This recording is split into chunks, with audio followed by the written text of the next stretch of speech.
film, and it's been great to see it grow into such the tech hub that it is now. And one of the reasons we wanted to bring this event here is, as if those of you who were there this morning and saw the film we screened, food is so central to everything that we're trying to do. At Devex, we are a media company that covers the global development sector. We report on the sustainable development goals. And whether that is education, climate, gender, any of the things that we're working towards, food really is so critical to that. So we wanted to bring together the traditional global development food community with the tech and innovation communities here to really think about how we can solve these big problems, because when it comes to fixing our global food system, we really need all stakeholders working together. So we have a really exciting afternoon planned. I want to give a special thank you for our innovation partner, Food for the Hungry. Maybe some of you guys can raise your hand here. You'll learn more about them a little later in the program, but thank you guys. We're really excited to have you as part of today's event. Really nice to see some familiar faces and new faces as well. So just to give you a run through, we're going to have a whole afternoon of discussions, really interesting conversations. We have two of our star reporters here, Teresa Welsh, who you might be familiar with her byline. She writes Devex Dish, which is our weekly free newsletter talking about all things global food systems. If you aren't subscribed, definitely recommend it. There are QR codes on the tables where you can subscribe to that. We also have Catherine Cheney, who is our tech and innovation reporter here. So these two brilliant minds coming together are going to make sure we have some really interesting dialogue this afternoon. I do also want to thank our Devex Pro members that are here. I know there are a couple of you I chatted and that are joining online. We really appreciate your membership and can't do what we do without you. So if you are interested in becoming a Devex Pro, that's where you get access to all of our news, analysis, exclusive events. You can also find a code to get a free trial on the back of your name badge. But without further ado, I would like to pass it off to my colleague Teresa Welsh to introduce our first session.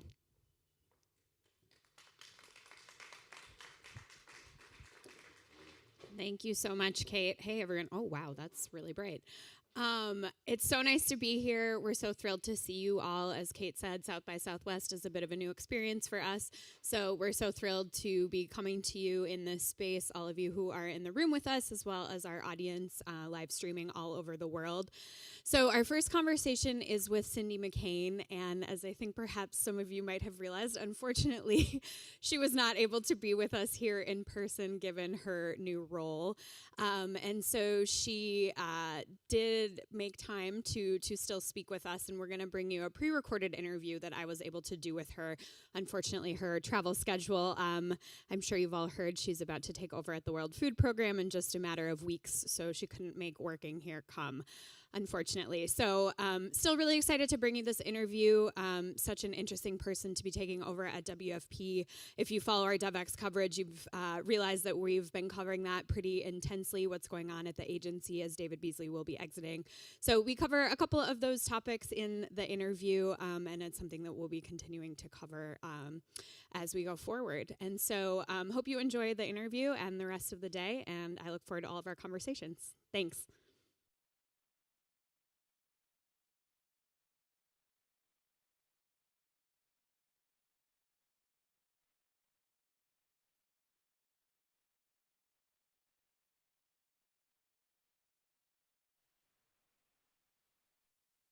Food program. Thank you. I'm very excited, and I go to work in April, but right now I'm working on the job that I was tasked to do here in Rome, and loving every minute of it. And you obviously have been focusing a ton on the impacts of Russia's war in Ukraine, and that's really been dominating your role for the past year. How has this created lasting effects on the global food system? Oh my gosh, where to begin? The unjustified, unprecedented war in Ukraine has caused a cataclysmic effect on not only food sourcing, but food amounts, the ability to move food. There are some 300 million people that are on the verge of starvation as a result of some of this. Not only that, we can't, as you know, cannot get the grain out in a regular manner. We're still, even with the Black Grain Sea Initiative, we still don't have it. Enough's not coming out. The Russians are slowing the progress on it. And so what's happening is people, particularly in Africa and parts of Africa, simply don't have any food. And compiled with the climate change aspect of drought, it's going to have a tremendous effect, and obviously a negative way, not only with Africa, but Central America and some other parts of Asia as well.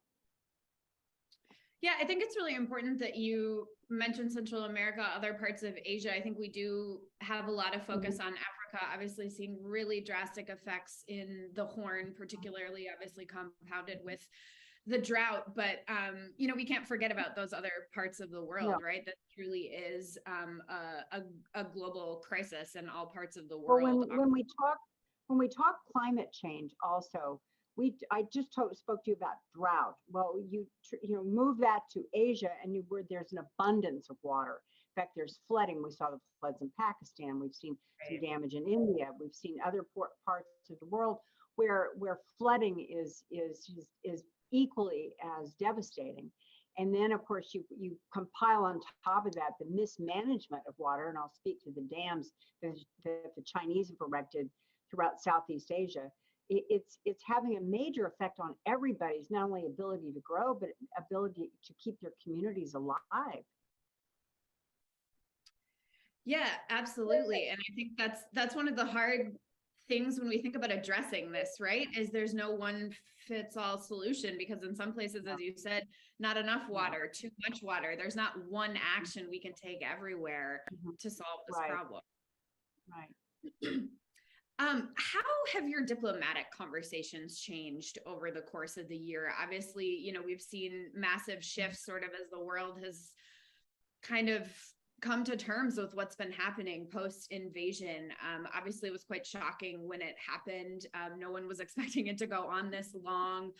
What does that look like for you and the countries that you were speaking with regularly? Well, prior to the war in Ukraine, we all worked together. We worked with the Russians on things that were beneficial to other parts of the world that were having troubles, either climate change or food shortages, et cetera. Now what it has done is we now work a great deal with our like-minded friends and continue to put pressure on Russia to pull out and stop this unprecedented war, because people are starving to death. So the diplomatic portion of it remains. It's just who we're speaking with now, and with that comes, as you know, we've had a huge uptick in funding. We've had to, the U.S. was simply amazing this year in the amount of funding, $13.5 billion around the world to humanitarian assistance and agencies, and yet it's not enough. So part of what we've been doing too, from a diplomatic standpoint now, is putting pressure on other parts of the globe, and I'll speak to the Middle East particularly, to step it up. We can't do it all. You can't rely on the United States for everything. And we're going to be entering into this year, we're not going to get the kind of funding this year that we got last year. Last year was unprecedented. So now we're going to have to be a little more creative in how we spend our monies in these various agencies. We need to learn how to do more with less. We need to use science and technology in a way that can help our resources be expanded, and certainly give countries a better shot at trying to feed themselves. There's a lot of things at play here, and it's really been, it's been an interesting year, putting it mildly. It's been as you know, a catastrophic year for everybody. Yeah, interesting to hear you mention the science and technology piece. That's obviously a focus for us here at South by Southwest, having these conversations and sort of seeing how the food security and science and technology pieces come together. But obviously the budget stuff is huge, right? It was an unprecedented year last year. We're seeing no improving conditions really in the worst hotspots. Somalia, of course, still looking awful. other countries in the Horn of Africa. And, WFP, for example, is, cutting rations in places of the world where they just simply don't have enough budget. And obviously that's something that, you'll be dealing with in, just a month in your new position and everything. And you mentioned in the Middle East in particular, and I've heard you talk about that before. Senator Lindsey Graham here in the US likes to talk about getting the Middle East to do more when it comes to financing for the food crisis, support for the UN agencies. How do we actually go about doing that? If these countries have resources but don't necessarily see the value of providing this assistance, how do you create that value for them? Well, I think the most simple way is to simply make the case for it. I don't think the United States has adequately made the case to our Middle Eastern friends on why it's important. Now, mind you, we don't think that way. We think, oh my gosh, it's in our region. Of course, we're going to help. Even when it's not in our region, we help. So it's up to us, and I think our other like-minded friends around the world, the people that I work with here, to make the case in a more forceful manner. And I'm just saying through talks and through diplomacy, but to make the case that it's really important and we need your help. As I said, you cannot rely on the United States forever or to continue at this pace. It just isn't, it's not sustainable. Right. And you mentioned actually recently in your remarks at the World Food Program Executive Board meeting, for which you serve in an oversight role in your current role, about seeing other donors, other institutions do more. And you called out specifically the World Bank and UNEP. What can those multilateral institutions, other pieces of the UN system, be doing when it comes to this? Well, I certainly think we'd like to see them be a little more nimble and a little more quick to what they do. I also think that it's up to us to encourage private partnerships. So the private sector plays a very minimal role in a lot of this, and it's time that we meaning the United States especially, to encourage our private partnerships with companies that would maybe hadn't even thought about doing this, didn't know that you could get involved in a UN agency to help out. So our push here at our mission here in Rome has been just that, is to encourage a lot of private partnerships and also a lot of private donors. I mean, we're aiming at high net worth. We're also aiming at folks that are just willing to give what they can. These things are important, and it also shows a willingness to participate in trying to make the world a better place. Well, Ambassador McCain, we are running up against time. So thank you so much for joining us here today. We really appreciate your time. We have always appreciated your engagement here at Devex, and I look forward to staying in touch with you in your new role. Congratulations again. Thank you. And thank you for covering this issue. Anytime I talk to anybody about these issues, I thank them, because we have to keep this alive, where people are going to starve to death, and people are starving right now. So I appreciate your interest and your willingness to talk about this issue and keep it front and center. Thank you so much. Thank you.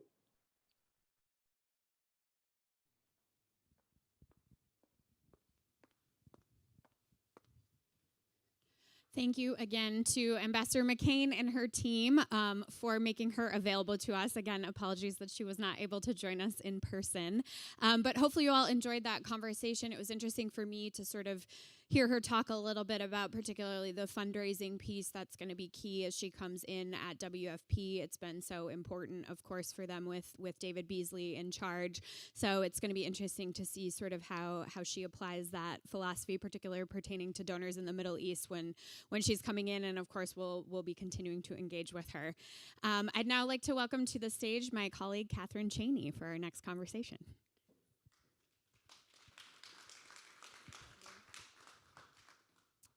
Thank you so much, Teresa, and thanks for a great conversation with Ambassador McCain. I'm really looking forward to this next session. Thank you so much. We're going to have one of our panelists joining us here in person in Austin, Texas. For those of you joining us on live stream, we'll also have a panelist joining us from Nairobi, Kenya, virtually. So hopefully everything's set up there. But I want to go ahead and welcome Jahiel Oliver to the stage. Many of you know Jahil. Let's give Jahil a round of applause. Many of you may know Jahil. I know some of you are partners with Jahil. And he is the CEO and founder of Hello Tractor, which you're going to hear a little bit more about. Jahil, you can go ahead and take a seat if you'd like. I'm going to make sure we have Jemima Wanjiku from DigiCow with us. She might be behind me. Oh, we're having some trouble connecting. So we're going to start the conversation here in person with Jahil, and hope that Jemima will be with us shortly. I'm just going to keep an eye on the screen here. So what we're going to be talking about today, you heard Ambassador McCain mention just now the role of science and technology, and a big part of that is ag tech, which is a very crowded space. There's a lot happening in ag tech. A lot of that is being discussed here at South by Southwest. In fact, Jahil was on a session Friday speaking about that. Some of you might have caught him at a conversation yesterday speaking about that. So we're going to talk about a Hello Tractor, and then I will introduce Jemima if and when she can connect. And actually, part of why I'm so excited to have Jemima if she can join is that Hello Tractor and DigiCow have worked together in some interesting ways, so hopefully we'll get into that. But as you all know, and why we're having this conversation, agricultural technologies, and that's everything from mobile apps to remote sensing to automation, really has a lot of great potential to improve productivity and yield, but a lot of those benefits are being seen in high-income markets, and today we're going to narrow in on the opportunity in low-income markets. Who's seizing that opportunity? Hello Tractor is certainly a pioneer at the forefront, but also what challenges are you running into? What more is needed? What can people in this room do to advance this space? So I want to go ahead and start by asking you, Jahil. We met, in fact, the last time we saw each other in person. Long time ago. Long time ago.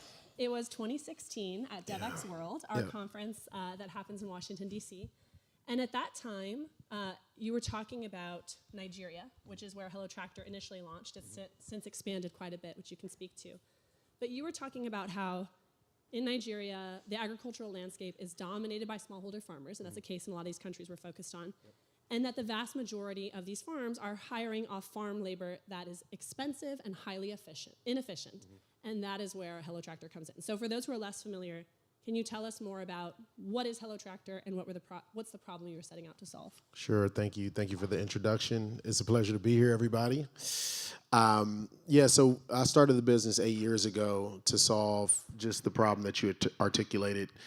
Farmers across the emerging markets are largely responsible for the food that we eat, globally. And these farmers plant late and undercultivate because of labor constraints. And typically, when labor is unavailable, markets mobilize around things like mechanization. But across Africa, this is one of the least mechanized agricultural markets globally. And we thought technology could play a role in getting equipment out to these growers so they can produce more efficiently. About approximately 50% of the yield gap that African farmers face is because they don't have access to mechanization. And so what we did was we launched first a technology platform for farm equipment owners to remotely monitor and manage their equipment, become comfortable sending their equipment to far off places, sometimes on the other side of Nigeria, and be able to see exactly what that equipment does through GPS monitoring and the related apps that we built on top of that. And then a marketplace where when they do send their equipment out, they can service a month's worth of farmers to justify the spend of traveling to a far off place. And that demand is well organized so that you can deliver the services efficiently. That's the underlying kind of thesis to Hello Tractor. And it's been an evolution. It's been a lot of trial and error, as you alluded to. But that's been our journey. Tell me more about that, because we were catching up a little bit before the session. And as I mentioned, haven't seen you since 2016. But you're now coming up on your 10-year anniversary almost as a social enterprise. You were founded about almost 10 years ago. 2014. We're getting close to that. Next year will be 10 years. Yeah, 2014. So it's had its ups and downs, Yep. as is the case with any startup. Yep. So talk us through that. What have been some of the ups and downs, and how have you kind of persevered through that? Stayed true to your mission, really. Yeah, so the mission was always to put more cash in smallholder farmers' pockets. I addressed this problem from a finance perspective. That's my background. and the global poor overwhelmingly earn their income on the farm, and they need mechanization. And so that was always a very consistent goal, was to get them the mechanization so they can earn more money. But we started with selling our own tractor that was tech-enabled, and it was a crappy idea. It was something that we pulled off the shelves of research. We worked closely with the CG centers, Cornell University, UC Davis, to introduce these low horsepower two-wheel tractors. They're very common in wet paddy rice production systems, specifically like Bangladesh. You used to see them in all over India. The market's kind of matured, China as well. So we thought we could bring that technology to Africa. It wasn't a good fit. It took us a while to figure that out because we weren't listening to our customer. And so 3 years in, we decided to pivot away from that and be tech only, because that's what our customers asked us for. When we pivoted to that, and that was 3 difficult years. That was a lot of, I seeded the company with my own savings, so that was a lot of heartache and a lot of arguments with my wife. But eventually we did listen to the customer. And when we gave the customer what they asked us for, we ended up very successful with this new product. And we got 50%, our first year, we got 50% of all tractors in Nigeria were on our platform. And they were paying us for a SaaS product, which is unheard of. If anybody who follows tech in Africa, African customers do not pay for software products. And 50% of our customers, or 50% of the tractor market, was on our platform paying us, voting with their dollars on this product. So that was a huge win, but it took us 3 years to figure that out. I have to ask a follow-up. You mentioned how there was a time, we have Jemima with us. Hi, Jemima, can you hear me? Good to see you. Hey, Jemima. She's yes, I can. Hi. Yeah, hi. I can assure you we have better connectivity in Nairobi. I'm looking a bit blurred, but I can hear you just fine. You can hear us? Okay, great. We can hear you too. I don't know if you were able to catch what Jahil was saying, but next year will mark 10 years since the founding of Hello Tractor. And we were hearing about some of those ups and downs and learnings along the way. And one of the things Jahil was just talking about that I was about to follow up on is listening to your customer, and that's so key to what you have to do to succeed as a business in this space, in this increasingly crowded space. I mean, there is a lot of work happening in ag tech. But actually, Jemima, this is a perfect opportunity to bring you in. I would love for you to tell us a little bit more about DigiCow. And given that this is such a crowded space, what was the void that you and your co-founder saw in starting DigiCow? Speaking of customers' needs, what did your customers need that no one was meeting that need? Okay. Thanks so much. DigiCow was born out of passion, and all the 3 co-founders are dairy farmers. And we came together because of our personal problems, really. And we were running farms away from where we work from. And every other weekend, when you go to the farm, you're trying to collect data on what has happened over the week. Unfortunately, there was no data. And this is where we realized a void. Also, one of our co-founders is an extension person who was working with the government. And she gave us a lot of insight on how to incorporate the farmer and how to incorporate the dairy cow. We came in to address milk production in Kenya. Cows were doing badly before DigiCow. They were producing less than 10 liters against a potential of 30 liters. And this is attributed to the lack of verified information and also lack of data that a farmer can use to make at their farm. So all these, we came together, and we began a mobile app, which is DigiCow, to enable farmers, one, digitize their records, access verified information, which is very customized even into local languages, and also access experts. Because in Kenya, we have very few extension people. One extension person serves over 3,000 farmers, which is actually very hard for anyone to achieve. And so we brought in this technology to supplement, to complement what the government can offer. That's where DigiCow was born from. Yeah. Jemima, can I ask you a follow-up question to that? Yeah, sure. Speaking of your mission, because I was asking Jahil, how do you stay true to your mission with all the ups and downs?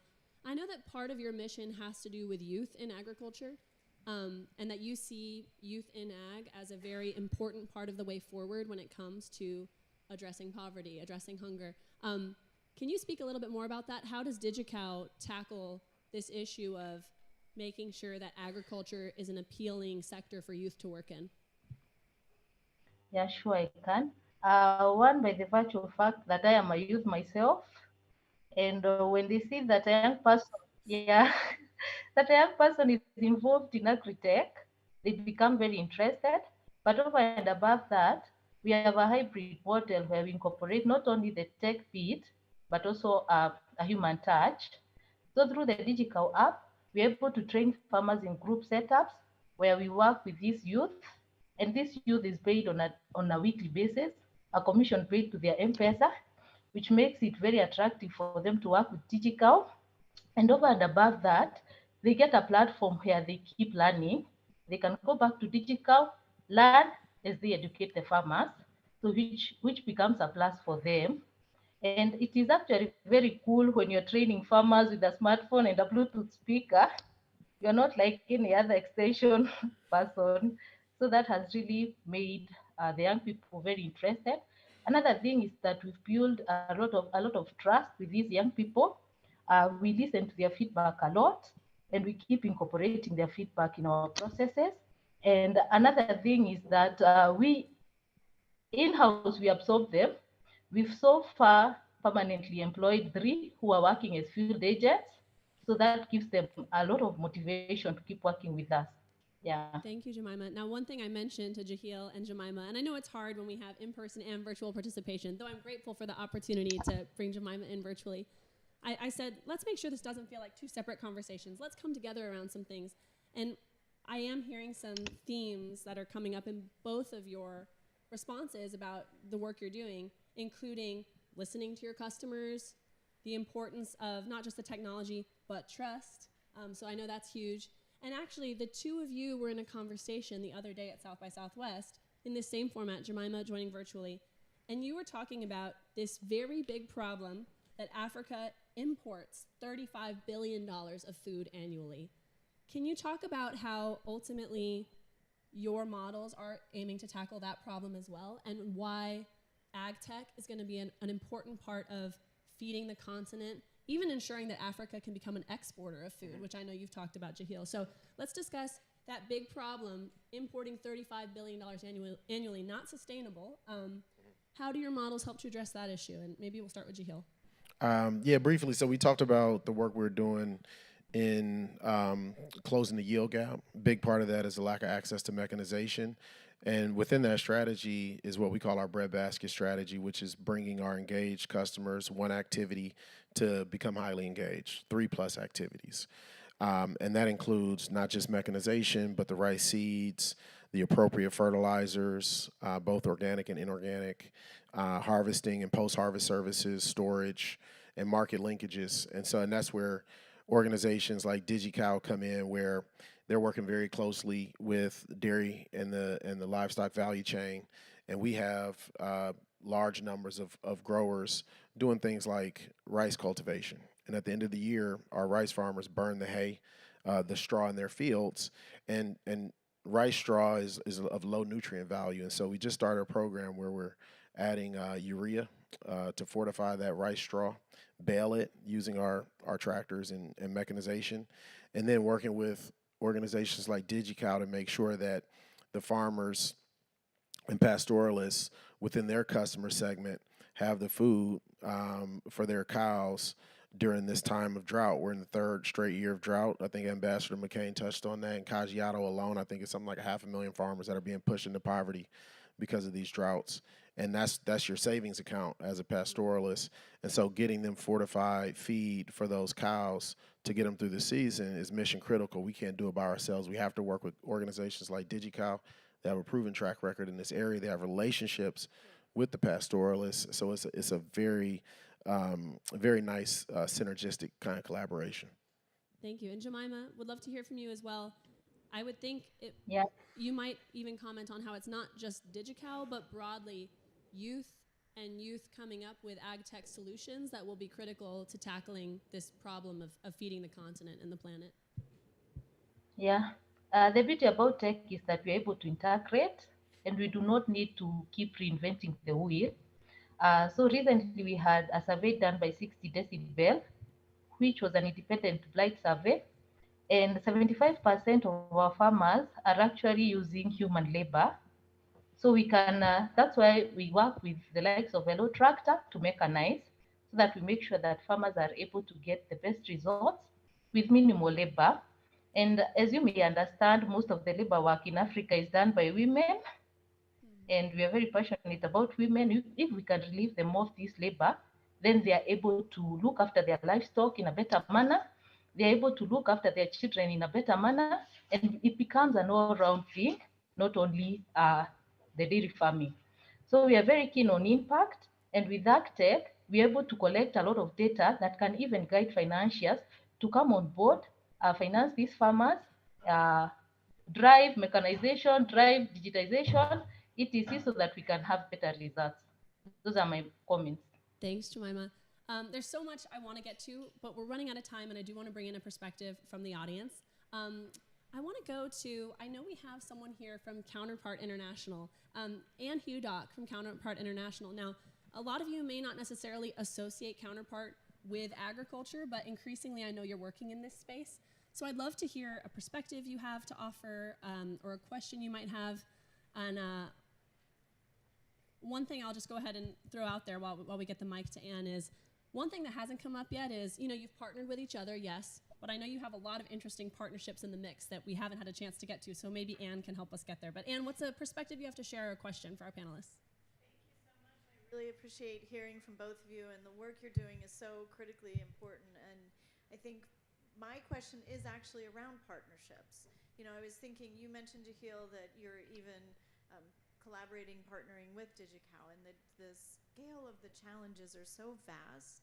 How is it that you think about partnerships, and how do you see particularly unlikely partnerships? Yeah. Counterpart is founded by a priest and a movie star, and we're non-denominational, but so we really kind of have that baked into our DNA, the unlikely partnerships. And as I was listening to both of you talk, I was thinking, to solve these kinds of challenges, is that what we need more of? And how do you go about creating your own partnerships?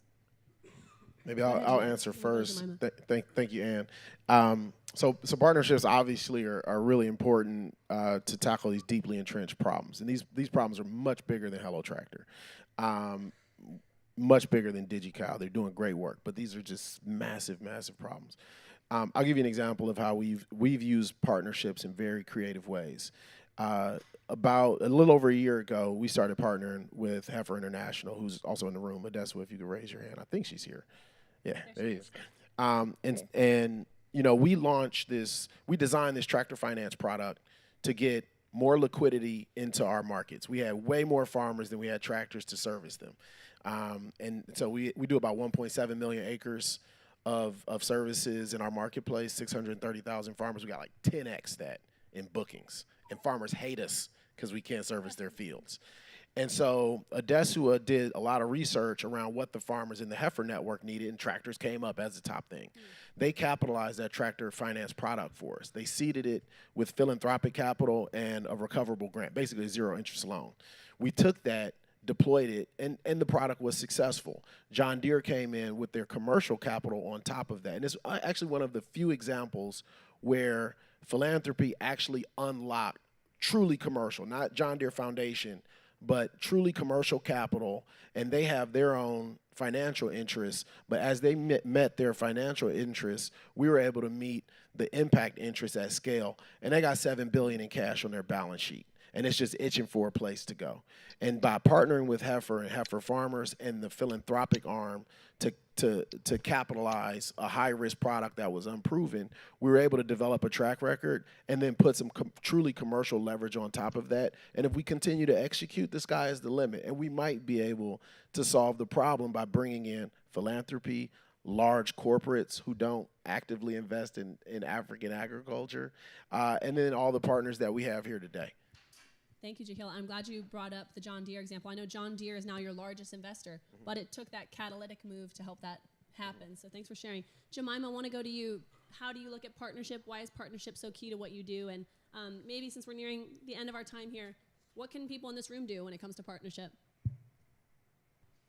Okay. To us, partnership are the likes that assist us scale and also are very keen on impact. And never in our wildest dreams did we think that we would be training farmers on climate smart agriculture.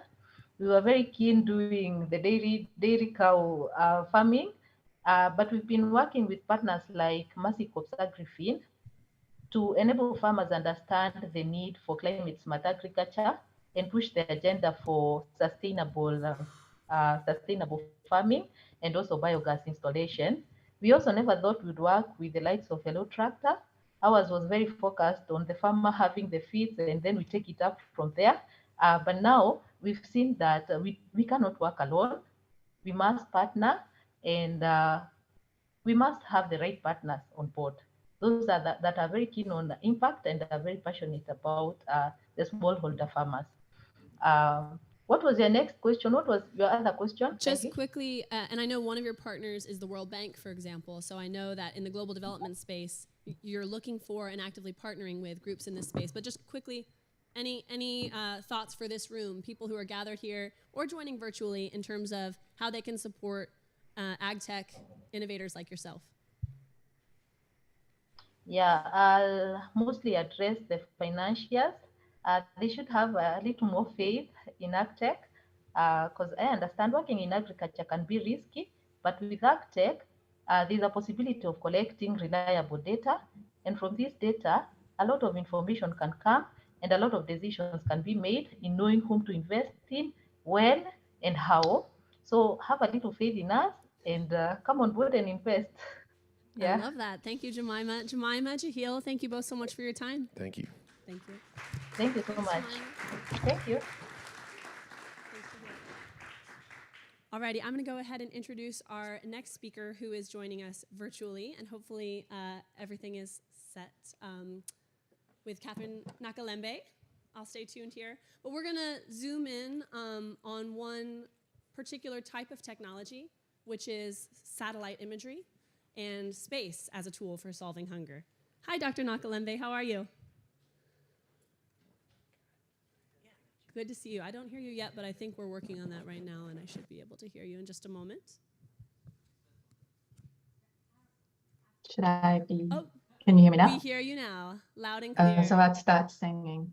Good to see you. Good to see you too. So I'm going to provide a little context, and of course, Catherine Nakalembe knows this all too well, but for those of you who don't know Catherine and who aren't familiar with the work of NASA Harvest, just a bit of background for you all. So as you know, satellites, sensors, and smartphones are generating huge amounts of data, and we have these massive advances in processing power and data science that helps us turn that information into intelligence. But the question we're going to ask here is how space and satellite data in particular can support responses to the global hunger crisis. And Dr. Nakalembe and I were talking about this a few days ago. When NASA Harvest, which you'll hear more about, got started, it was really a pioneer in this space, but this space is becoming crowded. Like ag tech broadly, which we just spoke about, space and satellite imagery as a support for farmers, there's more and more activity in that space. So I think a lot of what we're going to talk about is not just the work of NASA Harvest, but coordination in this space, smart coordination. So I look forward to talking with Catherine Nakalembe about that. So she's joining us from near the University of Maryland, where she's an assistant professor. She's also the Africa Program Director at NASA Harvest, which you'll hear a little bit more about. This is NASA's Food Security and Agriculture Program. And it was very much on the agenda here at South by Southwest. Several people from NASA talking about satellite imagery as an important resource for farmers. And Catherine is also a member of the Applied Sciences team at NASA Servier, which helps low-income countries use satellite data to address challenges, including food security. I want to go ahead and dive in, and we have limited time and a lot to get through. So first, Catherine, for those who are less familiar, can you tell us how space agencies, development organizations, and the satellite industry are increasingly coming together to apply satellite technologies to global food security? Again, you're a pioneer, but there's more and more activity in this space, and I think you're going to have some visuals to share with us too. Sure. Thanks, Catherine, and thanks for the opportunity to present. I'm sorry I couldn't be there in person, but I'm always excited to talk about satellite and agriculture and food security. And there are lots of issues and very many dimensions to this problem, as you've seen from the previous speakers. Technology is one of the critical components, and I have this first slide around global food security as to where we stand and what we're able to do with the technology and the tools that we have. One of them is being able to expose how complicated and how complex food security is. Some of the work that Hello Tractor, for example, is doing is around increasing productivity in land that we're currently growing, which is really critical for sustainability of the food system, but as well as for sustainability of our planet in general. I don't know if you can see any of the visuals. We see them. You see them? All Yeah. right. So I have this one on slide number 2, which is just kind of a broad overview of where a satellite technology kind of comes together to address some of those foundational problems around identifying and providing critical data sets. So Can we go what we're trying to do, yes, please. So what we're trying to do basically is leverage, the explosion in data sets that exists, which is, we have a lot of satellite data from many satellite providers. And this is critical around the partnerships that Catherine was alluding to. So in order for us to be able to leverage that information, as well as other, private, public partners, is that we have to utilize, one, what is available. Secondly, we have to build value from those different things. And in order to do that, you have to not only have, a lot of computation capabilities, but you also need to be able to collect data from the ground. And so what we do is try to have a combination of all of those things together, and then produce these very critical baseline information data sets. So things like cropland, crop type, do yield estimates. So you need to know where the crops are. You need to be able to estimate what the production will be from those. And then ultimately you want it to feed into policies that might impact on farmers, as well as, companies that might try to be expanding and providing inputs to farmers, providing services similar to what Hello Tractor is. And so on the next slide, I just kind of summarize the main things that we do, and then I'll talk about specifically how the partnerships go through. So the priorities under what we call the Africa program is, one, systems where data are available, can be simplified, can be summarized. And we emphasize access. So access to the tools is really important. Whether we might have a bazillion data sets, but being able to use them is very critical. And being able to use them means you have to be able to access them. They have to be in the right format. So we do a lot of that. The second is around methods. One, when you see the data sets, the data have to be high quality, the best possible. So we do a lot of work in that space. The third is capacity. So capacity to utilize those data sets. So we do a lot of training, working with universities, people in ministries of agriculture, with researchers, with private companies, with UN agencies, among others, to develop really to increase access, which is people being comfortable with using those things. And we do all of this, of course, with partnerships, which goes straight back to Catherine's question. And then on slide number 4, I just show an example of partnerships.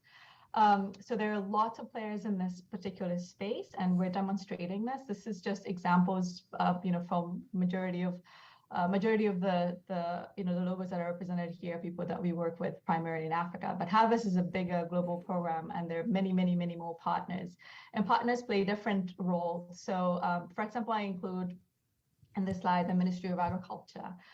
Working with the Ministry of Agriculture directly to understand, in the case, for example, for Tanzania, understand what their needs are, what the capacity and the complexity of the size of the area that they're trying to monitor, the type of agriculture that they're trying to monitor, and the type of resources they have. So we working with them is critical in ensuring that they can utilize what we are providing. And the other part, for example, making a linkage with space agencies that are coming up in Africa, as well as with regional organizations that do training, but then also partnering, for example, with a humanitarian organization like Ruth and World Relief that have not only access in areas where we can't go, but can also provide context and meaning to the data that we produce. So, this is a really vibrant opportunity to partner and be able to do things that then directly feed into and support people. A question, this slide with lots of logos is a good opportunity to ask about what I know you've described as an explosion of efforts in this space. So can you talk a little bit about how you all coordinate? What are the systems in place to make sure, like you said, that there's not just accessible information, but useful information, that it's actually used? How is coordination key in that? Coordination is really, it is absolutely important. One thing I can say for sure is, give a more practical example is, if we're not coordinated, we might produce the same product using the same inputs, but expend a lot of resources. One of them, for example, is around data collection. This is one that a lot of people are doing, but we're not solving the problem, because in many cases, sometimes it's overlapping. We collect data in the same places because they are the accessible places. It's the places where it's easy to partner with people. And so you find that we have a lot of information about one particular place, but not, we don't get a broader understanding of what might be happening in a much bigger area. But if we were coordinated, we could potentially collect data in a much larger area. We could do it more consistently. We could use the same approach where the data are actually useful. You might find that data being collected by a humanitarian organization, but they're not georeferenced. If there was a bit of coordination, those data could be georeferenced and then later on be used for other applications. So it is really, really absolutely important to coordinate, even though it might seem like there's no relationship between, let's say, a health ministry collecting data on COVID and a Ministry of Agriculture collecting data on markets. These things are actually related because COVID impact on food access and food availability. So all those things, require coordination. And so it goes without saying, I think. Yeah. I want to zoom in on the experience of a farmer. And I know that you're originally from Uganda and you travel a lot and see the impact of this work up close in Uganda and other places around the world. So can you tell us a little bit more about making this information contextually relevant for farmers and the benefits for farmers? And I think we have some visuals around that too. If we want to go to the next slide. So here I just show kind of like basic, products. And I think it was hinted on the little overview graphic that I had. We have information, cropland, crop type, yield estimates, pest and disease, and all of these can be extracted from satellite information. But the fact that we can do this does not mean that this translates into use or utility or practical, the practical situation of a specific farmer. So while this map is really fascinating and I love looking at it and I love making it, it might not be at all useful for a farmer. And there are other ways to reach out to farmers. So an example might be, translating it into very simple text that somebody can interpret this or read this or summarize what it's saying in a radio program that a farmer listens to or an extension agent listens to.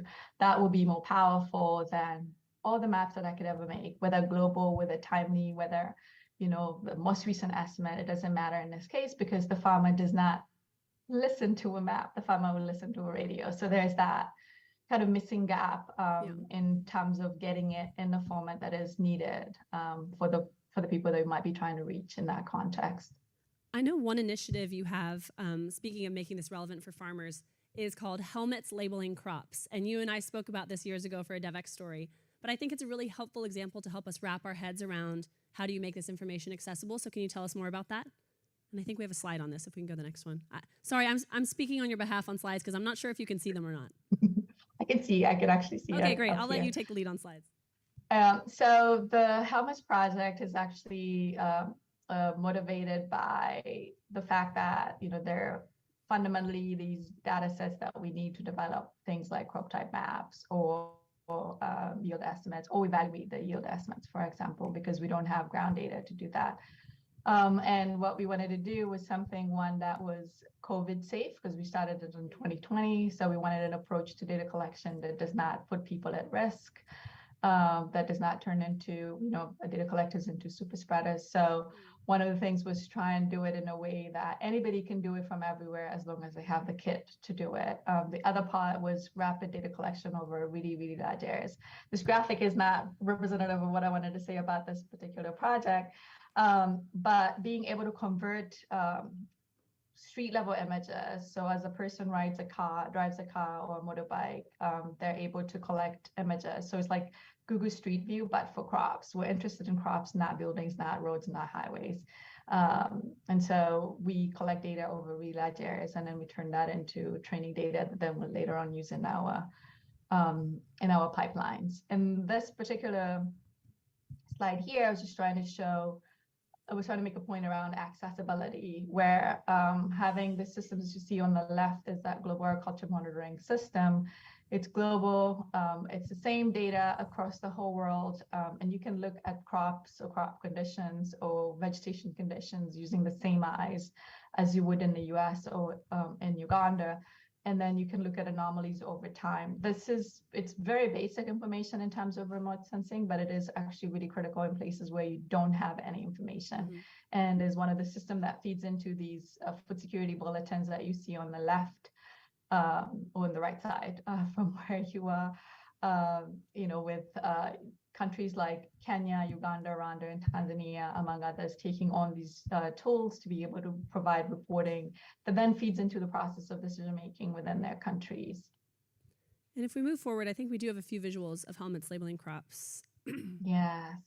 Yes, actually. So what I was going to say was that it's so hard to collect data that those are sort of like the traditional ways to do it. You go with a tablet, walk many, many miles, and collect a bunch of data.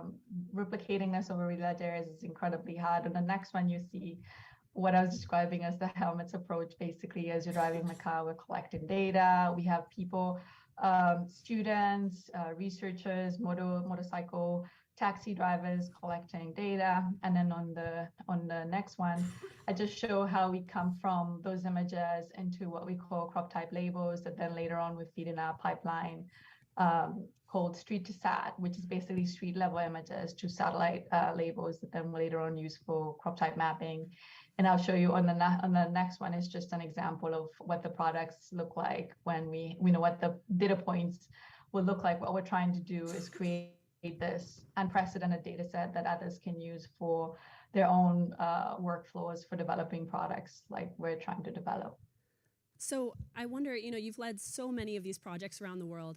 And is there a certain takeaway that really cuts across these projects for you?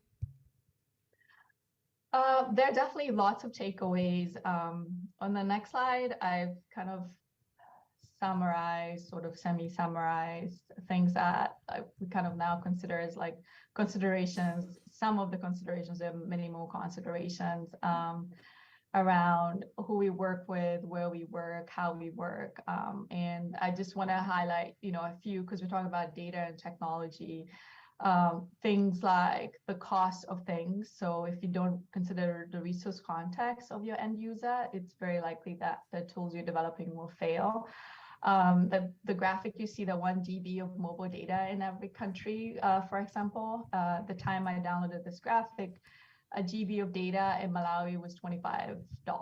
So, it would be totally ridiculous to expect that somebody would pay $25 times probably 100 or probably pay $2,500 to be able to run some pipeline.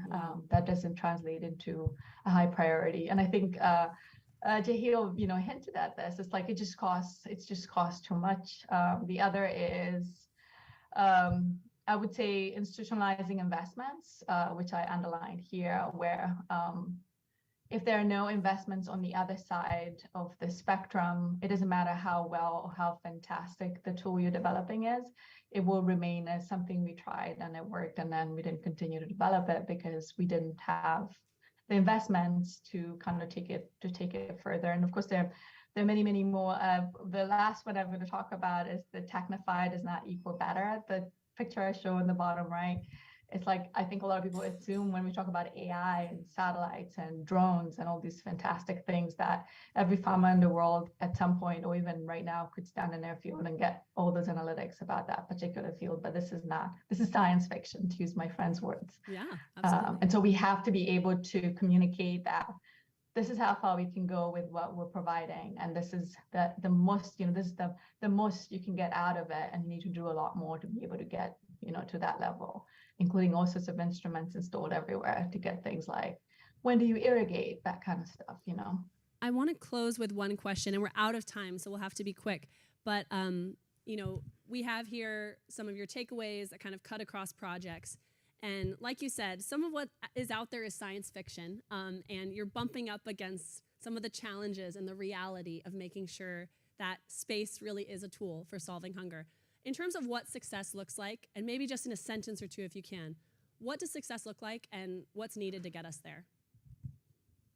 For me, success equals farmers that are thriving. And so while we're making all of these investments, through development funding or through research, I think success to me looks like if we've been monitoring an area or if we've been investing in an area for the last 5 years,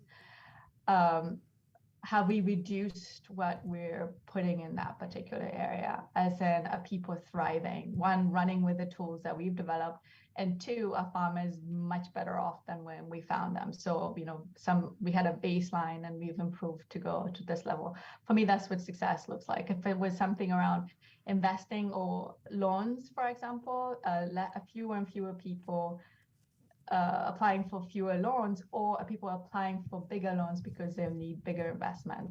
That's some sort of measure for success that is tangible, but is at the very level, at the field level, or at the farmer level that we can kind of quantify. Catherine Nakalembe, thank you so much for taking the time to join us and for all of your work in this space, and looking forward to following what you do, hopefully with some partners in this room moving forward. Thank you.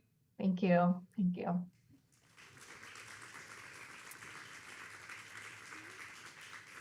And with that, I'm going to go ahead and welcome my colleague, Kate Warren from Devex, back to the stage. Kate.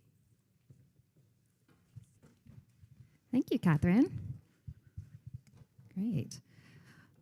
Well, I would like to welcome, I mentioned earlier, our innovation partner for today, Food for the Hungry, and we're really delighted to have a special session with them. So welcome to the stage. Dennis Mahoney here, who is the Director of Integrated Partnerships at Food for the Hungry, and Kevin Schwartz, who is the Executive Director at Geeks Without Frontiers. Love that name. So we're going to be talking about last mile innovation. But Dennis, first, I think last time we saw each other was in New York on the sidelines of the UN General Assembly. I know you are doing the circuit of the conferences right now. I just came from Miami, headed to New York for the UN Water Conference. South by Southwest, Austin's a little bit of a different venue than we're typically at. So I'd love to hear, how has it been so far? What are the conversations you're having? And what brought you to Austin for this? Well, thank you so much for having us. We are so excited to be here and are so grateful to be in the room with so many different change agents. The thing that we love about South by Southwest is this idea of, instead of just focusing on the problems, really focusing on what does flourishing look like? What are the solutions? And I think there's just an excitement and an attitude of hope and of possibility. So that's something that's been honestly very refreshing, to be in a room with folks who are really thinking about what does it mean for folks to really be thriving in their environment. Some of the conversations that we've been having that have been really giving me life is, we had a great conversation with Dell talking about what does it mean to create digital profiles for indigenous populations so that they can figure out how to stem against shocks and tremors before they even happen.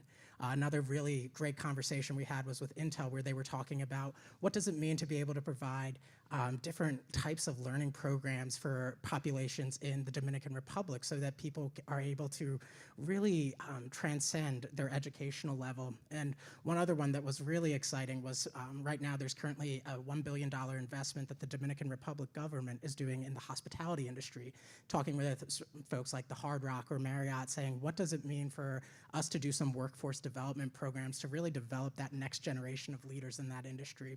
But as you can see from all of these topics, it really has to do with that next level of transcendence. So at Food for the Hungry, you really take a holistic view of addressing hunger through poverty eradication, resilience strengthening. And as we've talked about today and through a lot of the conversations that have been happening this weekend, the issue of hunger is, it's a climate issue, it's a health issue, it's an education issue, it's a gender issue, an equity issue, it's all of those things. And so you really look at solving that through a wide lens. You also look at not only working with local communities, but a broad range of stakeholders, including the private sector. So can you talk us a little bit about that integrated approach and how that helps you think about more innovative ways to address hunger? Absolutely. So at Food for the Hungry, we have this audacious dream of ending poverty through relationships. And that requires two types of relationships. We believe that, number one, every global problem has a local solution. So over the last 52 years, we really believe in listening to the communities we serve. 98.9% of our staff is indigenous to the countries we serve, and they live there, they know those families, and are able to say, hey, this is the needs that folks are bringing. These are the ways that people want to be creative. And then also, we know at Food for the Hungry that nothing can be fixed by one organization, one company. It doesn't matter how big you are or how big of a budget you have. It's going to take all of us to come together. So that's really informed this new approach that we've started taking over the last year, where we said, how do we create ecosystem approaches to systematic problems? You might say, what does that actually mean, right? It sounds like a lot of buzzwords, but for us, it's come to mean working with partners who may be better at things than we might be, and saying, we know our core asset is long-term relationships, trusted relationships where we can listen to the people that we serve. How do we find partners who are gonna say, hey, we have markets that will be able to actually help those people? So two pilots that we're running right now. One is in Uganda, where we are working to build relationships with telecommunications, with tower companies, and folks like that to really connect small shareholder farmers to the digital tools that they're gonna need to thrive, whether that's mobile banking, whether that's access to market linkages. But it's really saying, how do we connect with the businesses who are already trying to expand markets in these around shared value and implement it? In northern Uganda, we're working with South Sudanese mothers who are coming over and saying, how do we develop a postnatal app that will give them push notifications to tell them how to best care for their children, because they're already juggling so much. And this has also informed our grant strategy. As we go to in pursuit of some of these US government grants, we say, how do we bring different partners into that and do, whether it's cost share or whether it's saying you have an innovative tool that we can implement into our grant process. So one that we're really excited about was with a telehealth group when we went for a Cambodia bid, and being able to say, we have this hub and spoke model that can really reach those in rural communities to revamp the entire system of health education there. Yeah, and an example of one of these partnerships is with Geeks Without Frontiers, and you have the N50 project. We are looking to bridge that digital divide, whether it's in the rural part of Africa or indigenous communities or people fleeing Ukraine. So can you talk us a little bit about this project and how bridging that digital divide connects to the broader goal of addressing hunger? Absolutely, and thanks for the opportunity to be here. Really appreciate that. The N50 project, I like to joke, is sort of starting small. We're just focused on Earth and just half the population. That's what N50 stands for, is the next 50% of the world's population that's not using the internet. And there could be a variety of reasons for that. But there's a little bit of an underlying story there also. And it's that this notion that technology has the potential to uplift so many people. In fact, it's necessary for so many of these uplift capabilities that many organizations are trying to do. But also at its heart, technology is also a divider. It's the thing that creates the divide because it favors privilege first. So without intentionality, without an effort to bring it to the places where it's hardest, this divide will just continue to grow and not shrink. So we have to be here. And we've also learned that our partners are really wanting to do this work, whether it's great partners like Food for the Hungry, Dell, Intel, some of these others you noticed, up to 115 now are actually in our ecosystem. They want to do this work. The intention is there, but the capability is not there. It's very difficult for a large organization to go all the way to the community outcomes, the human outcomes in a village in Africa or in the deserts of America or fleeing refugees in Ukraine, like we mentioned. So Geeks Without Frontiers is that nonprofit in the middle that helps to make that bridge between the organizations and to fill in the gaps anywhere that they might be. Yeah, so and we've talked a little bit earlier with in the Ag Tech panel around the role of markets, right? And there's probably not a good market incentive for reaching some of those last mile innovations here. So can you talk a little bit about that role and how you think about creating market incentives and what that means for being able to reach these hardest reached communities, and what are some of those obstacles that you face? Yeah, so all of our projects begin with sustainability in mind. And for us, sustainability means it's got to get to be a marketplace. So it may take philanthropy to kickstart something, to demonstrate something, or to overcome a historical marginalization that's in place. But there should be a goal towards creating a marketplace. And so when we can bring in innovative technology broadband infrastructures that lower the costs and increase the accessibility of it, while working with communities to increase their participation, get that demand aggregation of both people and services, so that it is more likely that a company will want to do business here. And in some cases, when we introduce competition, that helps as well too. So that's the trick. And Dennis, how does this connect to, like, thinking about the bridging the digital divide, to some of the other work you're trying to do in resilience strengthening and poverty eradication? What are some of the things that can help unlock? Absolutely. When we think about resilience, there's two things that we have in mind. One is, how do we unlock potential and really drive that to its most productive area? The other is, how do we, mitigate risks? How do we help communities be able to absorb as well as be transformed? And being able to create market linkages, bringing in those, really helps connect relationally these communities to the outside world. It gives them agency to be able to say, how do I actually want to have choice over my economic development? How do I have choice over where I sell my goods? So it's by bringing in folks like the N50 group, it's bringing in those partners to these communities, to these last mile areas, that we're able to see communities really recognize that agency and see their hopes realized. And building on that digital divide, just starting with that broadband, opens up a slew of options, whether it's educational apps, whether it's market linkages, whether it's being able to know when weather patterns are changing. So it really all builds in that resilience area. And what is kind of next on the horizon for this partnership? You talked a little bit about looking for long-term partners, really building that trust. So maybe talk a little bit about what that looks like for you all, maybe how this partnership came to be, and then what's next for you. Sure. I think, like a lot of good partners, we were introduced by somebody else, right?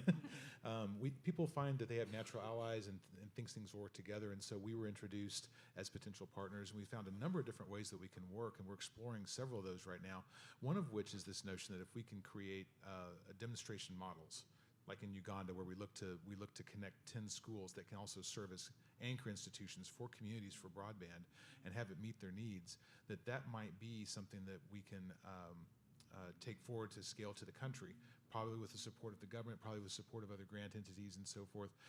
That would be a successful model. So we can create the demonstration and then show how it can be scaled and amplified. In other cases, there are already grants in place where we can say, look, here's the digital layer that needs to go with this. If you want to work on the healthcare system in Cambodia, for example, you're not going to do that without connecting clinics and having broadband available and telehealth and things like that. So we can be that digital layer that goes into these opportunities in communities. So again, whatever it takes, because the marginalization happened for a variety of reasons, and it's ragged, why there's a divide there. But whatever it takes to bridge the gap, we'll do. Yeah, for us, it's really about digitizing our programs that are actually Food for the Hungry works in health, education, economic development. It's how do we bring a digital component to that? But also, how do we bring a localized approach, right? How do we go into these countries and into these communities and connect businesses, digital companies that are already in Uganda, to this ecosystem that we are cultivating and creating? So it's both grass tops and grassroots. So we have a lot of innovators in the room joining us online. What would you like to see them do more of to be able to particularly reach communities in the last mile? Yeah. When I think about that, I just think about a story that I experienced not too long ago. I was at a similar event to this in Nashville, and innovation is exciting, it's fun when we're talking about it, but it's also really hard work. It takes a lot of time, it takes a lot of commitment. And I remember I was listening to this doctor who's sharing about these clinics that he has across East Africa, in 13 countries, and I remember thinking, man, that guy's really doing it. He's really got the boots on the ground, the relationships to make it happen. And at the end of it, he actually came up to me and said, "You're with Food for the Hungry?" I said, "Yeah." And he goes, "I wanted to let you know, Food for the Hungry helped me when I was a child in the 80s and 90s, helping me with my education, helping me get connected to schools, helping me realize that I could dream big dreams." And I was shook. I was so shocked. And it really made me realize that each one of us has one life to give. Each one of us has an opportunity to contribute. And it takes going to the table, it takes sitting there, having those conversations, and staying at the table, even when it's hard, even when we're trying to figure out what are the shared values that we're in the pursuit of. And so my invitation to all of the innovators is to stay in the fight, stay in it, and continue to explore areas outside of what you would normally go to. That's why South by Southwest and Devex makes such a big deal to these countries that we're trying to serve and these people that we ultimately want to see flourish and be the change makers in their own society. Kevin? Thanks for that. I want to say that N50 Project was built to answer the very question you just asked. What can you do? That's why we're here. It's a big tent with a big table inside where everyone can be, and we find the natural allies that can come together to create the right solutions based on what a community tells us that they need to help drive this digital participation and digital adoption. So we've made the barrier to entry into N50 zero. There's $0 to join, 0 annual dues. It's not about that. It's about bring a project, participate in a project, bring your time, talent, and treasure to this in ways that work for your business so that we can help to lift these communities. So what are you looking for rest of the event today? What kind of new partnerships, ideas? Is there anything you've heard or learned or that you feel like, oh, wow, I didn't think about that before?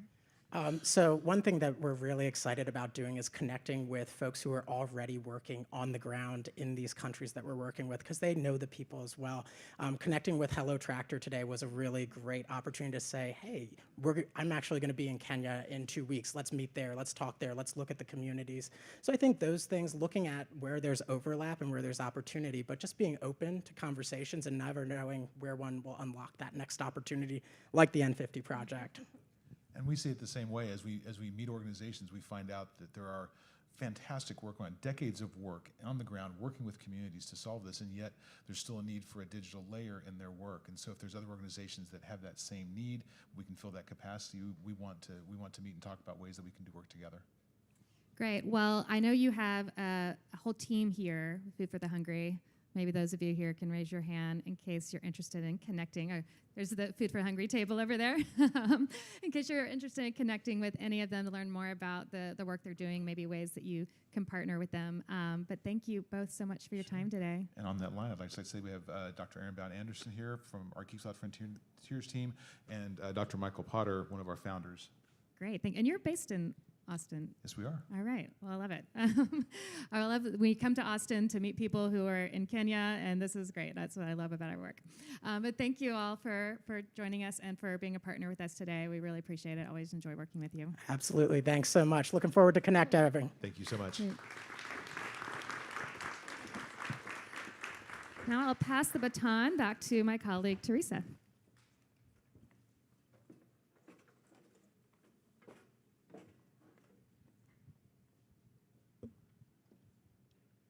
Thanks so much, Kate. We're just going to get situated here.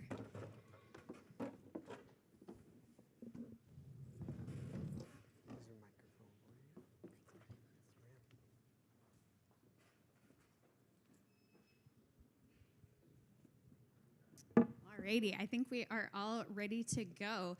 I'm excited for this conversation. We're going to be talking about crop diversity. So I've got with me here on the stage Claudia Sadov, who's the Executive Managing Director at CGIAR. And then we're also grateful to have joining us virtually Stefan Schmitz, who's the Executive Director at Crop Trust. Stefan, good to see you. Thanks for joining us. Oh, we can't hear you, Stefan. You might be muted? No. Oh, there you are. No. You're right. Yeah, okay, great. Thanks so much. You know, we've been doing this for 3 years and we've still got muting issues. I don't know if I'm ever going to be the person who's not muted while they're speaking.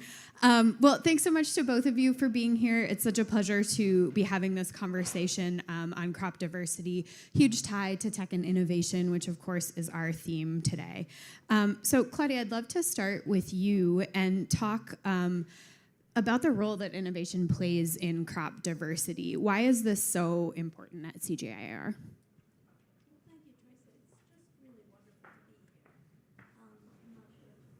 Oh, it looks like we've got a dead mic. We're muted in real life. Yeah.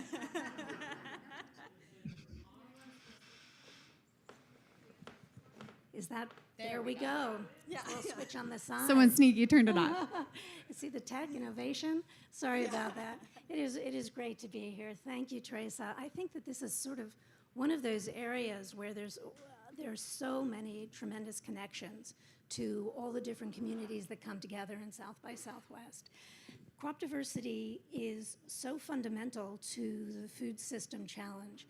If we think, for example, in terms of what is happening to our small-scale farmers and just how vulnerable they are, we see a lot of that. We've had great conversations so far today. We know that 30 to 40% of the food that the world eats is produced by smallholder farmers. We know that the vast majority of those smallholder farmers are growing very old varieties of different crops. They're growing them almost entirely under rain-fed conditions. In Africa, 95% of the land that is under crop is rain-fed. So the vulnerabilities are really tremendous. We know that. What do we do about that? And what we need to do about that is be cognizant of the fact that as climate change comes in, we have much more heat, much more flood, much more drought. We have pests and diseases that are moving along with the environmental and climate changes that are now challenging farmers that have never seen those pests and diseases before. And what we need to do is adapt what we're growing to those new conditions. So a lot of the tech innovation that we're talking about at CGIAR in this case and in this discussion with my friend Stefan comes down to what are the crop varieties that we can use to adapt to what is happening in the world around us. So we can breed, we can take the traits that exist in the diversity of crops that are in the gene bank Stefan will be talking to us about, and we can breed and adapt those traits for what we need and where it's needed. So we're talking about things that we have been working on like flood-resistant rice, heat-resistant maize, drought-resistant beans. We're talking about different pest and disease-resilient varieties that allow us to use less fertilizer, less pesticides, and have higher yields. And understanding, it was fabulous to see Catherine's maps. Some of us do read them. And to really understand how what is needed is changing. Where do we need what? Where are those pests moving? So what might we need to breed for or to distribute into those new spaces so that we have a way to secure our farmers, and in particular our smallholder farmers, against the changing threats that they face. So the tech that we have is both to conserve and protect the biodiversity, the diversity of our crops, but then also to use it to create the crops that we need or send the crops that we need where they're needed.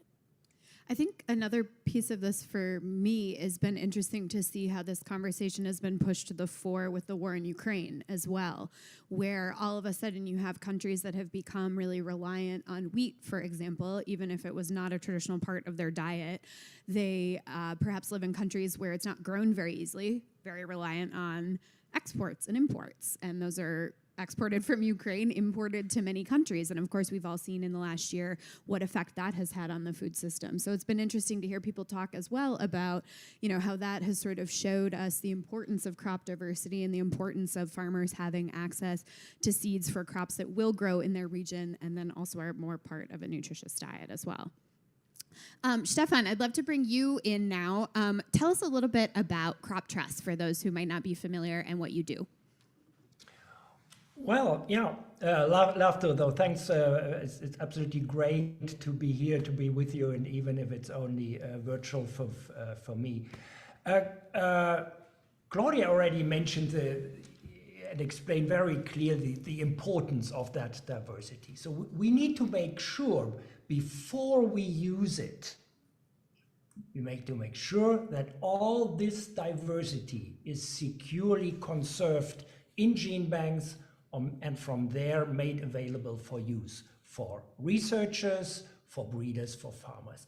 And that exactly is the mission of the Crop Trust, to conserve crop diversity and to make this conserved diversity available for use, in particular for agricultural research. The Crop Trust has been established 20 years ago as an international non-profit organization to do so. So CGIAR is by far our most important partner. Our conservation makes sure that the plant genetic resources are available for CGIAR research. Well, we would like to conserve more, increase our grants to gene banks, but our endowment fund which is the basis for our grant giving, it's not yet filled completely. I have to say the US government is our strongest supporter, and we are absolutely grateful for that continued support. Germany and Norway, for example, are two other main supporters, but others need to join in the support. That sounds like a pretty stark call to anyone in the audience that's in a position to be funding this work. I think Stefan's looking at you. And Claudia, I want to come back to you on some of that financing stuff. But Stefan, I'd love to have you tell us, what does the gene bank look like? You know, what type of facility is it? You know, would I need to put on those little booties to walk in there because it's, you know, wear kind of a hazmat suit? What does it look like inside? Well, a good, well-run, well-funded gene bank is like a big cold room. Yeah, a big cold room, like a big freezer on minus 18 degrees. That is ideal situation, ideal environment for seeds to survive there for a very long time. But you need ongoing viability tests, you need stuff for documentation, you need stuff for duplication, for distribution of the seeds and the like. And so that is around these cold rooms, there is an entire infrastructure and a lot of staff, experts in the field who make sure that the job is done, and these precious plant genetic resources are conserved there. In essence, in perpetuity. This is not a project which starts now and will come to an end in 3 years' time. No, we need to make sure that all these genetic resources are conserved forever. And this now, in times of growing challenges, it's all the more important. Claudia, I'd love to come to you to talk a little bit about who you're serving at CGIAR and, you know, all of the research that you fund and conduct. You know, the purpose of that is mostly for smallholder farmers so that they have access to this technology. Tell us a little bit about some of the challenges that they face that you're hoping to help solve. Exactly. So we focus very much on smallholder families, smallholder farmers in lower and middle income countries. So these are both some of the most vulnerable populations out there. There are about 500 million smallholder farmers in the world, and they are feeding themselves and some of the most vulnerable populations in the world as well. They also tend to be incredibly resourceful, determined. These are people who deserve the effort that we create for them. What we're trying to do is really make sure so many of them are planting very old varieties. 10, 15, 20-year-old varieties that don't have the productivity, the resilience, the nutritional value that they could have. So we try to breed new crop varieties that are appropriate to their specific contexts, to the mechanization that they might have available, to the nutrition that they might lack, vitamin A deficient spaces. We try to put in biofortified with vitamin A crops, etc. But they face a host, from having access to the seeds, to having the latest agronomic practices, we heard great mechanization talks today, to having policy environments that don't favor their adoption of technology, access to funding, land titles, etc. So we try to work across the range of challenges, from the seed to the agronomy to the policy and social environment, that will help these smallholder farmers thrive and feed their communities. Thanks so much. Stefan, I want to talk to you a little bit about kind of the stakes of all of this. You know, you mentioned that, you know, the purpose of the gene banks is to save these forever. which obviously sounds a little bit dramatic, but I think when we see a lot of the natural disasters happening in the world, how that's affecting farmers, obviously all of the impacts of climate change, you sort of realize what is at stake, and that's food security, our food supply, as well as things that can grow in the environment that the planet is becoming. So how do you look at the importance of your work when it comes to the context of climate change? Yeah. It has been important in the past, and it will become even more important in the future. You already mentioned it. The COVID pandemic disrupted value chain. The war in Ukraine revealed how highly dependent many countries are on food imports. And climate change already today threatens agriculture. So COVID, conflict, climate, these all demonstrates the fragility of our food systems. And by the way, they are not only fragile. For many, many people on this planet, they are not healthy. More than 2 billion people are suffering hidden hunger, suffering micronutrient deficiencies. And food system will become even more fragile and unhealthy if we do not take action. What kind of action? Well, there is no silver bullet. There is no easy solution, but I'm quite sure that the path to transforming our food systems makes two things imperative. That's first, innovation. Well, over 50% of progress in agriculture today can be attributed to creativity and better knowledge. It's agricultural research that makes a difference. And second, more diversity in agriculture. We are losing too much diversity at species and variety levels, but we are losing also genetic diversity. Old economist wisdom tells us don't put all your eggs in one basket. But when it comes to world food security, we are doing exactly this. We are putting all our eggs in one basket. Let's strive now for more crop diversity. There are hundreds of neglected and underutilized crops. Millets, quinoa, cowpea, cassava, guava, amaranthus, macadamia. Well, those you might perhaps heard of, but what about these? Teff, Bambara groundnut, yam bean, spider plant, safflower, Jerusalem artichoke. All these crops require more research. Crop diversity means more opportunities, in particular, like Claudia very clearly said, in particular for all the smallholder farmers on Earth, the backbone of our global food security. More opportunities, better livelihoods, better rural development. Let's take only one example, millets. Millets are healthy, millets are very tolerant to heat and drought, and millets are quite undemanding in terms of soil quality. So millets are therefore among those crops that can ensure our survival in the face of climate change. Stefan, I'm going to take that list of crops that you gave us as a bit of a challenge, and I hope the audience will as well, to learn a little bit more about those crops. Yesterday, I had the privilege of moderating a panel at the Food Tank event where I learned about an additional crop that I actually don't think you did mention, which is fonio. And so obviously there are so many diverse crops out there, but the system really is not supporting research in all of those. And that's why institutions like CGIAR are so important. So I'd love to come back to that financing piece now, Claudia, and talk a little bit about some of the challenges that you might face in getting money for all of this. Obviously, you fund research, but need other funders to come in on this as well. How difficult is it to convince people that this is worthy of their money? Thanks. It's actually extraordinary how clear it is that it's important, and yet how we're not seeing it. So even before COVID, we saw for the first time in decades hunger rising for the first time in decades.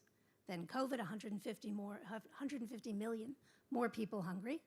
And over this same period, the financing for agricultural research and development declined by 10%.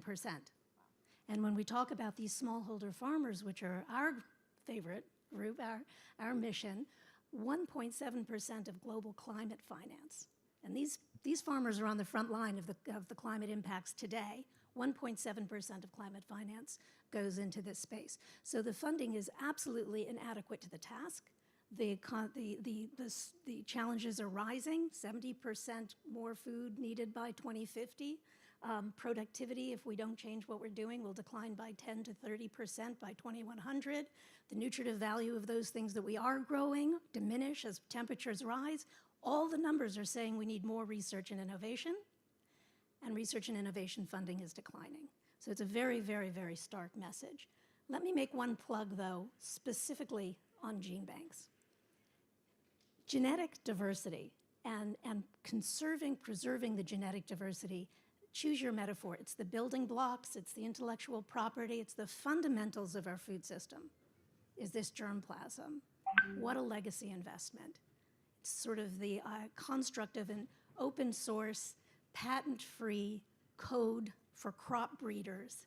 This diversity is something we need, and we need to mine it. You'll hear about this later today. We need to use AI to go into these gene banks to find the specific traits that are needed in specific places for specific challenges, and we can do that if we invest in it.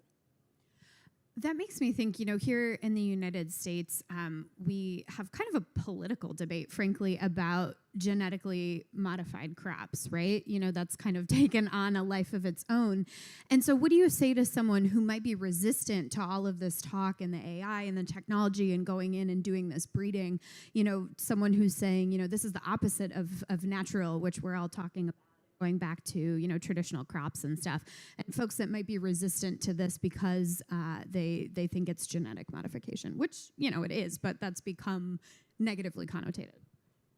Well, first of all, the AI is just about figuring out what we have because of the millions of accessions that are available. So the AI helps us understand what's there, what's available to us. And then it's true, crop breeding means different things to different people. Frankly, GMO means different things to different people. But simply knowing what we have and even using traditional breeding techniques is essentially important. What we try to do at CGIR is ensure that what we're working on and where we're working on it is sensitive and appropriate to those communities, to, of course, those national laws, to international treaties, with respect to all of those important issues, but with an open mind to ensure that we don't leave opportunity on the table when it comes to creating really resilient, nutritive food systems. Stefan, does that topic of GMOs come up for you? I'd be interested in your thoughts on that as well. No, well, I'd like to be very agnostic here, because I clearly see regardless of what direction the world will take or which direction individual countries will take, whether it's more technology-driven, more industrial kind of agriculture, including all the modern methods that are possible, or whether it's a bit more of a alternative or other way, more towards small-scale farming, regardless of that, they all will, at the end of the day, need this diversity. There is no agriculture without diversity. And so I can be, that's would say a political decision. Every country should decide on that, but the only thing I can offer, or we can offer here, is the diversity conserved in gene banks and the agricultural research based on this. Thanks so much, Stefan. I think that's a great note to end on. Just hearing about how this isn't a choice, right? It might feel like one, but it actually is not. And so the work that you both are doing is tremendously important for the future of the food system and crop diversity. So please join me in thanking Claudia and Stefan for joining us today for this conversation. Thank you.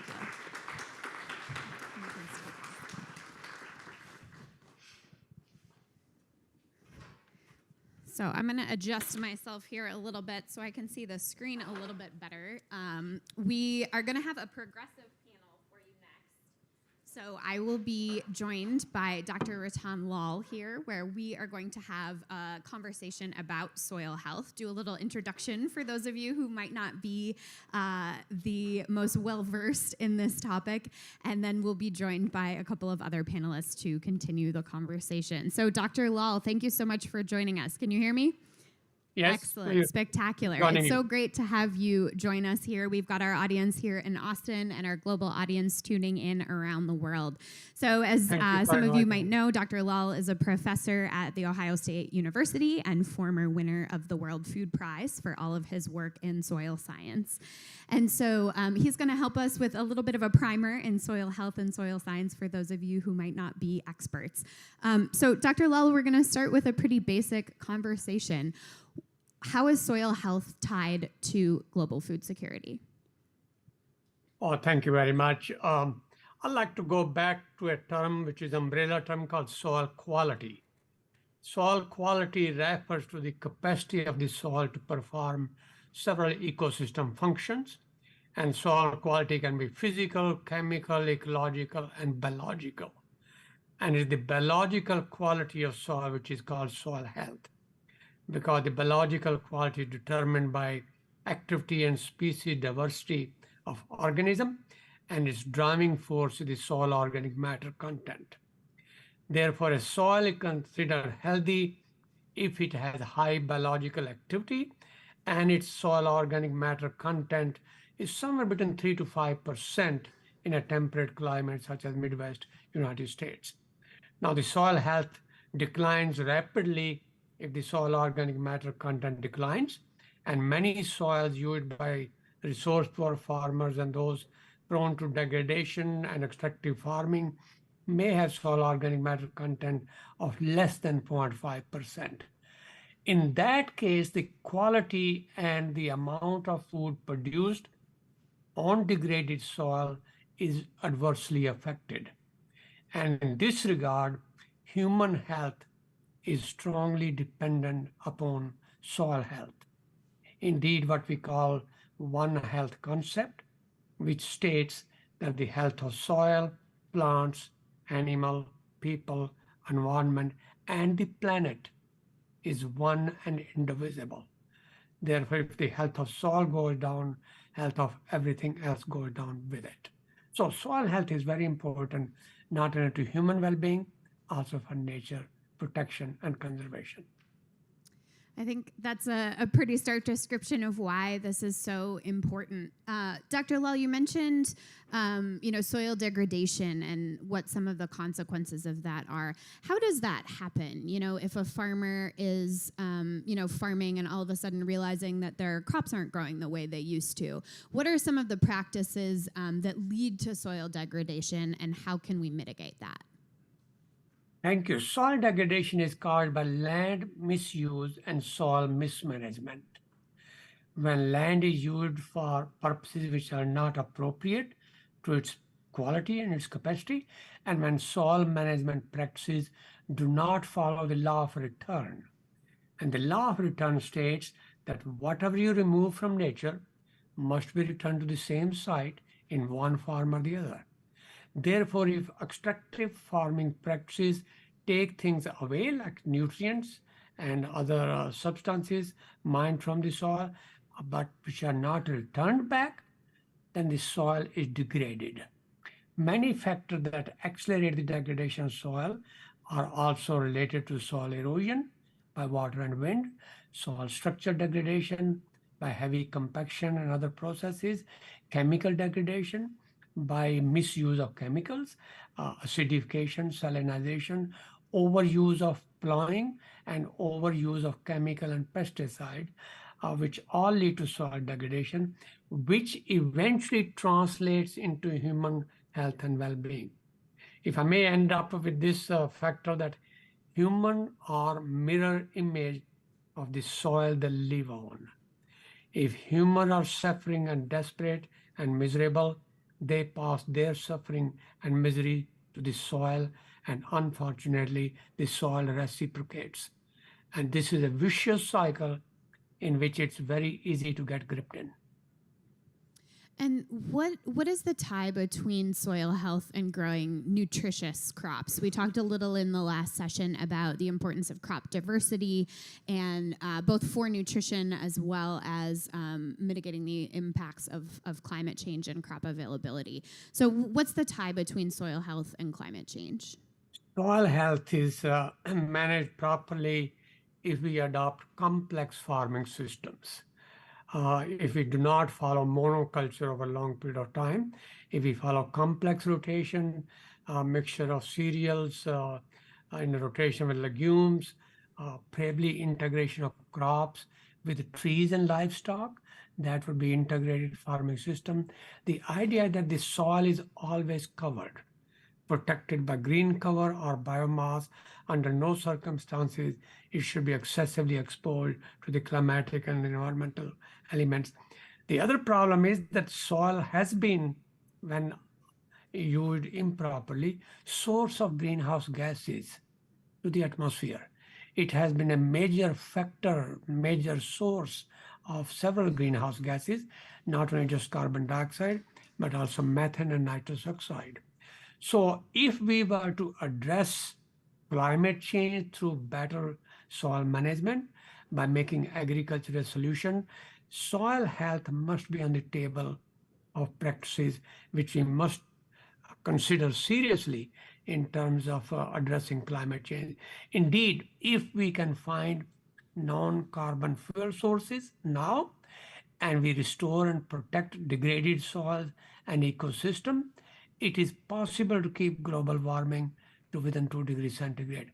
But soil health is a critical factor in a recarbonization of the terrestrial biosphere, taking carbon dioxide from the atmosphere and putting it back in the land. And those are some pretty stark stakes right there. Why isn't soil health getting that recognition? Why aren't we talking about this more? Well, soil in general being hidden away from our view and beneath our feet does not get the attention that it deserves. And this is a dilemma that we have to address. We have to address through communication and dialogue with the policymaker, with the private sector and the general public on the one hand, and with the educational institution, academic organization on the other, along with general public and perhaps the religions of the world. And why I say the religion of the world, because take the case of Pope Francis. The encyclic of Pope Francis strongly indicates the importance of soil health. And he expresses his concern how the health of soils of his own native continents are degrading very seriously. So I think if all the religious leaders of other denominations like him in Christianity could also preach the concept of soil as the most critical natural resource which deserve to be protected, restored, and managed.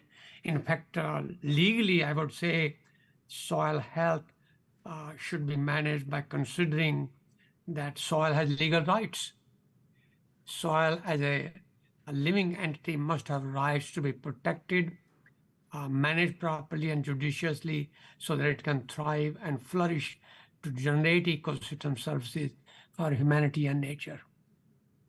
That's a call I don't think I've ever heard before, connecting soil health to religious leaders, but I love that. I'm actually Catholic, so have been interested to hear the calls that Pope Francis has made with regard to the environment, but I missed that one on soil health. I'll have to go back and find it. But you also mentioned policymakers specifically. Do you think as other constituencies pay more attention to this, policymakers will follow? What do we need to do to get policymakers to pay attention? Policymakers can play a very strong role. And I think soil health can be restored, cooperation between policymakers, private sector, academician, and the general public. Let me give you one specific example. US EPA has a Clean Air Act. US EPA also have a Clean Water Act. I submit that you cannot have clean water and clean air without healthy soil. Therefore, it is just the right time, the next farm bill, that I hope we will have a Healthy Soil Act.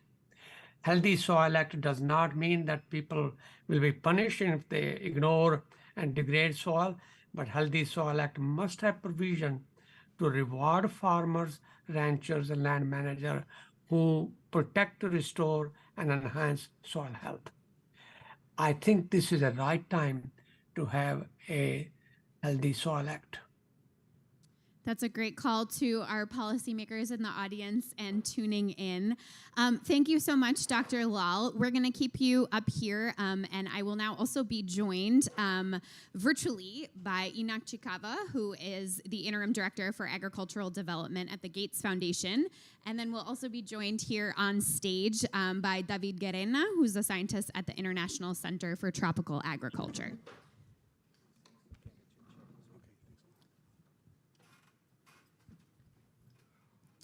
Welcome, Enoch. Good to see you. Can you hear us? I can hear you. All right, spectacular. David, welcome. Thanks so much for being with us here in Austin. Good to see you. Thanks for the invitation. So now that we all sort of know why soil health is so important, we're going to talk a little bit more specifically about the tech and innovation piece. Enoch, I'm going to come to you first. The Gates Foundation obviously prioritizes work with smallholders, which we've been talking about today. What are some of the common questions? Oop, okay, you're still there. Can you hear me? I can hear you. Okay, sorry, we had a screen cut out here, but it looks like we're still connected. What are some of the common questions that you get from farmers about soil health? How are they thinking about this topic? No, thank you very much again. Thank you, Dr. Law. It was an amazing way of explaining the connection between soil health and human health. So as someone who grew up on the farm, there's something I know personally, growing up in a smallholder farm, and also having traveled, let's say, to 38 other African countries. And what I hear all the time is the cost of getting the soil health data. People know that they need to know more about the soil health. They want to do something about it, but it just costs a lot of money.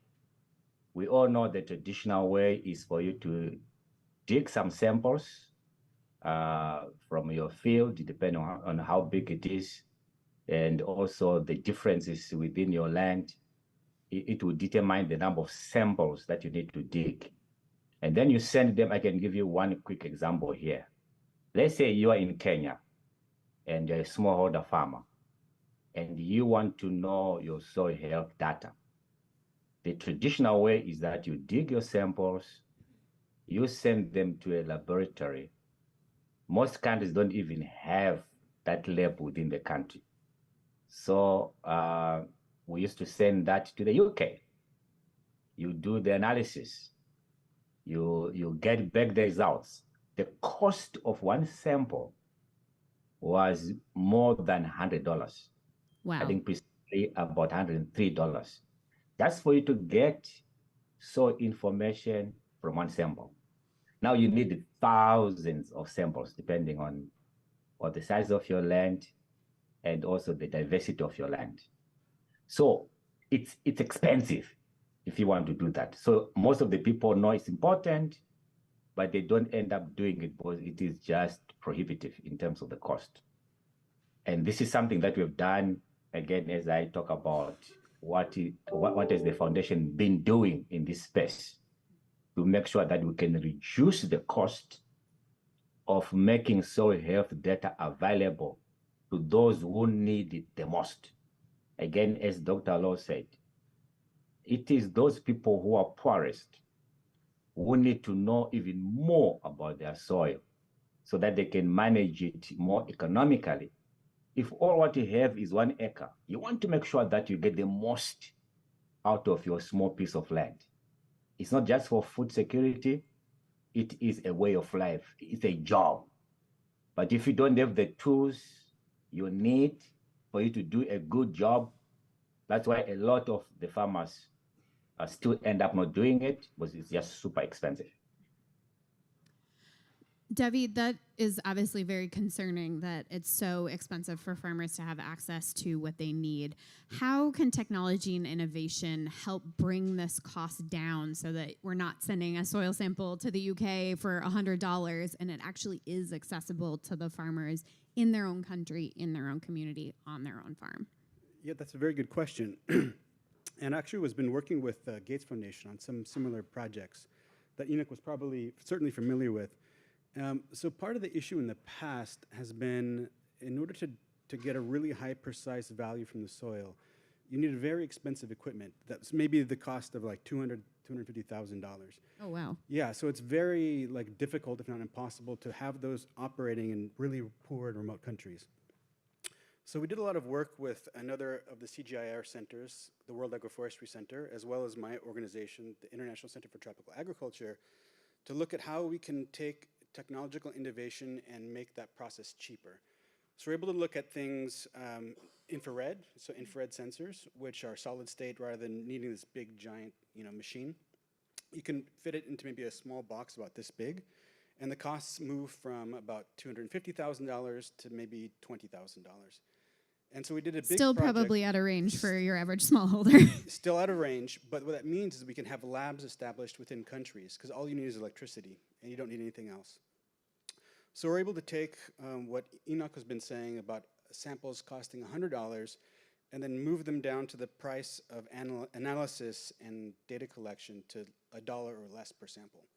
And so that dramatically increased, of course, the amount of soils that were able to be sampled, and did a big giant project across the whole continent to map the entire soils for the whole continent of Africa. And so that came from this technology. But now we know that there's even more technological advancements, since this is about 10 years ago, with kind of shrinking solid state devices, like with Arduinos and Raspberry Pis. And so now we can have a device that's measuring in the near infrared range, which is what these $20,000 machines would be doing, that we can fit on a smartphone with a couple of other devices on top of it that can cost maybe $500. And so now we're able to develop those, which then now take the analysis out of the lab and into the farm. So now people can go into the farm anywhere in the world and collect soils directly from the soils themselves. And then on top of that, so you mentioned that you're Catholic. So Job 12:8 says, "Ask the plants of the world and they will tell you." So plants are in the soil, and they're interacting with the soil, and they're expressing their response to the soil visually. So we're able to partner then recently with an agritech startup from Germany that's looking at computer vision to be able to analyze, using images, what the plants are saying. If they're phosphorus deficient, then they would have purple leaves. If they're zinc deficient, they would have like a white stripe on the middle of their leaf. And so now we're able to do that on top of some of these soil maps to look at deploying technologies really anywhere in the farm where you have a smartphone. You can understand what's happening from the plant level and what's happening from the soil level. Wow, that's really fascinating, and great to hear that there's a downward trend in the cost and accessibility to all of this. Enoch, I'd like to come back to you and talk a little bit about the link to climate change and some of the areas where Gates is working, where you've seen this worsening recently, and where farmers really are struggling with new challenges because of what they're seeing with climate change. Yes, I mean, I was in Kenya not too long ago, I think about 3 weeks ago. And I visited the eastern part of Kenya called Machakos.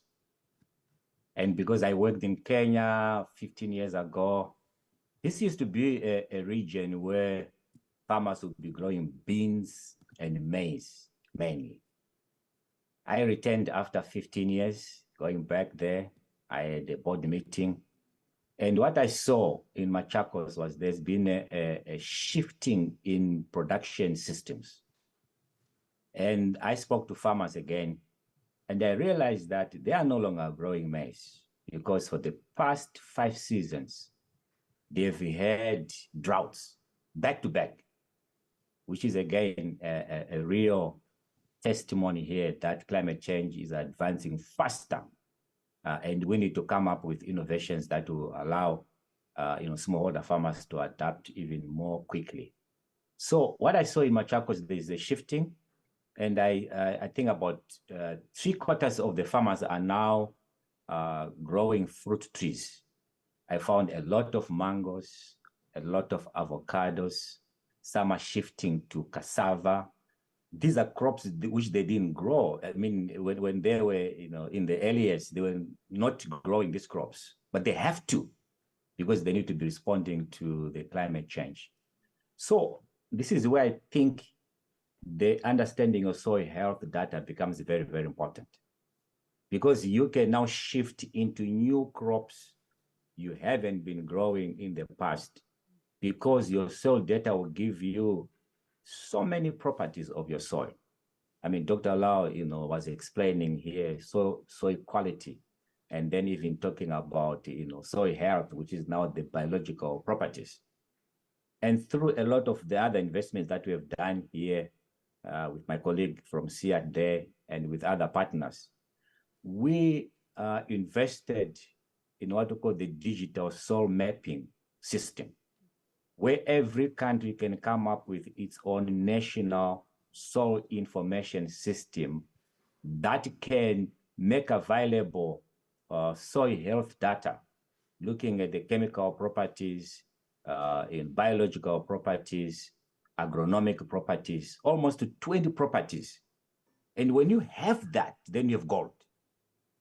It will help you to make contextual decision in something that we call now decision agriculture.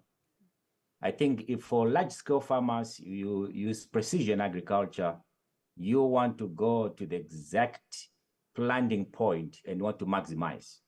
That costs a lot more, but we believe for smallholder farmers, they must have data that will allow them to make contextual decisions. For example, farmers in Machakos now in Eastern Kenya, they've realized that if they're growing maize and it fails every year for 4 years, they are shifting into mangoes. And mangoes is becoming their source of income, which is new. And this is going to happen, I think, in many other places where the production systems will change because of climate change. And soil health data is going to be that guide in terms of what else can you grow which your soil can hold. And I think that's a great example of how we can see positive change from this. Perhaps farmers that have traditionally grown corn, but now they're growing mangoes, which, are nutritious fruit that populations sometimes don't have access to fresh fruit. But obviously lots of negative impacts of this as well. If you're in a community and you're used to having a crop that grows and then all of a sudden it's not growing and your soil has degraded so much and you can't grow anything. And for a lot of smallholders, there goes their livelihood. Dr. Lal, I'd like to bring you in a little bit on the piece on fertilizer. I think that's something we haven't talked about yet. And what role does fertilizer play in soil health? It can be a polarizing topic. Folks have different views on what kinds of fertilizer, whether or not it should or should not be used. But tell us a little bit about the role that fertilizer plays in soil health. Oh, thank you so much. Fertilizers are very important. Globally, we use about 130 kilogram per hectare of fertilizers. China probably uses more than 250 kilogram. India already using more than 130 kilogram. Punjab is using as much as 250. Africa uses only 15 kilogram per hectare of fertilizer. Consequently, African soils have a negative nutrient budget of something like 40 kilogram of NPK per hectare per year. And that's what I was talking about, law of return. You must return back to the soil whatever you take from it in one way or the other. I don't want to get involved how the nutrients are replenished, but I would like to make one statement that difference between poison and medicine is the dose, method, and time of application of that dose. So fertilizers can be a poison and they can be a medicine. And I think what was said by Dr. Chikwa, that we need digital mapping to have a precision agriculture, that precision agriculture also apply to fertilizer. Fertilizer according to the soil test and crop requirement so that it's a medicine, not a poison. That's a very important part of fertilizer management. The second part, if I may mention very quickly on the mapping, again, I must commend those who are doing digital mapping, including the Gates Foundation, and I hope other organizations like USAID and State Department thinking about it. But please think about the scale of mapping. We want a scale of map which is usable to farmer and not just a photograph on the wall, which mean at a scale of 1 to 10,000, 1 to 20,000, maybe 1 to 50,000, not 1 to million. That's a very important part in terms of scale.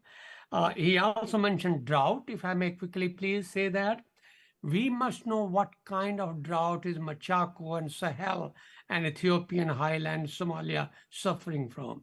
Is it meteorological drought? Is it hydrological drought? Is it agronomic drought? Is it pedological drought? Is it a sociological drought?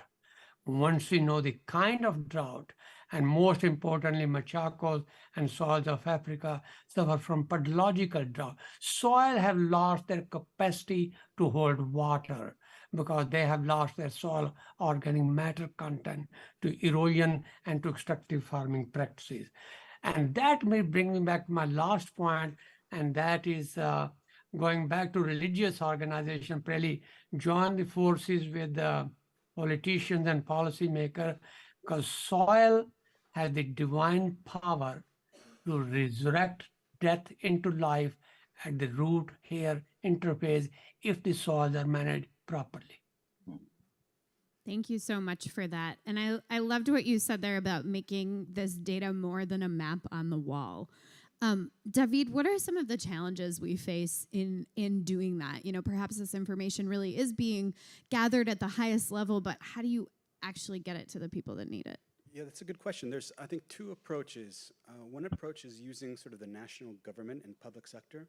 So an example of that is we're doing a lot of digital soil mapping and soil agritech work in Nepal, in southern Nepal near the border with India. And we're able to produce, in partnership with the government of Nepal, a digital soil map that was something like each pixel was 50 meters by 50 meters. So a very highly spatially representative soil map. And we're able to map out sort of, for example, the zinc concentrations in the soils across this big area, which is the breadbasket of Nepal.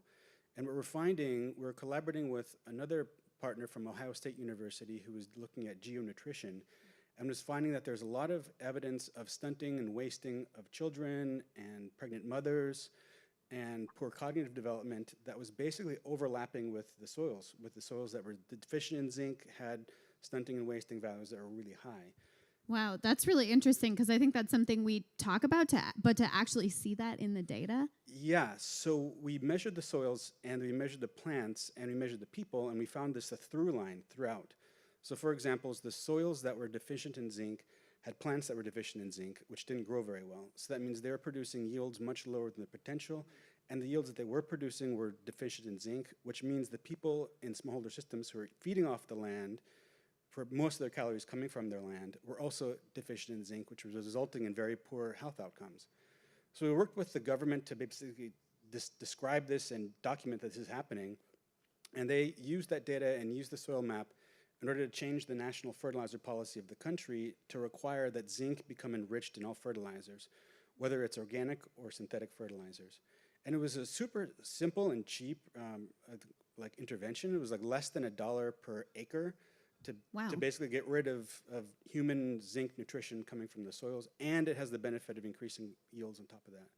So there's a really strong example of kind of government partnership with research, but then also like the private sector or NGO partnership. If you have a soil map that now can, like in the latest one from Africa that was produced by ISDA, which was an investment from the Gates Foundation, maps the entire soils of Africa at 30 meters by 30 meters, so extremely high precision. Now, if you have that kind of data, what kind of innovations can you do from providing recommendation provision services via digital technologies? So that's something that governments can do, but also something that a lot of the private sector and or NGO sector could be also thinking about. What are those innovations that can come across that sort of infrastructure? And it's really interesting to hear about that partnership with government and sort of how, we were talking about policymakers, how they really can be involved. Is that really rare to have a government that really sees this, gets it, and acts? In the developing world, yes and no. I think there's a lot of wonderful government officials in the developing world that have a lot of really good intentions, but the problem is lack of resources. So a lot of the time, the ag ministries are under-resourced relative to some of the other ministries, and so they have to make hard decisions about what to prioritize and what not to prioritize. So there's a lot of good intention there and a lot of need and desire, but I think the resources that are needed in order to execute are relatively lacking. Enoch, I'd love to hear from you on that piece about how the funding landscape from countries comes into all of this. Obviously, we have organizations like the Gates Foundation and, other private philanthropies, NGOs that are doing this work. But how much of the slack can you really pick up? And, at what point do we really need governments to come in on this in a meaningful way? Thank you very much. I'm sure there is the innovation piece, which I think we have done a great work through the innovative solutions for precision agriculture, the ISDA soy, which my colleague was talking about, which is now getting to the 30-meter resolution. But at the end of the day, you need the government to be leading the process. And we have seen Ethiopia doing a great job coming up with new fertilizer blends, which are informed by that digital soil map. We have seen Tanzania doing the same thing. We have seen Ghana, we have seen Nigeria. But at the end of the day, we think every country, at minimum, they should have a national soil information system. Here's my own thinking here. If we were to migrate to another planet and start agriculture there, I am so convinced that we will start by understanding the soils deeply before we make mistakes in another planet, exactly as Dr. Law was talking about. The impoverishment of the soil is a reflection of how poorly we've managed a resource given to us. However, since we are not moving to another continent, let's start from where we are. So most of you would know that in 2006, the Africa Union convened a summit because they were concerned about, soil fertility in general. And then they came up with some resolutions, which included you need to be putting at least 50 kg of fertilizer. And we know that is now 15 years, more than 15 years ago. And as Dr. Law said, the average is still 15. They wanted 50, they got 15. But in my view, if they didn't do this, because at that time the average was 8 kg. So you can say they moved from 8 to 15 because it was a continental really resolution. Some countries have really moved forward. Now we have an amazing opportunity in July. I think it's 19th to the 21st of July in Senegal, Dakar. They are holding now another summit. And this time they're not calling it a fertilizer summit, because fertilizer is only one part. They are calling it a soil health and fertilizer summit. Because we are living at a better time where you would know, just using the soil health data, whether you are getting to the threshold of using too much fertilizer or not. Something which the Green Revolution time did not have. So we're living at a better time where we can really optimize productivity, profitability, and sustainability, deploying these tools at scale. So I'm looking forward to that summit maybe coming up with very concrete ideas. For example, we know today from the continental digital soil mapping that 15% of the African soils, they are very acidic. Even if you try to fertilize, I'm sure the good doctor can explain here in terms of what pH does. If your soil is acidic, you try to fertilize, you try to do these other things, you are defeated before you even start. You need to correct it first. So we are hoping this time around, at continental level, we are going to come up with a concrete plans. Maybe one key is outcome would be every country should have a national soil information system as a starting point. You know, the price is cheaper. Every country can do it. We know the ecosystem of players who can do it at scale. And then maybe the second could be, why don't we lime first? 15%. And then we cannot begin to move into other things like using organic matter and so on, you know, the soil organic carbon, which the doctor was talking about. We need to know when to apply fertilizer, which type of fertilizer, so that, you know, because we live in a much better time because of the innovations and technologies that we have, which can be deployed at scale. Those are some really concrete calls to action for that summit that's happening this summer. David, as we close out here, I'd love to hear any that you might have. What would you like to see happening on the international stage at such an event? I think just the importance of soil and soil health for just humanity is really important. I really like the Professor Lal. He's talking about sort of the humanistic and sort of the religious side of soils. So, you know, just some examples, Adam and Eve, right? The first two people, you know, in the biblical tradition on the world. Adam in Hebrew translated as Adama, which means soil, and Eve is a Hava, which means life. And so the first two people in the world were soil and life. And if you think about the word human being, humanity, it shares the same linguistic origin as humus, which is the black fertile layer of the soil. And then in the sort of the Indo-Gangetic traditions, there's the Panch Tattva, which is the 5 essential elements of the universe. And then one of them is soil, right? So like tied into humanity's existence is the soil. So I think understanding that it's really, really important from a human being's perspective and a global kind of community's perspective is going to be really important. Well, I bet you all didn't think you were going to be getting a little religious studies crash course today in this panel on soil health. But thank you so much. It's been so interesting to hear from all of you on this. I hope everyone here learned something today about the importance of soil health. So please join me in thanking David and Enoch and Dr. Lal.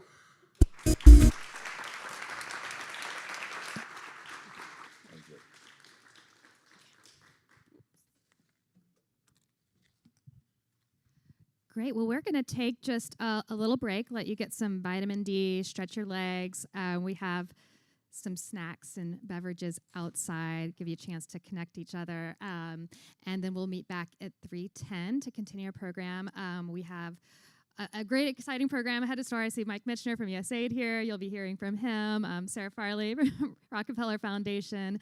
A lot more in store. And then please do stay with us for our reception where we'll have live music and tacos. Wouldn't be an event without live music and tacos in Austin. But enjoy a little break, and we'll see you back here at 3:10. Thanks.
Hope you all had a nice break, nice chance to catch up. So our next session is going to look at innovation in humanitarian food delivery. And we have a really exciting mix of panelists all joining us here in person in Austin. Really excited to introduce them. So first, I want to welcome Anwar to the stage. Thank you, Anwar. Anwar Khan is the president and co-founder of Islamic Relief USA. Next, I'd love to welcome, I want to make sure she's nearby, I think so, Adesua. There you are.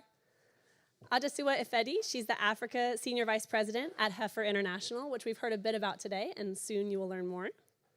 Next, we have Kirk Pritchard. He's the Vice President of Programs at Concern Worldwide. Welcome, Kirk. And finally, Maria Kasparian, who's the Executive Director of ADISIA. Thank you all so much for joining us. Let's give them a round of applause. So you all come at this big topic of innovating humanitarian food delivery from 4 very different perspectives, and I'm really excited to bring them together in this conversation. So quickly, just so we get a sense of each of your organizations and what you're doing on this big topic, let's just hear what is an example of a way that you are bringing innovation to humanitarian food delivery. And we'll start with you, Anwar. First of all, thank you for allowing me to be here and with my amazing colleagues. Often faith voices and minority voices aren't included. Thank you, Devex, for including us. So Thank just you. wanted to really appreciate that, number one. And thank you for allowing us to be at this cool place of South by Southwest. So moving on, one of the things that we do is we were working with a university in southern Pakistan, in Sindh, to help to make sure that we were providing flood-resistant seeds and helping them with the latest technology, which included laser-guided tractors that would level the ground to get the best water retention in that area. So we're taking the ideas from other places and implementing these in places where people often don't read and write.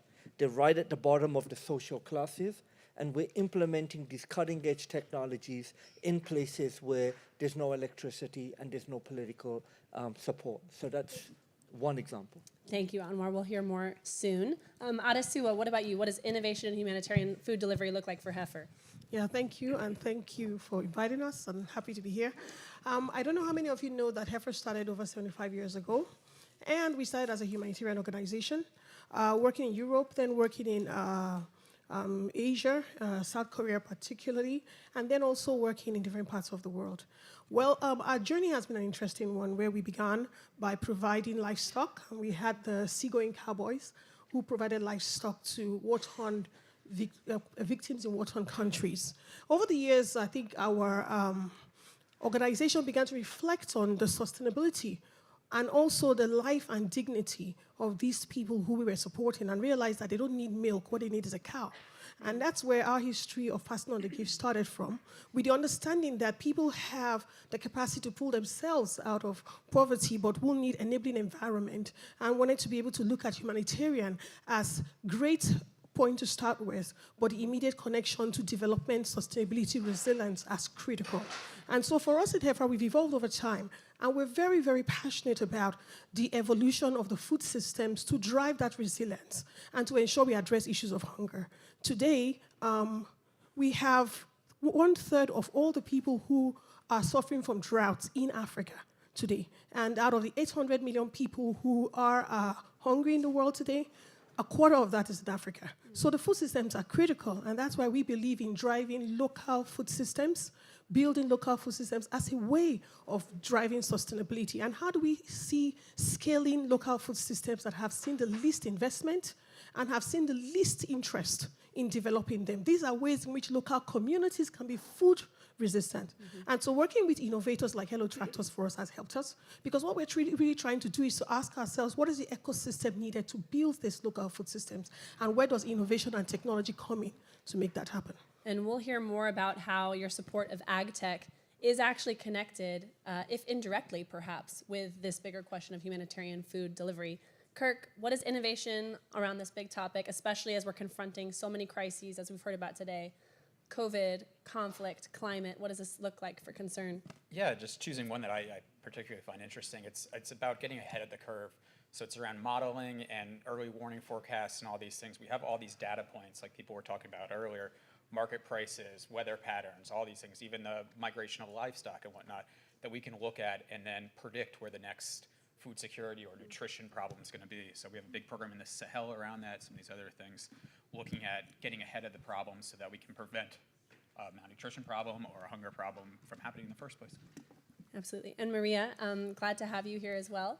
And I know ADCF, for those who are less familiar, and you can share more, is focused on nutrition and malnutrition, which of course is a big part of the conversation today. So what does innovation in this space look like for you? Sure.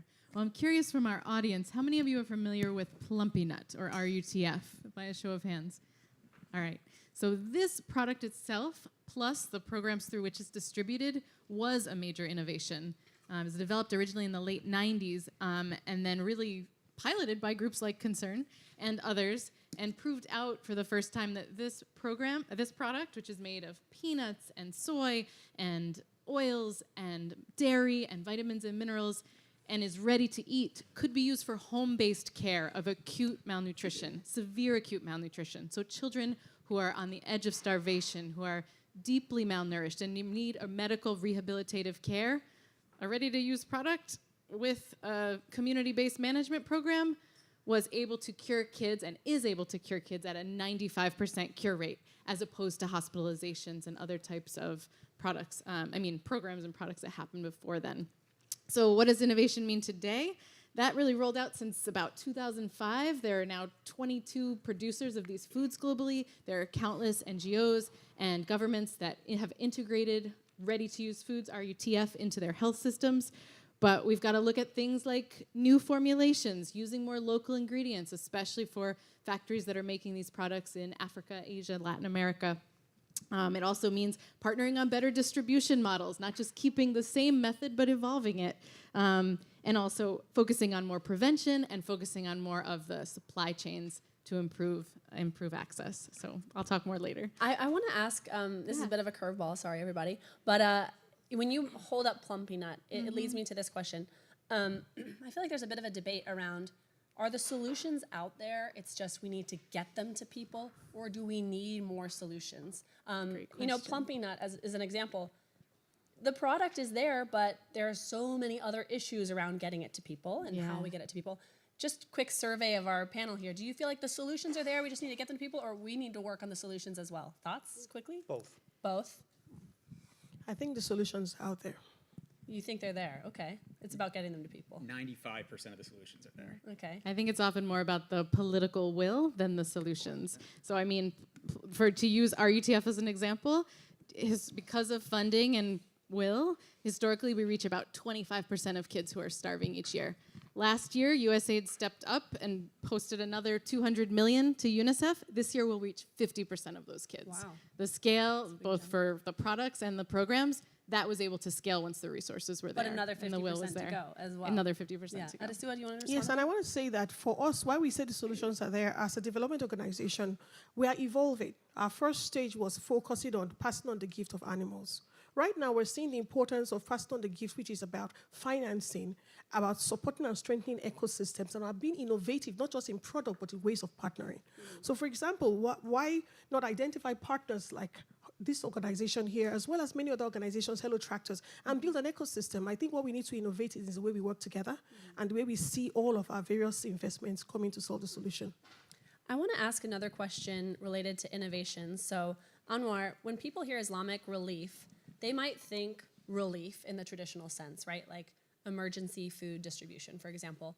But you've mentioned to me that Islamic relief, yes, does that work, but also does some of the development work that Adesua just referenced. So can you tell us more about that? I know you work on both of these fronts, and what do people not understand, basically? Okay, so there's three main fronts we work on: advocacy, sustainability, humanitarian work.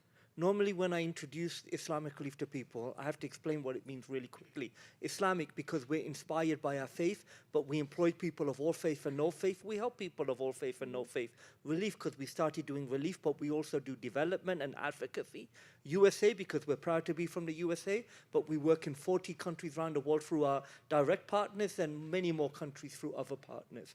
That's very simply what it is. we have access right now in Afghanistan that most of the INGOs do not. We have access in places where others do not.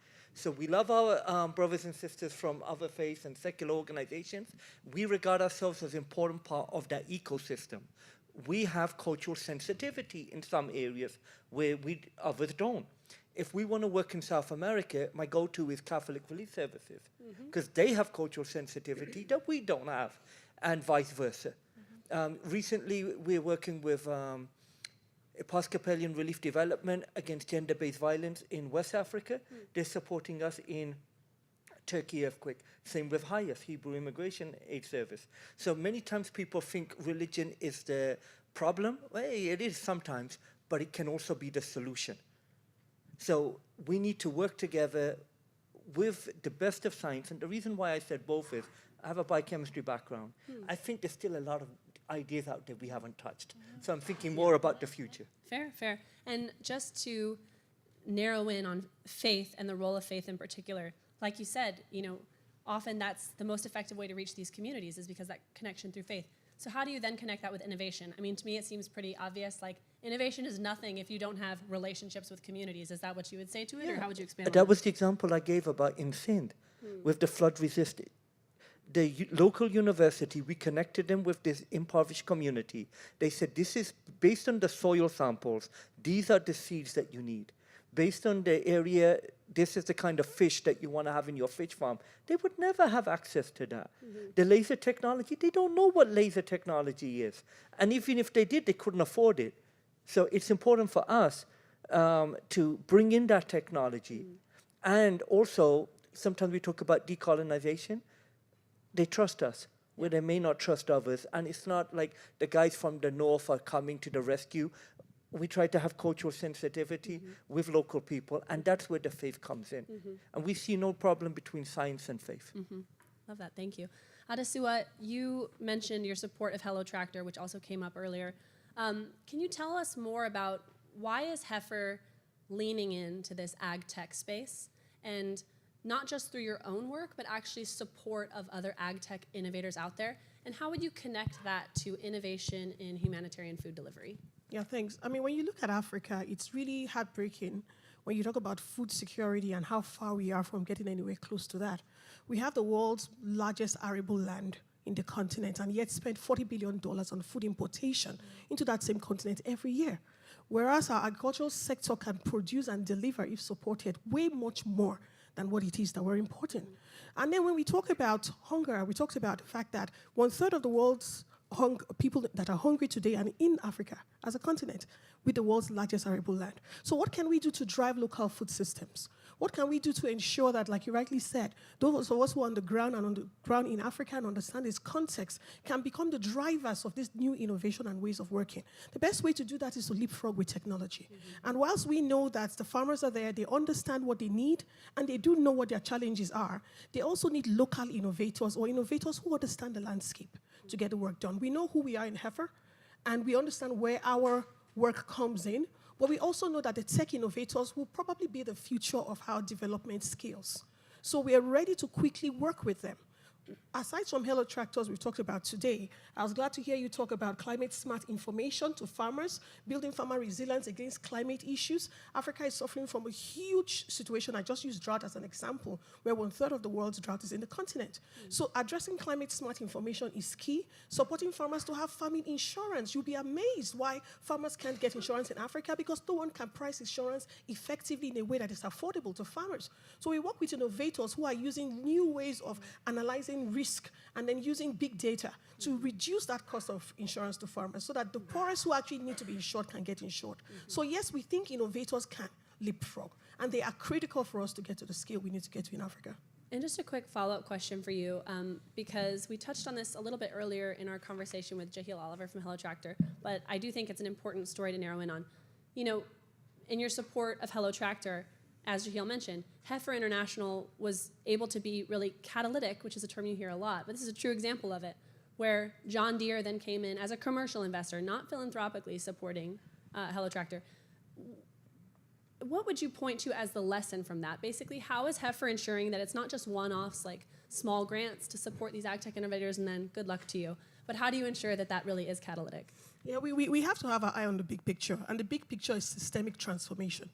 And for systemic transformation to happen, we have to consider where the bottlenecks are, and it takes access to finance to unlock that. And I was listening to some of the panelists, and I was excited that as we move towards relief, Heifer started with passing on the gift with cows. Now we're doing 2.0, which is about financing, because we think financing and grants have to behave differently. So what did we do? We invested in those areas where we knew was critical for tractorization for Africa, but nobody else would take the risk to invest in it. So we brought in what we call the pay-as-you-go tractor ownership model, which allowed Hello Tractors to have tractor owners closest to the farmers who do not have credit records and cannot be ranked by a financial institution or be loaned to.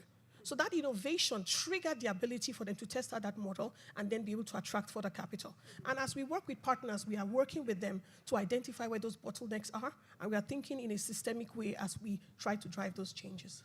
Thank you. I want to bring up a topic that often comes up when we talk about innovations in humanitarian food assistance, or really any kind of humanitarian response, and that is cash. You know, cash is coming up as really a benchmark for the sector where, you know, organizations maybe should be asking why not cash, and demonstrate why their interventions are in fact needed when cash is shown to be so effective in so many cases. So Kirk, I know this is something you're looking at. What does this look like at Concern, and how does cash connect with this conversation on humanitarian food assistance? Yeah, cash is huge, and it's ballooned massively over the last 10 years or so. I think it's something like 30% of all humanitarian funding now is coming through cash, which is great because it gives people the opportunity to buy what they want, what they don't want, what they need, etc. I always use the example, my son hates oatmeal. Like if you put oatmeal in front of him, he will literally throw it at you. You know, what if you're getting a distribution and someone gives you oatmeal? You know, you're out of luck there. But there's a couple things. One is it's not a one-size-fits-all solution. The problem is people sometimes think you can just throw cash at a problem and it solves it. You need to really contextualize it. I mean, Turkey's a perfect example. Earthquake just happened about a month ago, one of the biggest earthquakes there. Concerns obviously responding, and we are responding via essentially cash, basically like supermarket gift cards, you know, like that you would use here. But then there's also communities where the supermarkets aren't back up and running, or they aren't functional, or the roads are out, or something like that. And then we're literally taking ATVs of food up the mountain. You know, you need both and it translates across the kind of humanitarian landscape. But my question for you guys here is: so who here thinks that cash can solve nutrition problems? Yeah, show of hands. Who thinks it can, and who thinks it can't? No hands for those tuning in online. Hands. You know, giving a family cash, do you think it would solve the problems of malnutrition, children being undernourished? One? Oh, wait. We got one hand up here? Okay, yeah. Okay, there Couple are in the some back hands. there. Okay. So they who were thinks it tentative doesn't? before. No, agency? Yeah. Well, it was kind of a trick question because honestly, we don't know. So that's the thing, is like, everyone thinks it's the silver bullet. Like, oh, just give a family cash, it'll solve malnutrition. Or give a family cash, it'll solve agriculture problems. And you don't really know the answer to that yet, and we don't have those studies and things that back that up. There's some evidence out of Yemen that it reduces stunting. There's some evidence out of other places that it doesn't. There's some evidence that it does a little bit.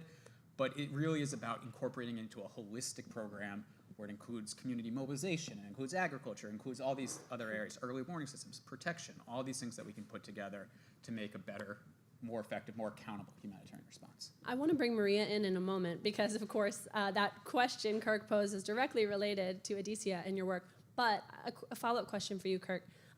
You know, cash itself really was an innovation in this space, but cash also relies on a number of innovations, particularly in some of the contexts you talked about when it comes to identifying people, for example. So can you speak to that a little bit more? Like, what are the innovations in this space that allow cash to be a growing focus for humanitarian food assistance, and what more is needed? Yeah, well, the number one is mobile money. So, I mean, and this was, I mean, one of the first cash responses we did this was over 10 years ago in parts of Kenya and Malawi, which is essentially just using a SIM card, you know, way ahead of us here in America and other parts in terms of mobile money. It's so cheap, it's so fast, it's so effective, it's much safer, you know, you can do all these things. You're going to get a little controversial when you start talking about biometrics, some of these things like this.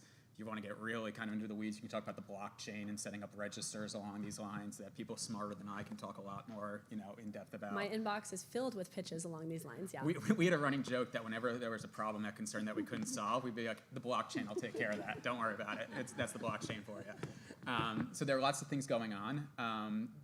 And I think they're really effective. And I think one of the best things is bringing down the cost of it and bringing down some of these barriers to entry and allowing people to access this. But again, there is always a human component to it that needs to be followed up. Thank you for that. So Maria, first, I could see you wanted to answer that question aloud when Kirk posed it. So maybe you can expand on that. And then actually go ahead and do that, and then I'll ask you a bit more. Yeah, well, I think cash is part of the solution, and it really depends on the context, right? Of course, having more cash to be able to buy more nutritious foods is really helpful to decreasing malnutrition. However, there are circumstances where there's not access to enough. When I say nutritious field, it's proteins, fats, vitamins, minerals, not just staple crops, right? Growing bodies and brains. So the first 1,000 days of life, we talk about conception to 2 years of age. You need some real good macro and micronutrients during that time. And the healthier, the better nourished you are during that time, you're going to be healthier the rest of your life. But the opposite is also true. So there are times, we have still 3 million kids under age 5 dying every year because of malnutrition, starving. In 2023, when we saw 40% of food waste in the US, there is enough food. It's not because of not enough food, it's because of not enough access.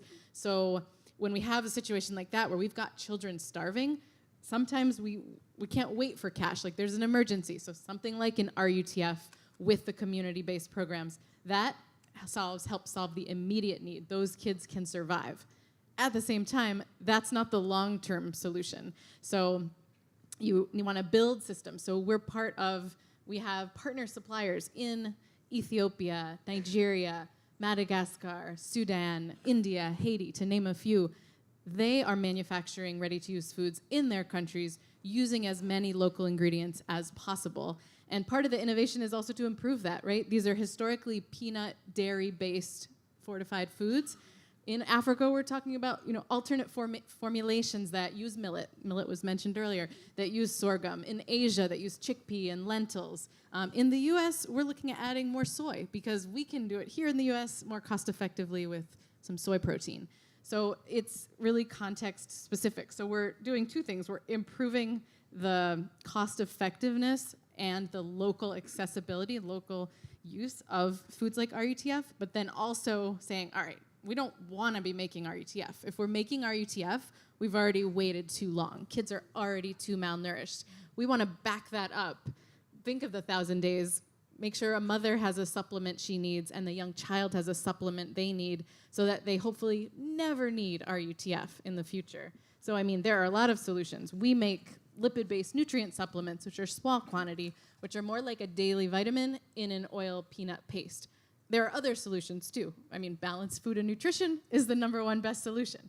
When that's not available, you can supplement with things like these lipid-based supplements, sprinkles, vitamins, corn soy blend, whatever, it depends on the context. I want to ask you a big question that I know is hard to answer in just a few minutes, but part of why I wanted Adicia represented on this panel is I actually heard the founder of Adicia speak at an event a little while back, and she mentioned very boldly on stage, malnutrition is a solvable problem. And I know you agree with that. So tell us why. And kind of back to that question I posed earlier, like, are the solutions out there or do we need more solutions? If it's a solvable problem, big question I know, but why is it still such a problem? Why haven't we solved it? I know it's not all on your shoulders. No, it is a solvable problem. It is not a disease to which we don't know the cure, right? If we're looking at severe acute malnutrition, the worst form, even then we have a cure. We have RUTF and a program. We don't have enough will, as we talked about earlier. The will and the funding needs to be there. And then we have to back up to talk about the prevention. I think the way to solve it is first to have sustained impact. We're seeing what an extra budget is helping this year. We're seeing that's huge, right? Because then we can break a cycle. We need to have a number of years where we don't have children die of severe acute malnutrition. We need to stop it first, and then in parallel, keep working on all these side things. All the work that Heifer is doing, that Concern is doing, that Islamic Relief is doing on the development side. And then part of the development side on the nutrition part is things like these complements, we call them, these lipid-based nutrient supplements. There's new evidence that kids who are fortified, who have this every day for 6 to 12 months when they're little, there is a 30% reduction in incidence of acute malnutrition. So to have that extra boost and extra start in life, you're then starting to solve the problem of acute malnutrition, because we shouldn't be seeing that in the world anymore. Thank you. Kirk, jump in. I see Well, you no, want to. there was just something that triggered in me was one of the things that we haven't really talked about here today so far is this word conflict as well, and the role this is playing in a lot of these areas. And it's something that conflict is one of the leading drivers of a lot of what we're talking about today. And it's just something that we have to keep back in the back of mind as we're designing programs, so that we don't perpetuate or even make worse conflict, but that we also respond to it. And I don't think there's an easy answer to it. Don't get me wrong, but Well, let's talk more about that. I mean, when we talk about these shocks, where despite all the development work we're talking about, which has to be ongoing and can help people prepare for disasters, but when disaster hits or conflict hits, where does innovation come in? And I can tell you, it's not just in the moment when conflict hits. It has to precede that. Do you want to go in? Yeah, please, if I can. So we know the importance of climate change. We know the intersectionality of that, green energy and land, all of that. We were doing that. I don't want to say which country, it was a particular country we're doing it in. Conflict happened a couple of years ago. The opposing side came, stole our hundreds of thousands of dollars worth of solar panels, took them. Probably don't even know how to operate them. Looted our warehouse. It took us 3 days to get out of there. Alhamdulillah, none of them died. They were able to make it out of there. I want people to realize that when we're talking about technology here, there are people risking their lives to implement this project. We lost one of our colleagues last month in Turkey in the earthquake. 20 of the family members of our staff died in Turkey last month.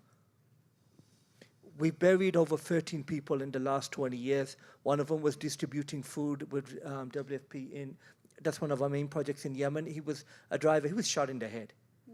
So I want people to realize that people are risking their lives from many different agencies to deliver this.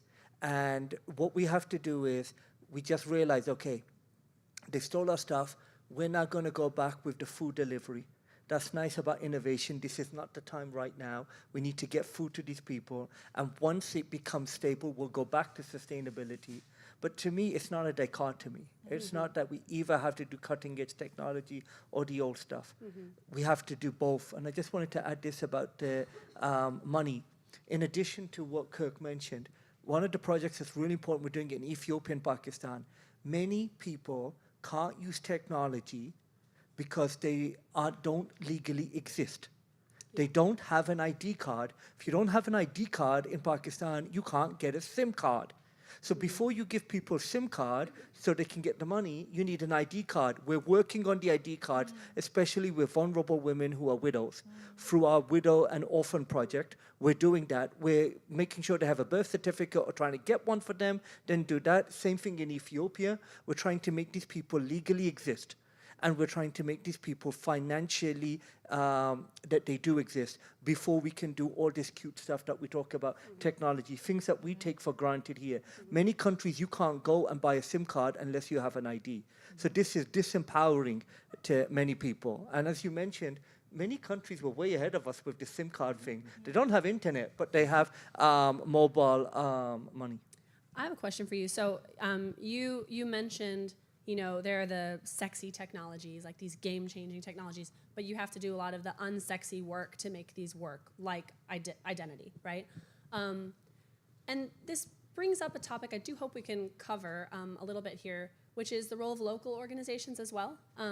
So we're talking a lot about large international INGOs and their work on humanitarian food assistance. And of course, large INGOs will continue to be critical to food assistance.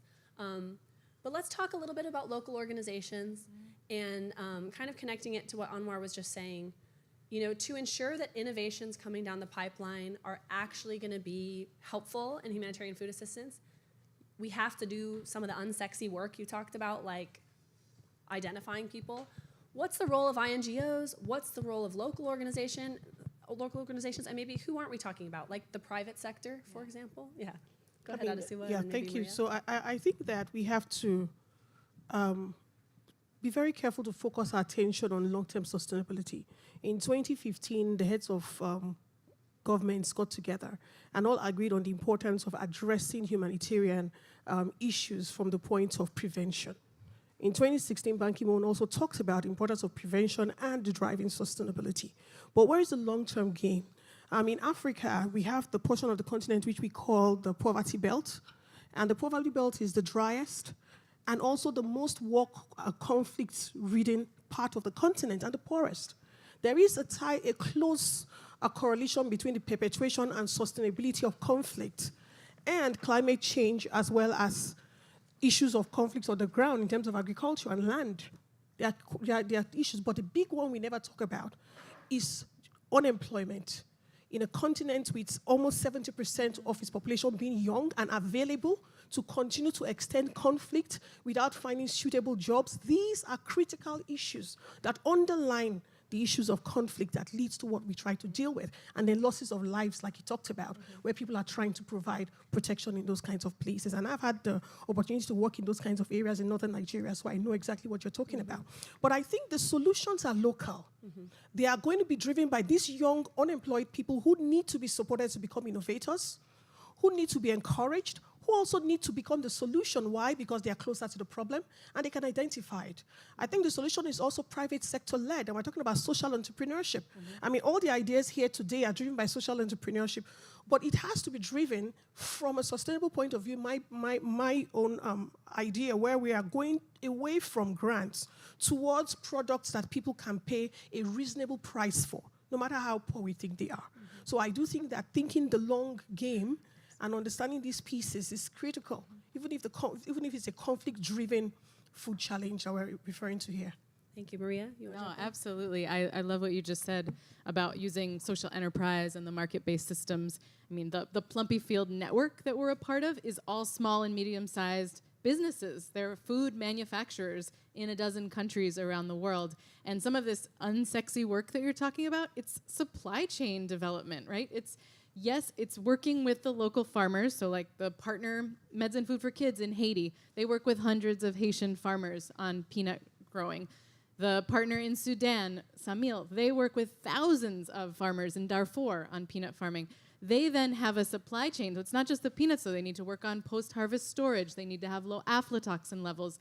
They need to have labs that can test these things. And then they have this supply chain that improves. We need more milk processing in the continent of Africa and other places. So it's funny, a lot of people call us and they want to start an RUTF factory, and I'm always like, how about have you thought about dairy processing or peanut or soy processing? Because all of these things are really critical in the supply chain and really part of the solution. And then these SMEs create hundreds of jobs themselves and then thousands of jobs when you take the supply chain into account, which starts to get more at the root cause. So a final question for each of our panelists, and we just have a couple minutes left, so we'll have to be quick here. But I want you to look ahead to, it's hard to know with these technology and innovation conversations. Let's say 5 years from now. 5 years from now, think about, what does success look like? How will we be having a very different conversation 5 years from now than we're having now? What challenges stand in the way of getting to that success you hope for 5 years from now? And thinking through all that, what's one final message you want to leave this room with and our virtual audience when it comes to innovation and humanitarian food assistance? With that picture in your mind of where we could be if only something happened, what's a final message? Anwar? Please, if you have invented something, do it open source. Don't just leave it with a corporation. We need to have access to the poorest people in the world. Universities around the world are great. They want access to your research. Please open source it. Powerful message. Thank you. Adesua? And I want to say to all of us in the development space and all of us in the space of investments and impact investment, let's begin to look at what is happening locally. I do 100% believe that the local people need to have cash, but I also believe the local innovators need to have financing. And I think that all of us have to allow our grants to work in a different way that builds a system that is there long after we leave and can have permanence on the ground and not just built around our programs or the work that we do ourselves. Thank you, Adesua. Kirk? I would encourage people to look beyond the low-hanging fruit in terms of environments. Like if I had $1 for every time someone said, "Oh, let's pilot this in Brazil," we could solve hunger probably. Like, how does this apply in the countries and the regions that it's needed most, and how can we push that? Thank you, Maria. Earlier today, Oliver, with the Feeding Tomorrow film, said to everyone that businesses respond to consumers and politicians respond to constituents. That is very true. So my call to action would be to call your congressmen and women and senators and tell them that you care about international food assistance, both that comes from the US and that supports local and regional procurement. It's a Farm Bill year. Tell them you care and tell them you don't want to see any children dying of acute malnutrition anymore. We can reach 100%.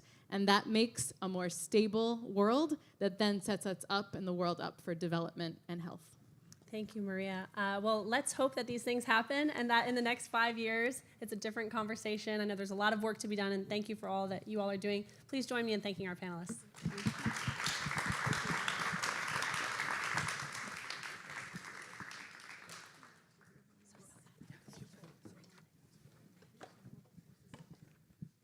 We'll give our panelists a moment to exit the stage here.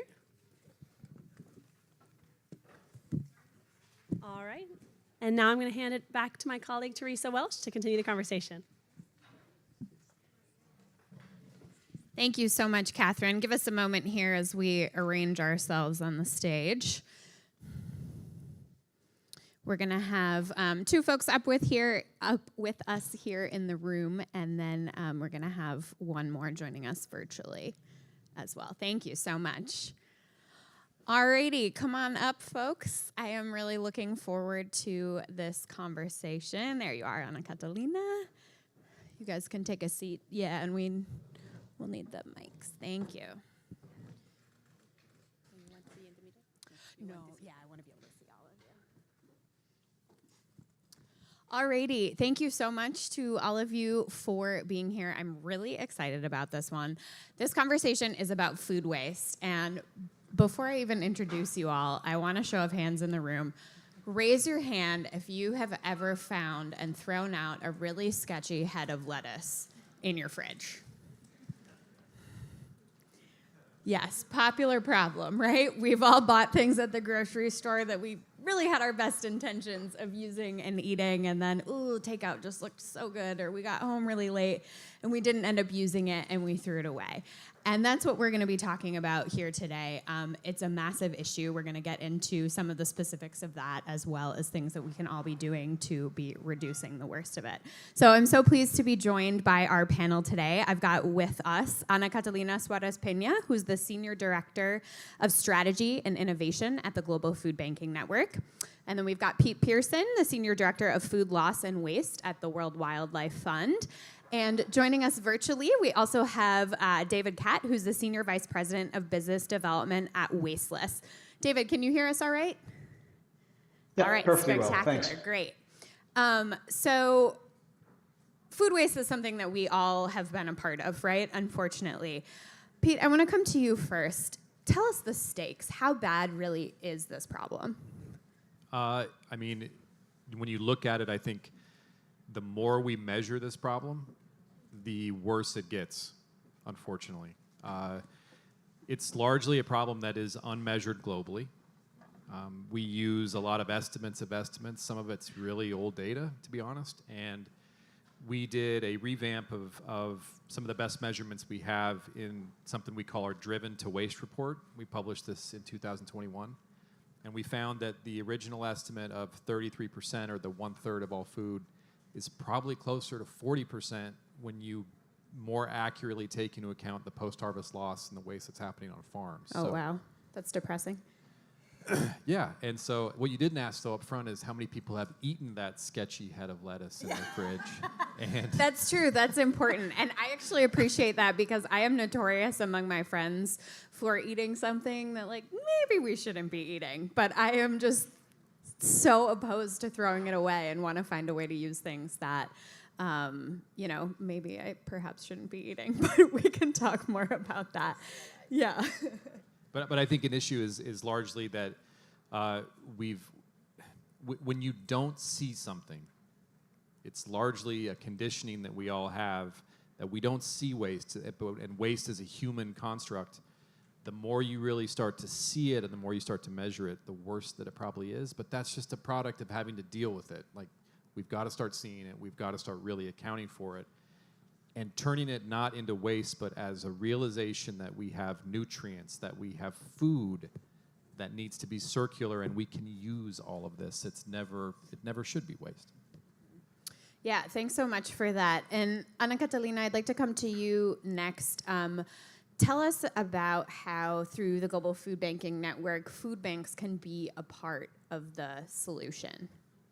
Thank you. And thank you for the invitation and to all the speakers, because it has been an amazing day. I have been taking notes a lot and sending to the team in Latin America with new ideas, because the solution comes together. It's a bunch of many actions made for many people in all the supply chain.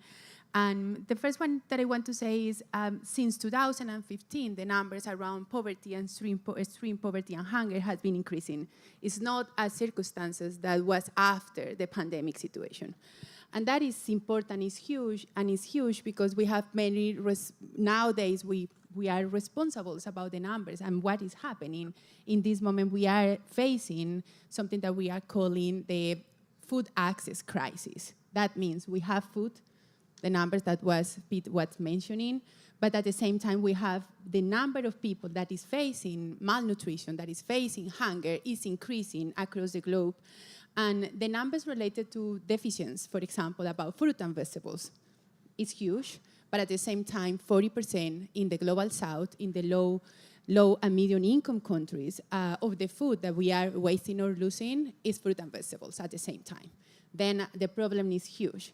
Since 1967, food banks exist as an NGOs trying to help to reduce recovering food, the food that couldn't sell, recovering that food and redistributing that food to people in need. But guess what? In this moment, we are just recovering 1% of the total amount of the 2 billion. Oh, wow. That's really low. Yes, it's almost nothing, but at the same time, we are serving almost 40 million people across the globe in 50 countries. And I love the last panel because everything that we are doing is led by the communities. We are serving every month 56,000 NGOs, base NGOs, that they are solving the problem. A problem that is a public problem. And I want to do a difference between public services and the role of the public sector with the public, what the public problems means.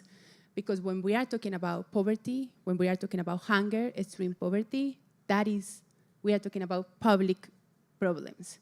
Means everyone in the society is in charge to provide solutions and to be part of the solutions that we are facing.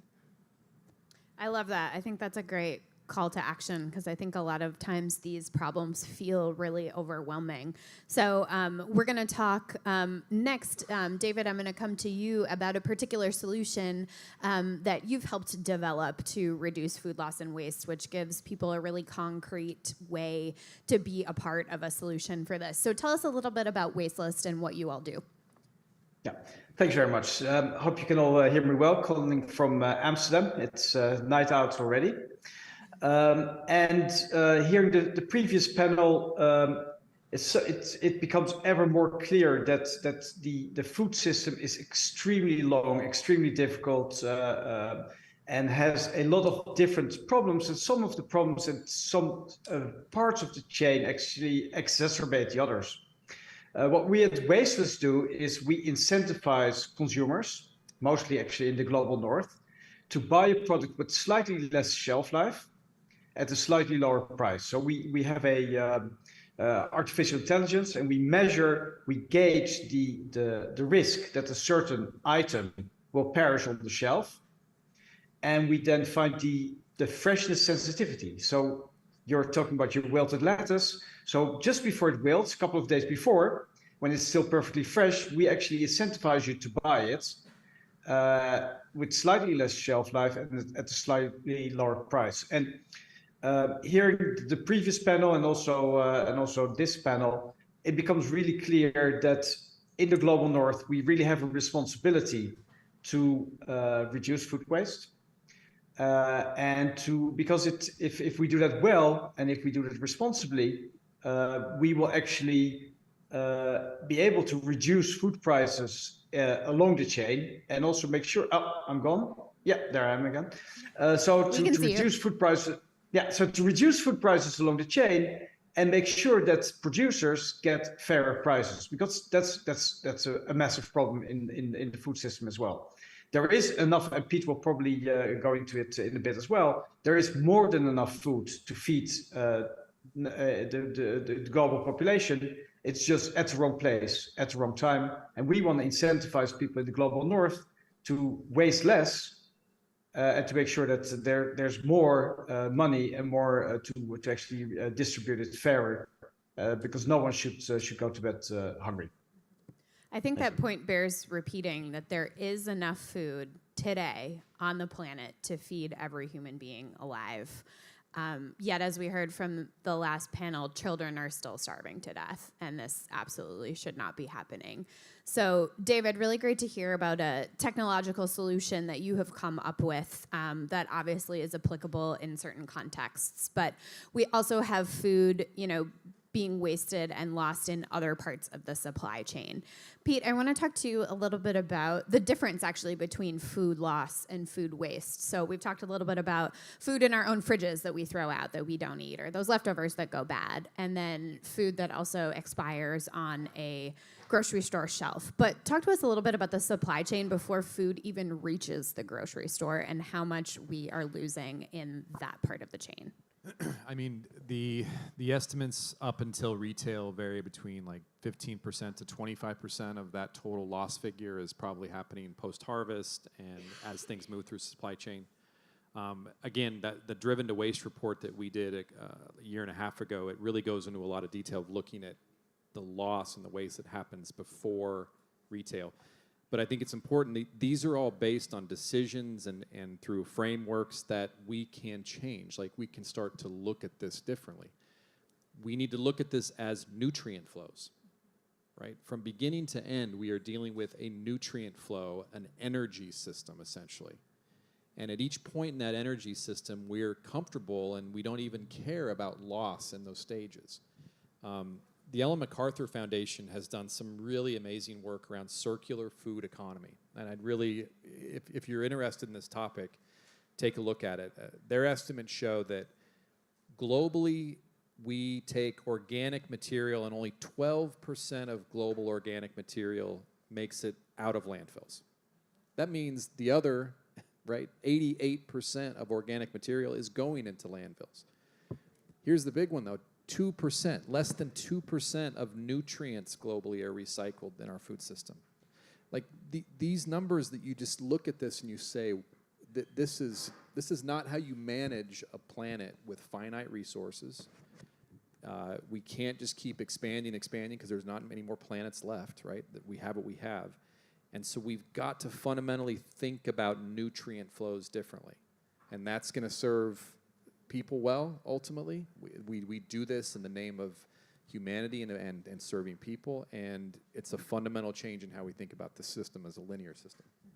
Ana Catalina, I'd love to come to you on that nutrition piece. I can tell you've already got something to say. Yeah. Thank you. Just imagine nowadays, with the 1% that we are recovering and redistributing across the globe, for example, in Latin America, with the amount of food that we are distributing that is recovery food, that means we are not purchasing. We are purchasing in some countries, but the amount of food is no more than 10%. 90% is recovered food, food that we rescue from the total supply chain, from the agriculture farmers, from the industry, manufacturing, from the retailers. We are providing, just an idea, Lunch School program provide more or less 30% of the nutrients that a person needs in a day, that children needs in a day, 30%. Food banks in Latin America, with the amount of food that we are recovering, are providing 13% of the amount that a person needs during the day with recovered food. We are talking about nutrients. We are talking about hunger. We are talking about poverty. It's not possible to talk about this planet. It's not possible to talk about future if we don't resolve poverty, extreme poverty, and hunger, because if we see all the papers that we have nowadays, how poverty is pressuring the environment, to survive is huge. Then if we don't resolve the point about poverty, extreme poverty, and hunger, it's not possible to talk about environment.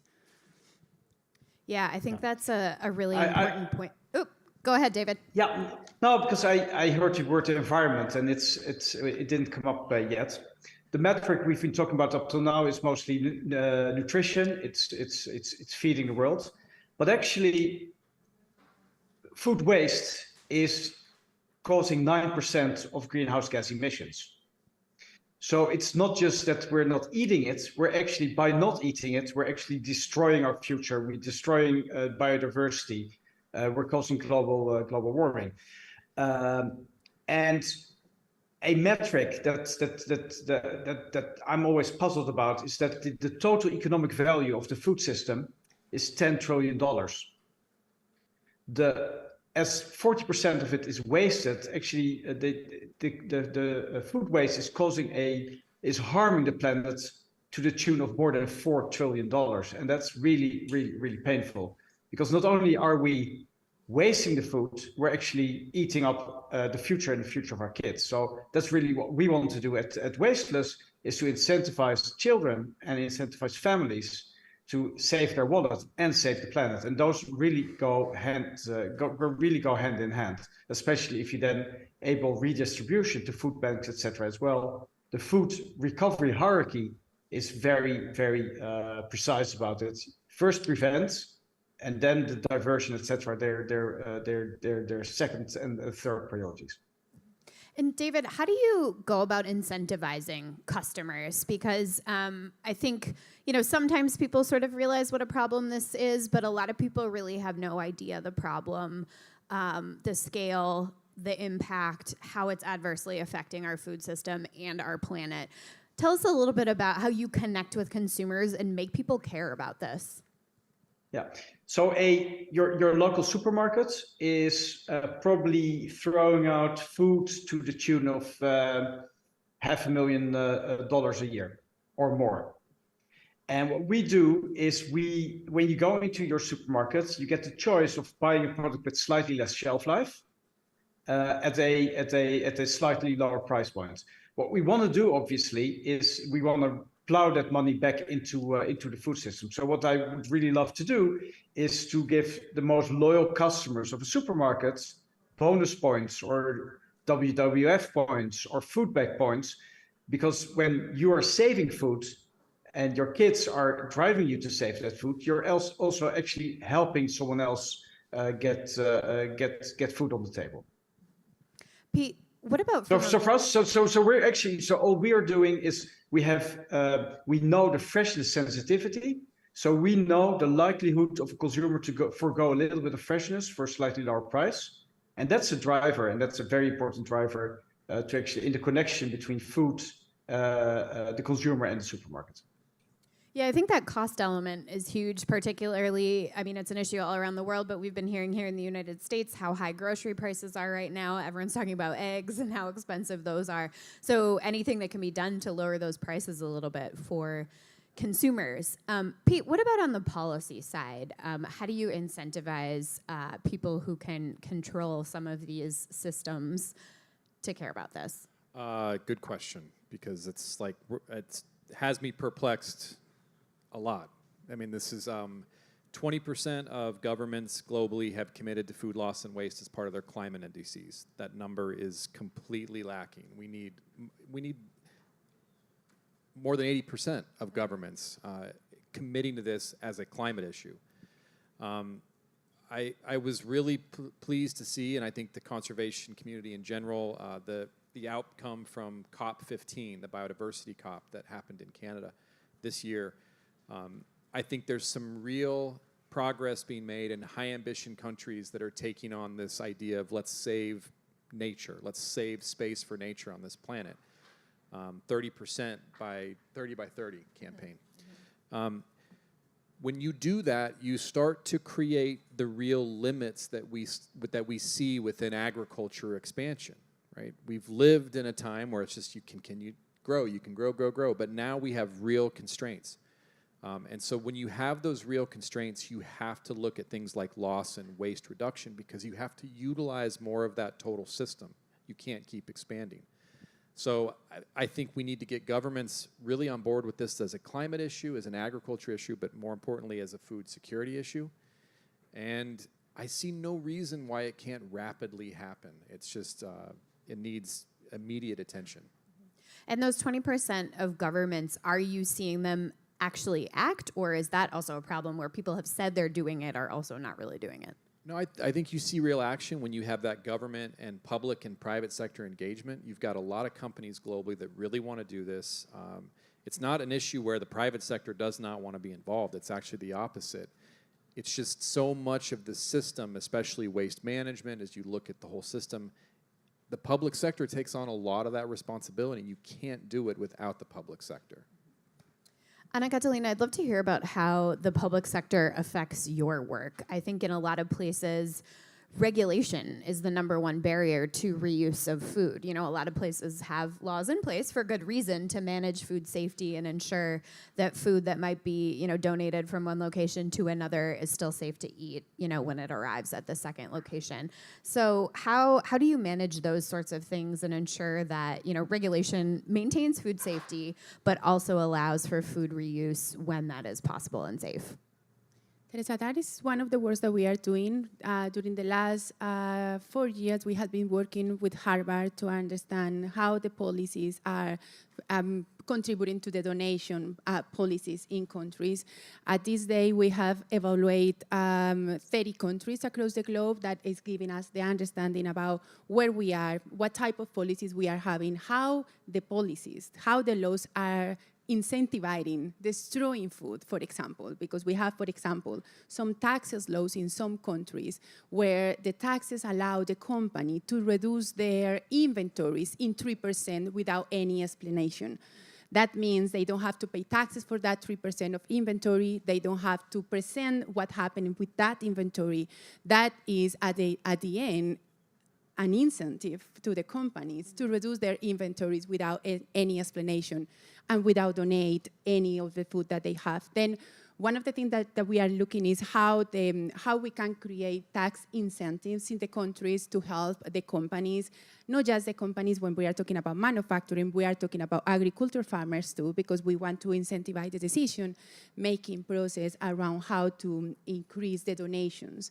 But let me say that donation is not the only way to reduce food loss and waste. It's one of the key elements to do it. What we are promoting is how we can prevent and reduce food loss and waste. And if the companies or the producers couldn't sell the product that they were trying to sell, the surplus is going to be donated. What we are promoting is how to reduce the amount of food that we are sending to the landfills, the amount of food that we are using to compose, and the amount of food that we are using to feeding animals. And let me say again about food, compose and feeding animals, because I'm not against of that. I'm just believe that it's important to do a big difference when we are producing food for human consumption or when we absolutely need to produce compost and feeding animals. Like we were saying this morning with the video, with the movie, about the numbers of the food that we are producing to feed animals. At the same time, we have more than 900 million people suffering hunger. And Teresa just was, my people is going to kill me if I don't say this one, the gender gap. Mm-hmm. We must talk about that.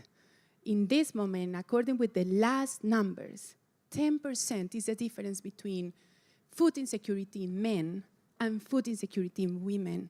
We need to do something. It's an urgent call around what is happening.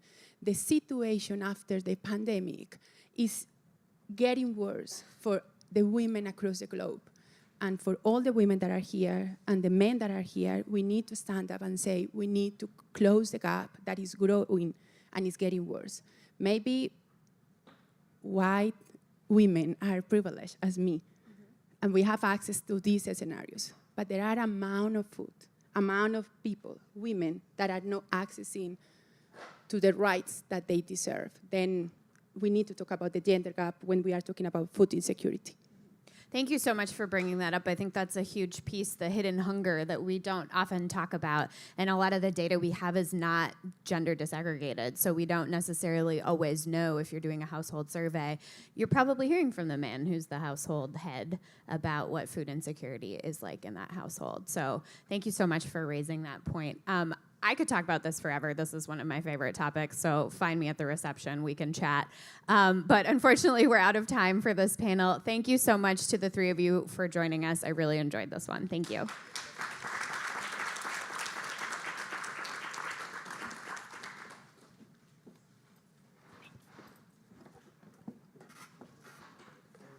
Alrighty, we're just gonna do a little musical chairs here.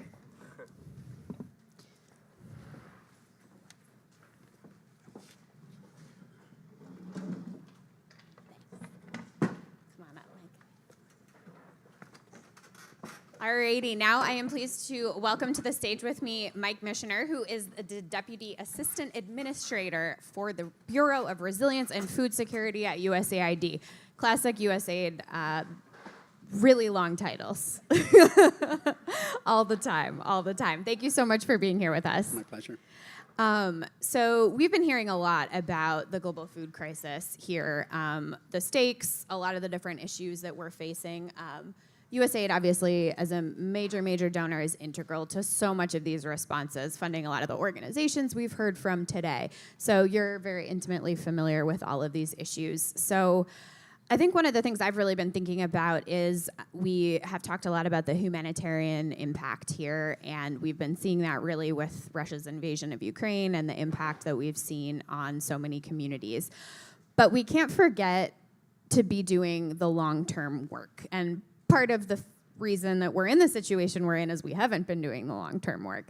So how is USAID continuing to think about resilience building and all of your other programs when the agency is really strained right now with humanitarian response? So thank you. Good to be here, and good to hear the previous panels touched upon some of these very similar topics. So let me just start by saying resilience is at the core of everything USAID does. And I would like to think we're doing it better, because you're correct. The situation we're in now is because I don't think we did enough of it previously. There's been a lot of backsliding. But we're doing it because it's both expected and it's proven to work. So it's expected because taxpayers provide us with their hard-earned resources, and their representatives in Congress expect us to address issues when we do have humanitarian interventions, and that we solve those issues so we don't have to come back. So it's expected, and it also works. We've talked a lot about the backsliding, the impact from COVID. It was mentioned Russia's invasion of Ukraine, the impact of protracted conflict on hunger and malnutrition. Russia's invasion of Ukraine actually took that impact of conflict and made it global. By increasing the price of fuel, farmers depend on fuel to do farming. It also fuels a component of fertilizer. It increased the cost of fertilizer. The increasing cost of fertilizer increased the cost of food, and on and on. And we're in the situation we're in now with a lot of backsliding, 200 million needing food assistance, nearly 800 million suffering from chronic hunger. That backsliding didn't necessarily have to happen as much as it did, but we're facing numbers that we haven't faced in over a decade. So it's a shame, but now we're really integrating resilience into everything we do. Integrating resilience not only helps us respond to the impacts of the current crisis, but it helps people make good decisions when they're faced with a crisis. So, for example, it's the difference between a family being able to dip into savings or last year's harvest, or taking advantage of a safety net program, or having their income diversified. All those resilience programs can do all that, versus selling off a valuable asset like land or livestock, or just going without food. So these resilience programs can make that kind of a difference. And in terms of the landscape within the agency, is it difficult to get other sectors and other folks in the agency to see the value of this? I feel like sometimes when everyone's just running around like chickens with their heads cut off, it's really hard to focus on the long game. Good question. Yeah, in fact, we're prioritizing this to the degree that we're now working on a brand new agency-wide resilience policy to really get more attention focus. That's going to be released later this year.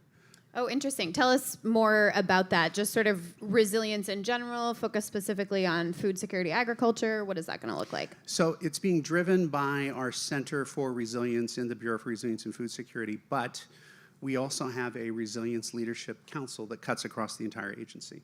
So the intent is to build resilience into everything we do, not just agriculture, not just water and sanitation programs, but global health, even education, democracy and governance. You can put resilience into almost everything we do. Yeah, that's really interesting. And I think, sometimes it sounds a little bureaucratic to say, like, oh, we're going to have a new policy. USAID has a lot of policies. There's been a lot of things that the agency has done to sort of institutionalize this stuff. But I do think it can have value. I was talking with Sean Baker, who was the former nutritionist at USAID, who stepped down recently. We miss him. And I bet. And, he was talking a little bit about coming into a government agency, what that was like when, you come from the, the NGO world, or, he'd been at the Gates Foundation, and just sort of different freedoms you might have in different types of organizations. And he was talking a little bit about how frustrating it can be to be in a bureaucracy and how slow it moves. But once you get a policy like this passed, it becomes part of the bureaucracy, and then it's a rule that everyone has to follow. Exactly. Let me give you an example of how we're responding to the current crisis and considering resilience at the same time. So we all know we're facing this current crisis. We're responding to it in 3 different ways. So we're working to mitigate the global fertilizer shortage.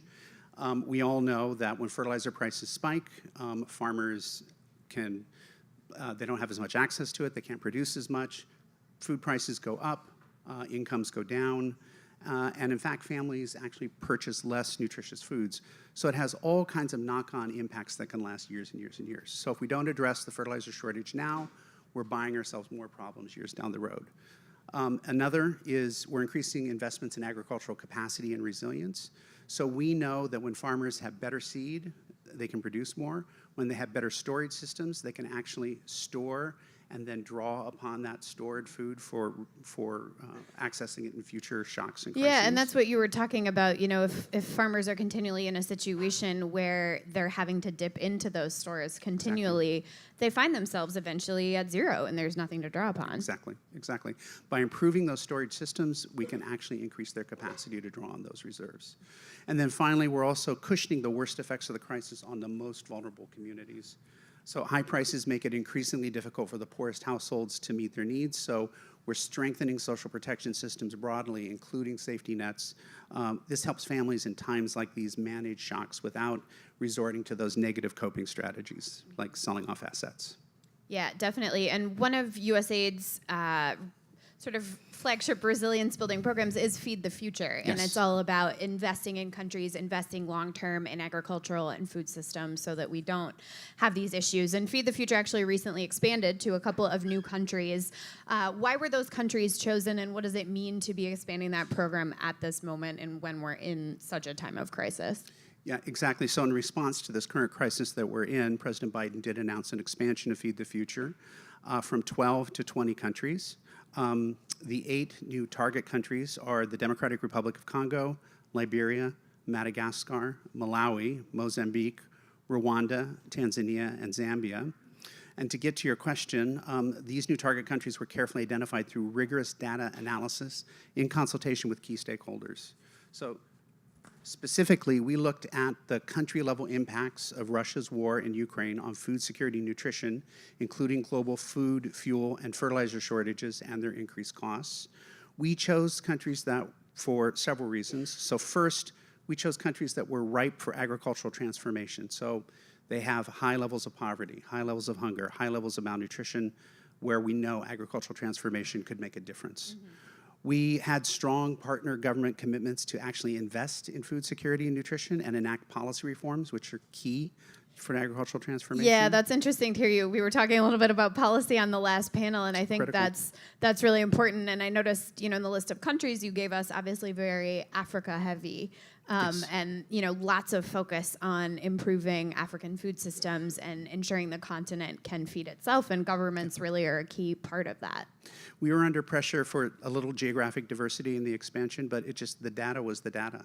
And it showed that these 8 sub-Saharan African countries were the most impacted and could benefit the most by being Feed the Future target countries. Yeah, that's really interesting. Yep. So in countries where Feed the Future, other reasons we selected them, they had experienced increased exposure to shocks and stretches such as climate vulnerability. So in countries where Feed the Future is active, we see stronger food systems, we see better nutrition, we see more resilience to shocks. We also see millions of people lifted out of poverty, as agricultural development is the most effective way to raise the incomes of the very poor. One study that we did post-COVID is we looked at the impact of Feed the Future on the zones of influence where Feed the Future operates. And in those zones of influence... What's a zone of influence? A zone of influence... That's a USAID term. It is very much. It is very much a USAID term. A zone of influence is a targeted geographic area within a Feed the Future target country where we operate, where we really focus our attention.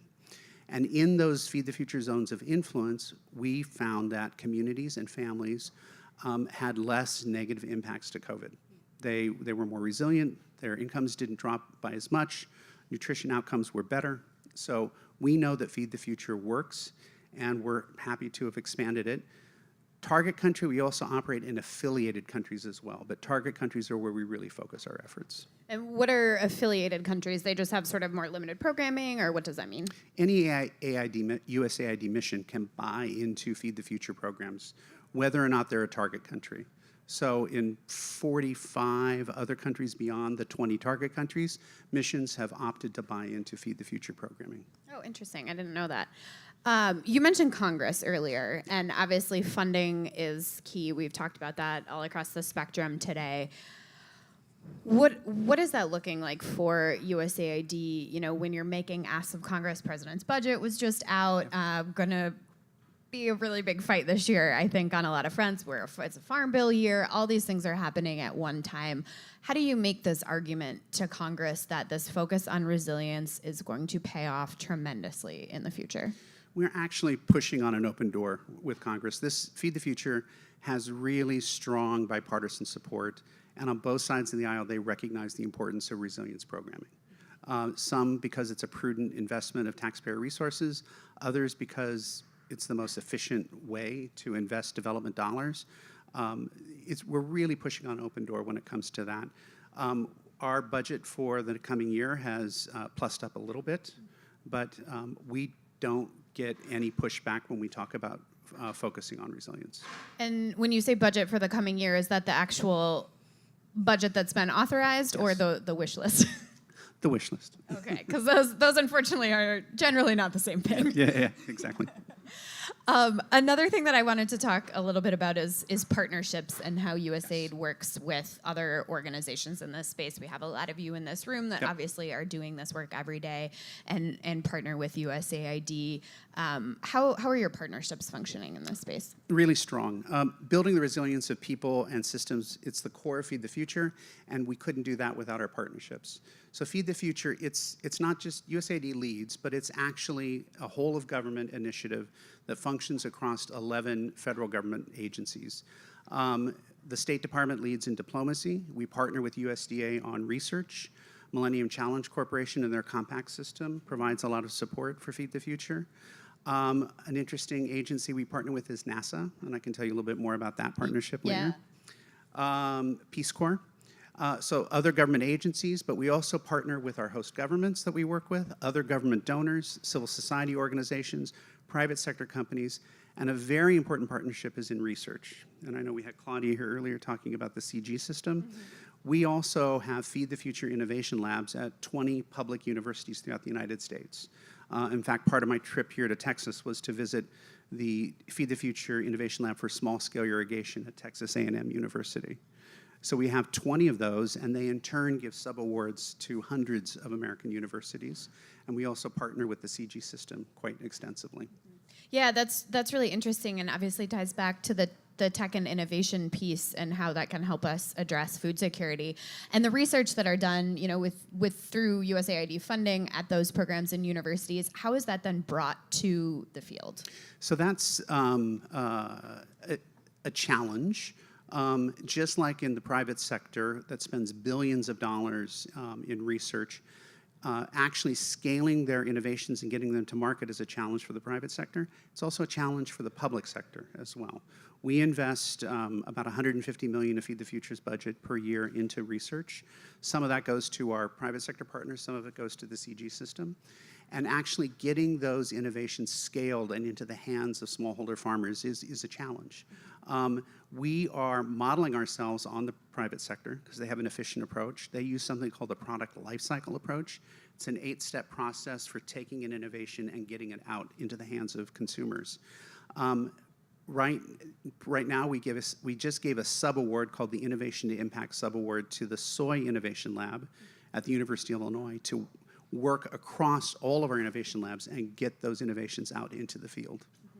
And once those innovations are developed, does USAID continue financing the scaling and getting it out into the field, or is that really where you're also looking for other partners, be it private sector, other organizations that fund this work to help get that out into scale? Absolutely. Partnerships are key to actually scaling these innovations and getting them out into the field. Our innovation labs partner with National Agricultural Research Systems, NARS, in host countries. They assist in that as well. We also work with our implementing partners to get these innovations out into the field. We work with the CG system as well.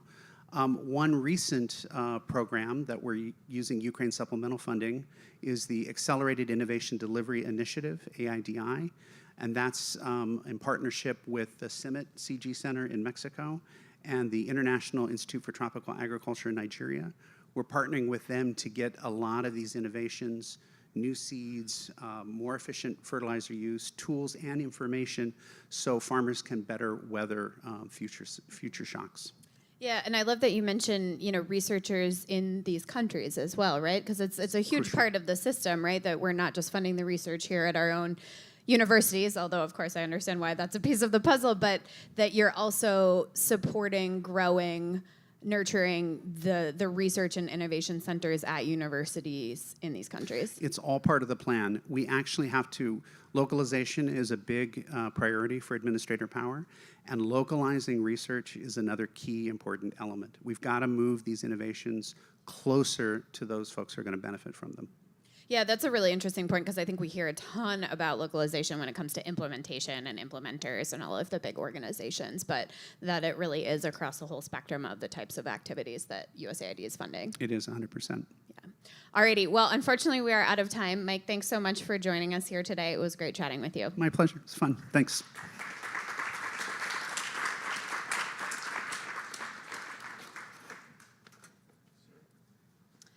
And now I'd like to welcome my colleague, Kate Warren, back up to the stage. Thank you, Teresa. All right, well, we're going to be nice and cozy up here, so I'll welcome my panelists. I think there's going to be 5 of us in total.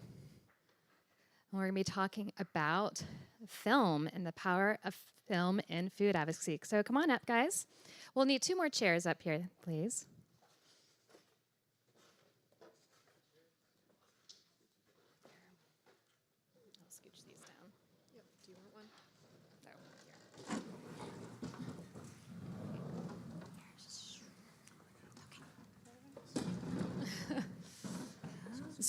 Good thing we all know each other, right? That's right. Great. Well, I would like to welcome to this stage, we have here Dana Vettel, who is the Lead Strategic Communications Partnerships at International Fund for Agricultural Development, or IFAD, UN agency, for those of you who are not familiar.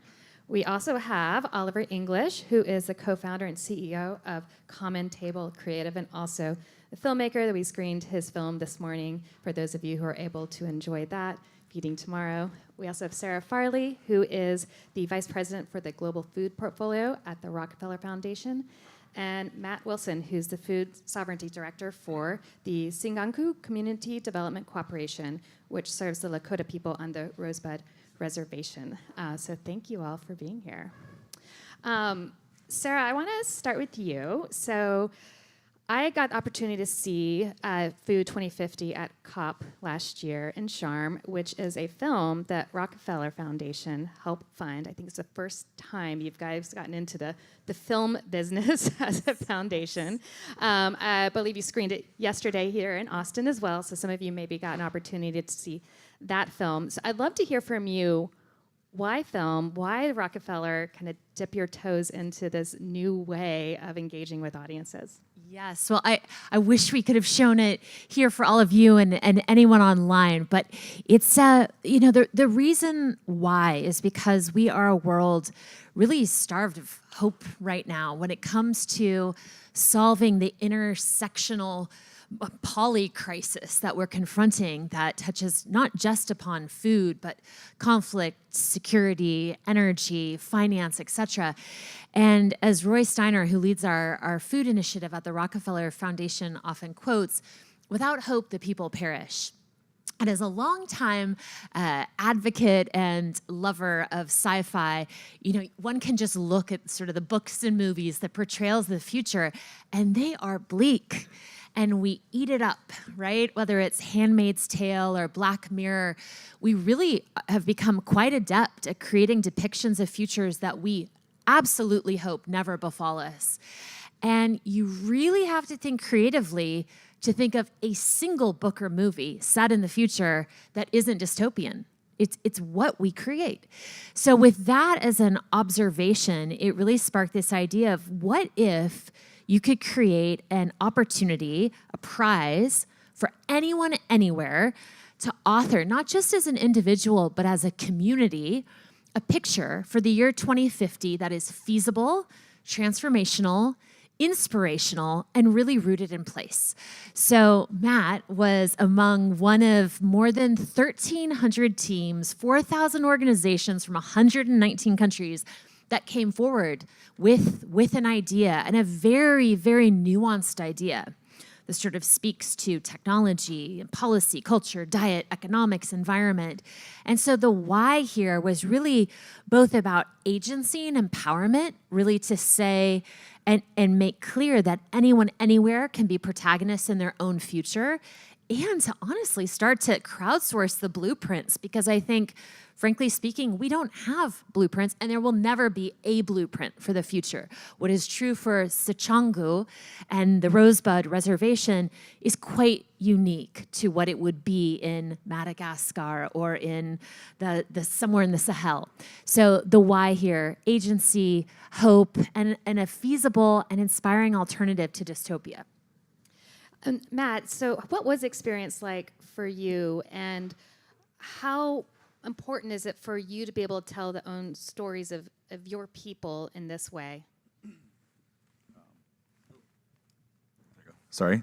Yeah, I think for me in the beginning, I was really skeptical at first. I think a lot of Indigenous stories have always focusing on like the challenges of those, of our people, and never much on hope.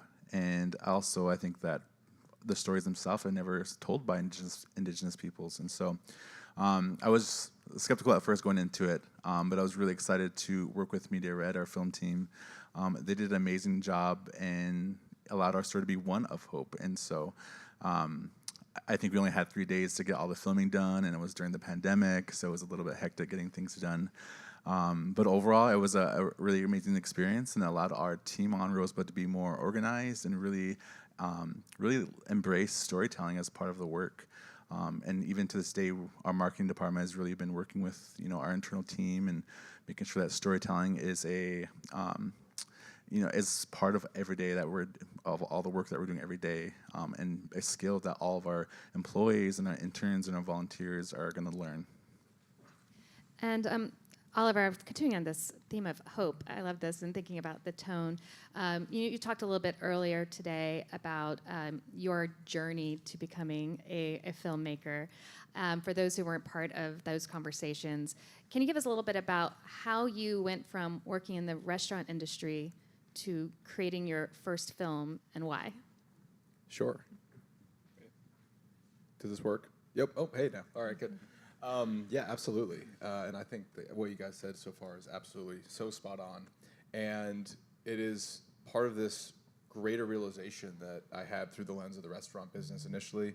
I grew up deeply involved in the restaurant business. Literally, my parents met at cooking school, and they opened restaurants together. And I grew up from a very young age on the banquettes, always involved in the restaurant business. And so, thought that I was someone who was very connected to food, or one would assume was, very connected, knowledgeable about food. And it wasn't until 6 years ago that I realized that I had never asked the question, where does food come from? I was opening a restaurant in the Middle East, and I ordered a bunch of food, and I was kind of looking at it one day after training the staff. I had opened the restaurant, and I realized there's 12 ingredients from 8 countries. And I asked the chef to come out, and I said, when do you think this was harvested? And he said, well, this tomato was from Spain, this head of lettuce was from here, this beef was from Australia, this maybe was harvested 3-4 weeks ago, put on this container, this boat, this thing. And I'm sitting and looking at all of this, and I'm not great with math, but I had doing general calculations and was like, this is insane. And if someone like me could have worked their entire life in the restaurant business, studied hospitality in school, had parents who are chefs, been in the business and never asked that question, where does food come from? Maybe that was representative of a broader disconnection that exists in our society. And not that it's anyone's fault necessarily, but it is a reflection of how disconnected we have become to nature, to food, to consumption more broadly. And it was that realization, that moment of, honestly, kind of embarrassment and that bewilderment that I had never asked those questions, that led me to seek out a local farmer the next time I was opening a restaurant in the Bahamas, where I was kind of doing our next restaurant project. And I ended up meeting this farmer named Sakane who radically transformed the trajectory of my life and is the reason that I am sitting with you here today. He had a love and a passion and warmth for food and soil and a way of explaining things that I just found so inspiring. And I said, Sakane, how do we get people to change the way that they're doing things? And he said, man, you cannot point a finger and tell people that they've been bad for the way they've been doing things. You've got to say, hey man, come on, take a walk with me. Let's see what we discover. And after meeting him, I was convinced that everyone needed to meet a farmer. And farmers were this powerful vehicle for connection and communication. And if through the lens of the restaurant business, I could help to bring more stories of farmers to the world, we could connect people back to food and to issues of environmental sustainability. And so it was really that first meeting with Sakane that began my whole journey. And since that interaction, we've created this film. My production company, Common Table Creative, also works with food companies, NGOs, and nonprofits all over the world to tell stories about food and farming. We visited 60 plus farms all over the world, Germany, India, Central America, all throughout the United States, and interviewed dozens and dozens of farmers. And I am more inspired by the day, learning from these incredibly inspiring people. And if we can, as storytellers, introduce somebody to a farmer who is a powerful communicator about these issues, that can have a really big impact. I love how we had a lot of conversations about getting excited about soil. I don't know if anyone ever thought we were talking about bringing soil back. Dana, I'd love to bring you in. And actually, I know we do have an example of some film. As IFAD, as a UN agency, has been doing more in putting together film as a medium for storytelling for the work that you do and the urgency of the work that you do. So maybe we can have that teed up to play here, and then I'll tee up a question for you about that.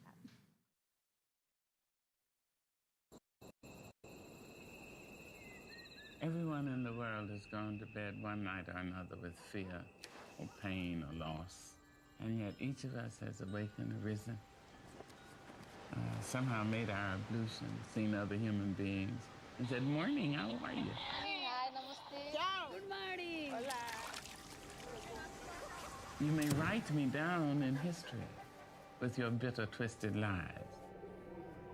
You may trod me in the very dirt, but still like dust, I'll rise. Did you want to see me broken? Bowed head and lowered eyes, shoulders falling down like teardrops, weakened by my soulful cries. Does my sassiness upset you? Don't take it so hard just because I laugh. As if I have gold mines digging in my own backyard.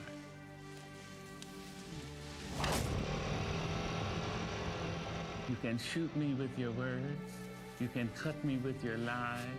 You can kill me with your hatefulness. But just like life, I rise. Up from a past rooted in pain, I rise. A black ocean leaping and wide, welling and swelling, I bear in the tide. I rise. We rise.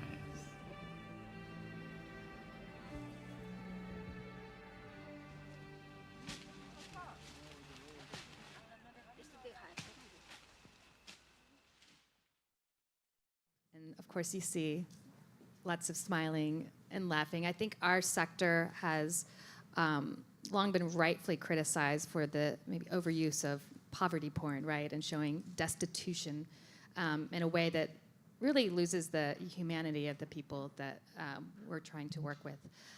How did you think about that and the tone in putting together your video? And how do you think about that as a communication tool for the importance of your work? Thanks, Kate, for the great question. Can you guys hear me? Okay, great. I really appreciate this question. The International Fund for Agricultural Development is a specialized United Nations agency and an international financial institution, which means what we do is really simple. It's financial lending, it's data, it is working with country governments to design programs. And so the nature of the work we do is that it is inherently complex. And so I think the challenge, but the opportunity that film presents is to bridge that and to show the solution in a show not tell kind of way. What I love about the video is that you get a sense of our mission without anyone saying a word. You are on a journey with those women and feeling something at the end of the video, which I think is really powerful. Everyone up here today has talked about the power of solutions, but what does that mean when you look at it? I think for me, as somebody who works in communications and partnerships, it's taking something like a short film and then reaching new audiences, and that can be really challenging. But what is hopeful about it to me is that you can solve hunger by solving poverty. These go hand in hand. That's part of the story that we're telling. And so, again, and I think the opportunity to show the film here, which thank you so much, it's very short, but it also complements and mirrors the efforts, I think, of everyone on this stage, which is we're trying to reach new audiences, and we're utilizing film as a vehicle to do that. So we actually all were at COP last year. I think some of us even met there as a little bit of a COP reunion. Climate is so critical to impacts food impacts climate. That's part of one of the big conversations happening at South by Southwest this week. I know Rockefeller Foundation, you're making climate really core to all of the work that you're doing. But Matt, I'd love for you to contextualize that and talk about how is climate impacting your people and what are some of the messages you hope to get across to the audience through your participation in the film? Yeah, I think some of the things that we're experiencing right now, just like in California, they're getting a lot of rain. In South Dakota, we're getting a lot of snow. This past December, we had about 3 foot of snow in just one storm. And for us, we didn't have time to prepare. A lot of people rely on propane. And then following a few days after that, we had like really extreme bitter coldness, and it was like -30 and -45 with the wind chill. We actually did lose some people in our community because of the cold. So we're experiencing that for our winters right now. And in the summer, it's kind of the opposite. We don't get enough rain. And so we're getting the drought, and we are getting the kind of like the Dust Bowl effect. I think a lot of farmers in South Dakota are using, conventional ag, and a lot of, the prairies are just kind of battered with wind. And so we are getting that Dust Bowl effect, and it's really affecting, the soil. And I think something that we're trying to do on Rosewood is really trying to rebuild that soil health and rebuild that connection with the land. And that's what we're doing now with our farmers that we're working with now, and trying to build the next generation of farmers that are really going to be leaders in what people are calling regenerative agriculture, but what I like to call indigenous agriculture. And so giving them the tools that they can grow their own food and keep their families healthy and sustainable. And Sarah, you're bringing in the farmers that you met and worked with on the film, and just the work you do at Rockefeller Foundation. Obviously, climate is a big part of what you're doing in Russia. I mean, commitment to really making that central to everything Rockefeller gets involved in. What did you hear from the people that you featured and worked with in your film about climate that you really wanted to be able to get across through that film? Well, I think the first is that we need the tools, the mindset, the policy, and the funding to build resilience for farmers. We asked them, many decades ago to come on one journey, a journey optimizing for productivity and efficiency, and the rules of the game have changed.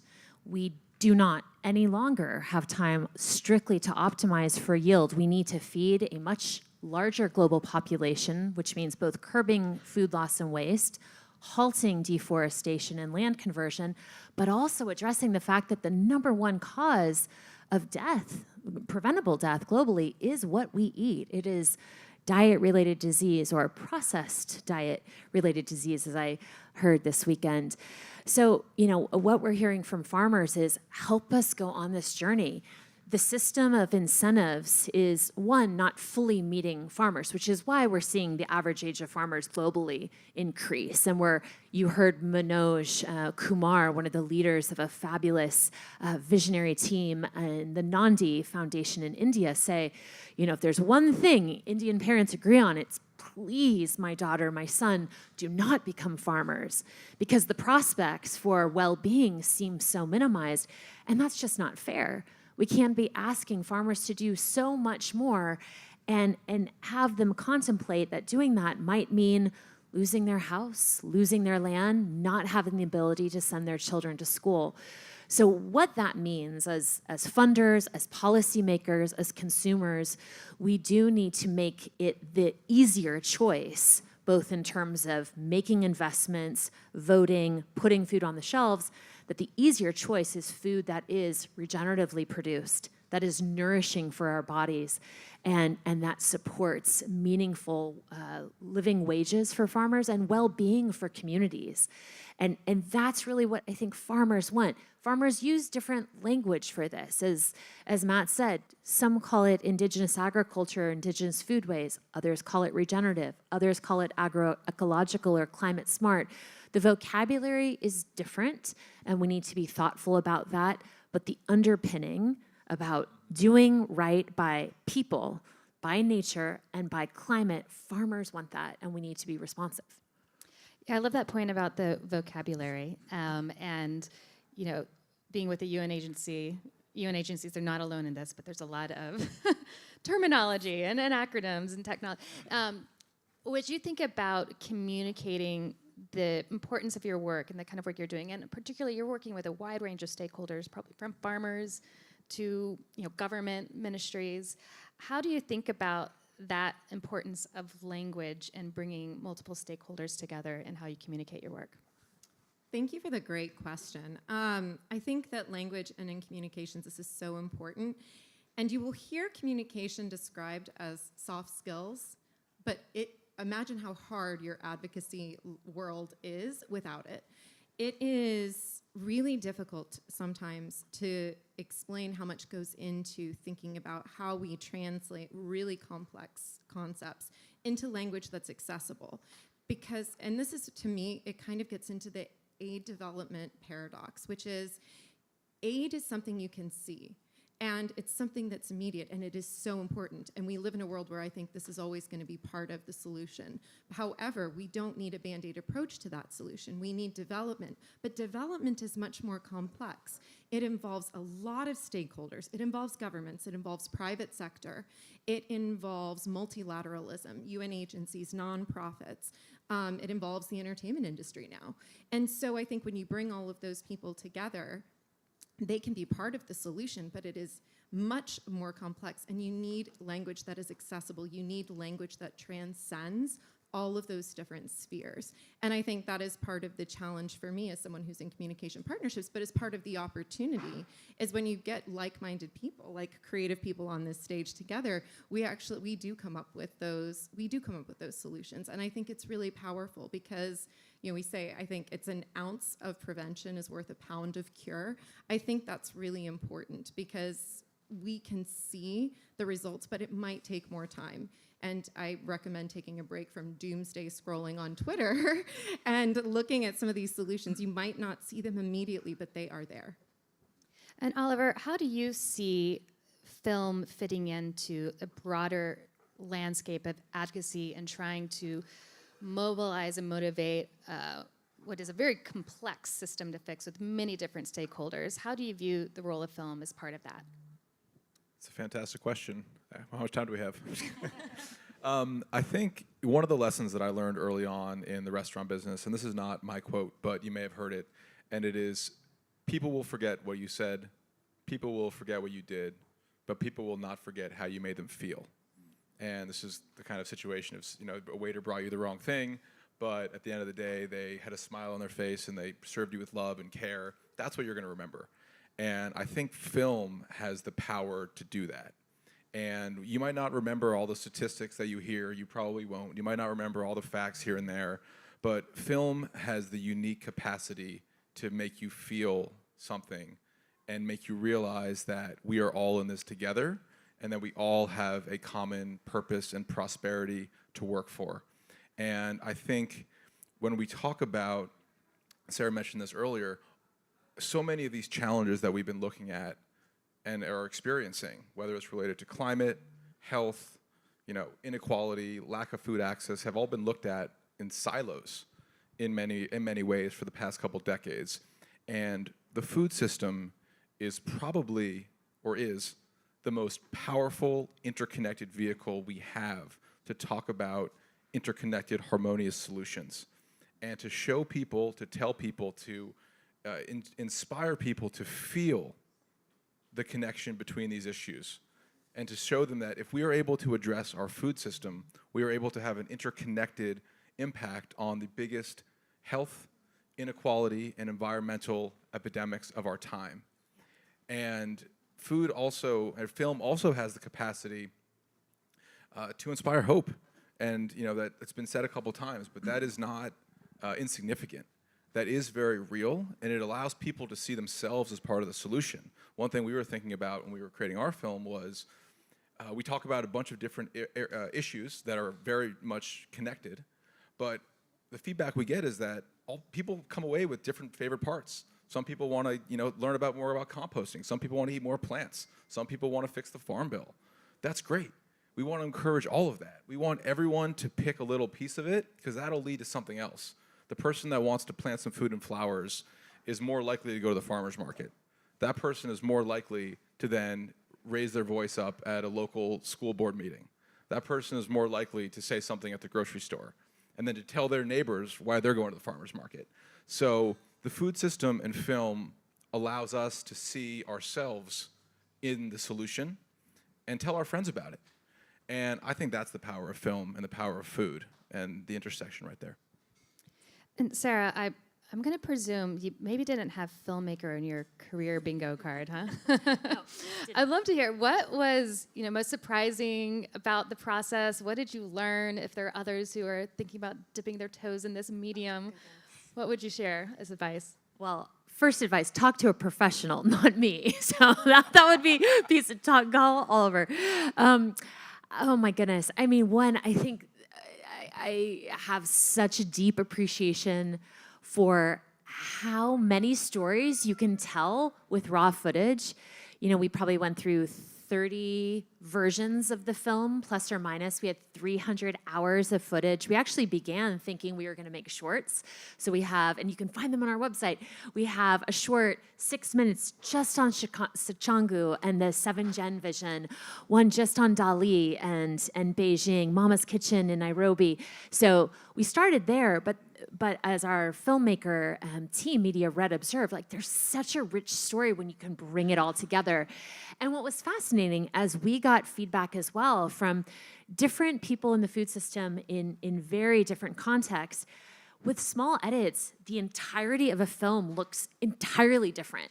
And the through line really takes you to a different set of sort of observations and conclusions of the observer. So one, I think I now see films, I'm like, wow, this is version 1 of an infinite set of storylines that could have been told with the hours. And that just gave me profound reverence for filmmakers, because they really are weavers. And in that way, it takes me to traditions, indigenous traditions of storytelling and the imperative of oral tradition and passing stories, and the reality that through each storyteller, there's a fingerprint on the story that makes it ever so unique. So yeah, it's a wild process, and just being a fly on the wall, I tip my hat to filmmakers.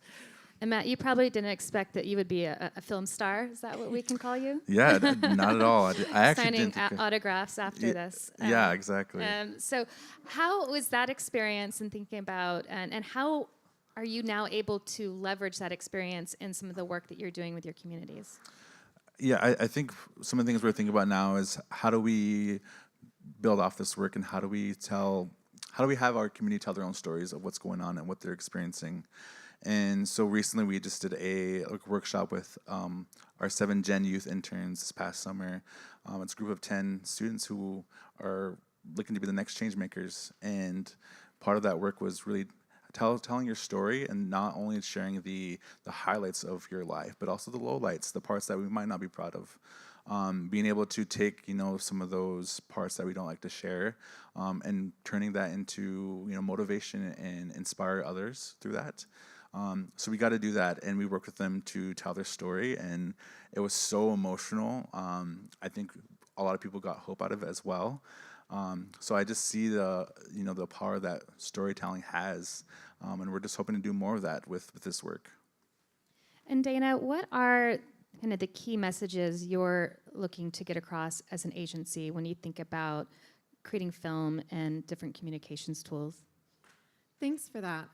This will actually mirror, I think, what Matt was talking about, which is rural voices. So I mentioned stakeholders, I mentioned data, I mentioned there's so many elements, and there's so many ways you could go about it. But I think putting rural voices at the heart of the narrative is what's really important. You don't need to hear from me.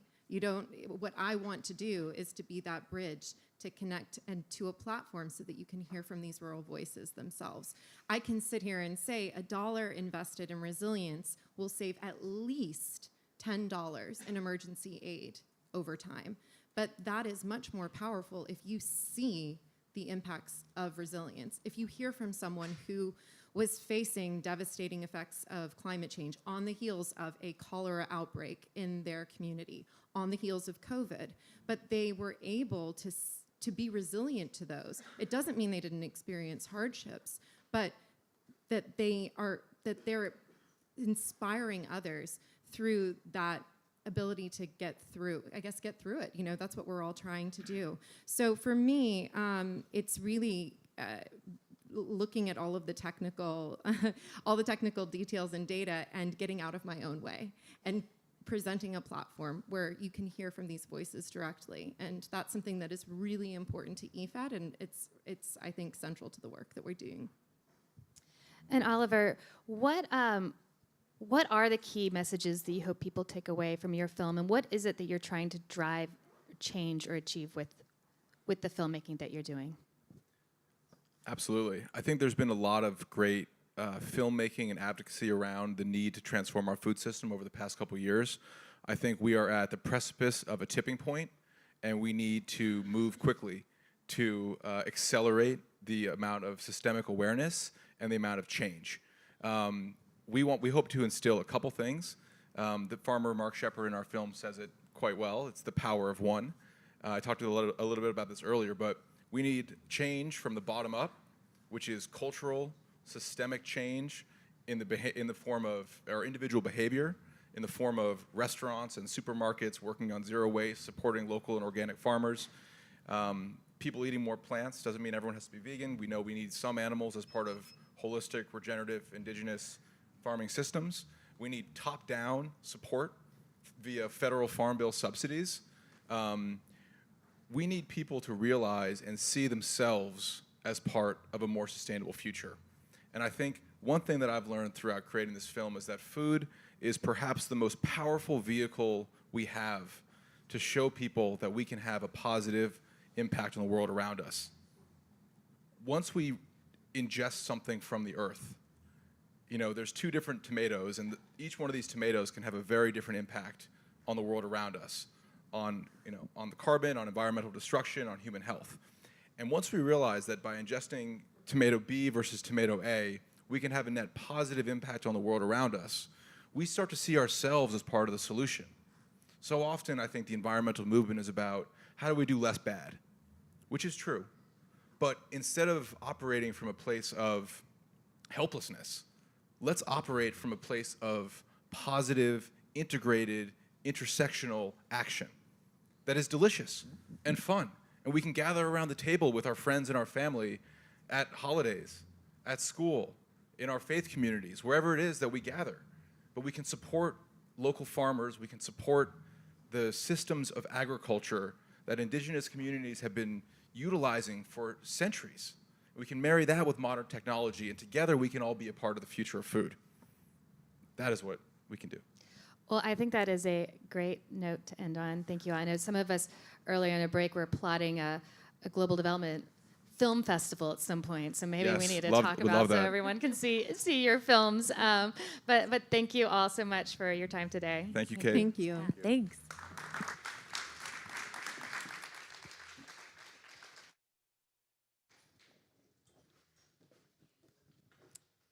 Great. Welcome back on stage, Catherine Cheney. Hey, Catherine. Thank you. All right. Hello again, everybody.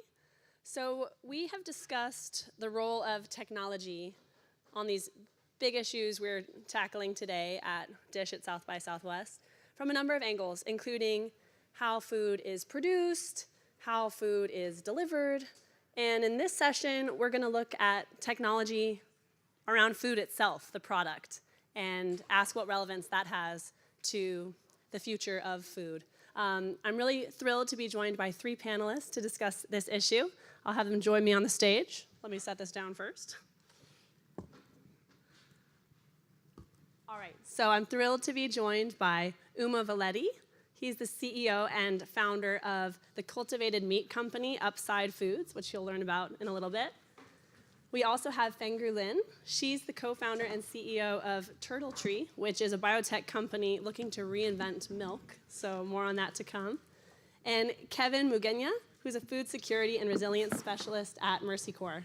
Let's give them a round of applause, please. Thank you all so much for joining us. So before we dive into why science and technology in this space around the food product itself is so critical, I do want to understand a little bit more about what you're doing on this issue, how your companies work, and then also what Mercy Corps is doing and how you're interacting with the private sector around this space. So we'll start with you, Uma. Can you tell us a little bit more about what's an increasingly crowded space, cultivated meat? You're a real pioneer in this space. What exactly are you doing, and why do you think that this work is so critical to the future of food?